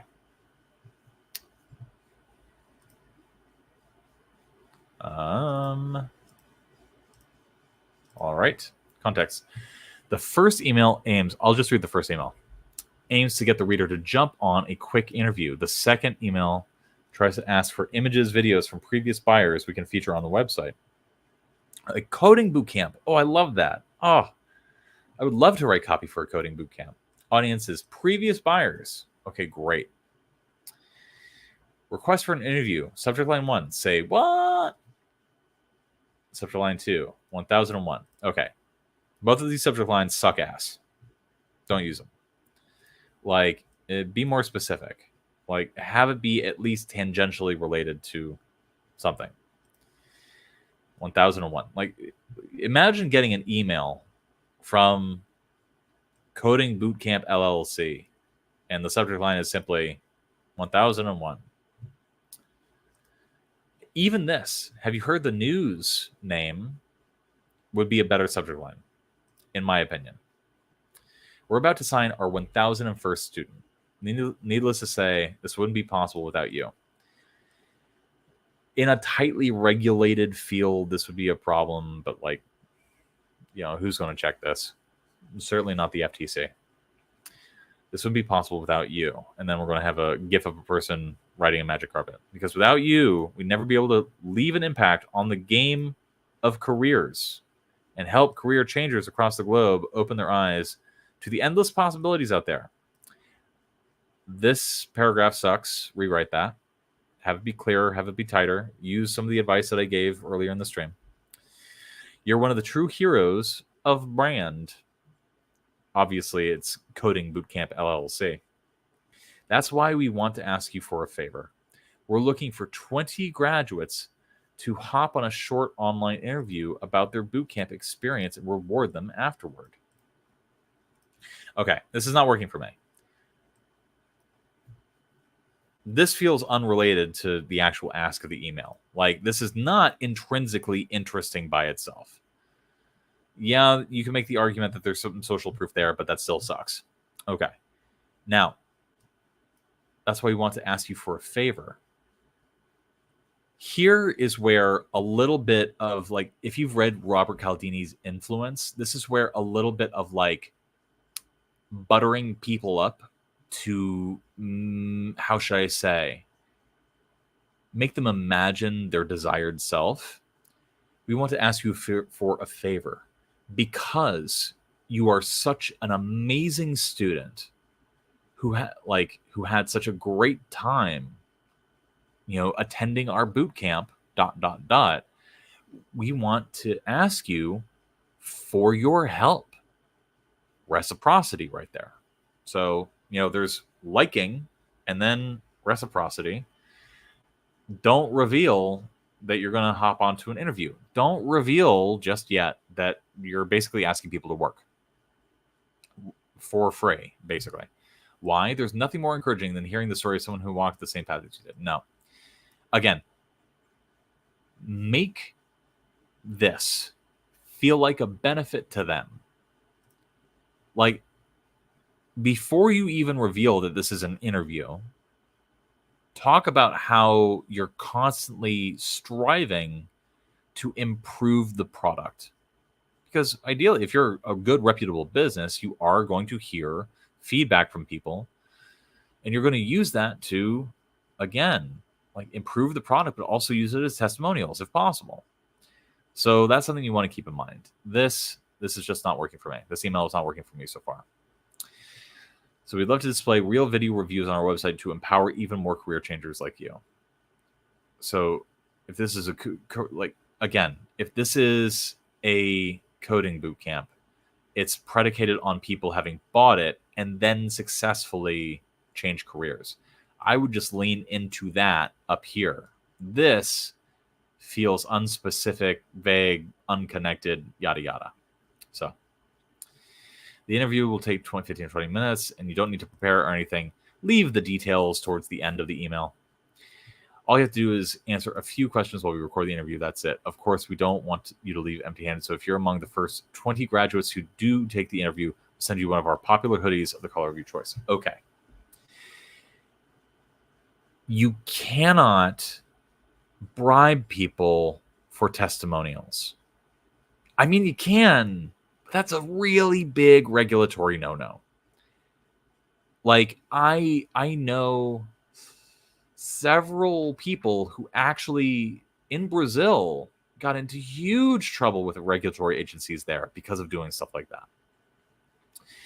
You cannot make, how should I say, a person's reward contingent upon them giving a testimonial. So that immediately would remove and destroy your ability to use these as testimonials if you actually did go through with this interview. If you just wanted to use them to improve the product, fine, but you would have to say that in the copy, which you aren't. So you can't incentivize testimonials that way, at least from my understanding and experience. Okay. Clear CTA to a Calendly link. There you go. Okay. That's my opinion of that email. And really just overall thoughts, like, make things beneficial, like, don't make things feel like work, have things be more coherent, improve your subject lines, et cetera, et cetera. If you haven't read Influence by Robert Cialdini yet, I would highly recommend it, because a lot of the strategies and principles that I just talked about are just clearly available there. It will really change your writing if you read that book. Yeah. So other than that, and that, I think, guys, was everything that hit the thing in time before we started the stream. There was one other link at 2:57 that I'm not going to read because I'm tired. I'm very tired. I'm so hungry. But I do have one question. Besides LinkedIn, do you recommend any sites to find copy contract jobs? Yeah, Upwork, Fiverr. Listen, one of the things I talk about in a few other masterclasses is one thing that people don't understand is that you probably have people in your extended friend group, your cousins, your family, who might be trying to start businesses. Have you tried reaching out to them? Probably not. Have you gone to like Chamber of Commerce meetings, like entrepreneur meetups? Those are free and they happen all the time. Have you gone? Have you tried to sell your services there? Give it a shot. That is what I would suggest you do. Any other questions before I sign off and disappear into the wild night? Did we have, guys, press Y in the chat if we have successfully whetstoned this Wednesday, if we have successfully had a Wednesday that was also a whetstone. Press Y in the chat if so. Yeah, good job, Herb. I love it. Have I ever seen a piece of copy and thought this person is not going to make it in copywriting? Yeah, absolutely. I see it very frequently. Usually, not naming names, usually it's the exact same people who will just write out their copy in a Discord message and then post it to general chat and be like, critique my copy. Those people who cannot figure out, like, oh, I should put this in a Google Doc and ask for critiques in the channel that actually says the word critiques. That, I think those people tend to have the most trouble. I'm surprised you watched for that long, man. I didn't say anything that you didn't already know. Love it. Variations. Anyway, guys, have a wonderful night. Thank you so much for joining for this. I hope you learned something. I hope you benefited from it. And yeah, in general, I am looking forward to reviewing your copy again. We'll have more of these for patrons and people who submit their copy. I think there will be 2 in September. And then in October, we have something special planned. It may or may not involve a hot tub. It may or may not involve all 4 members of Copy That actually reviewing your copy while being mostly naked. So just sending that out there, just teasing some stuff, just letting you all know that we have some stuff in the works. And guys, good luck. Take care. Go write more. That's it. That was a stream. There's no more. No more value will be given. 4.5 hours of value have been given. This is the end of the stream. I'm just going to cut off the stream right here. All right? We're just not going to talk anymore.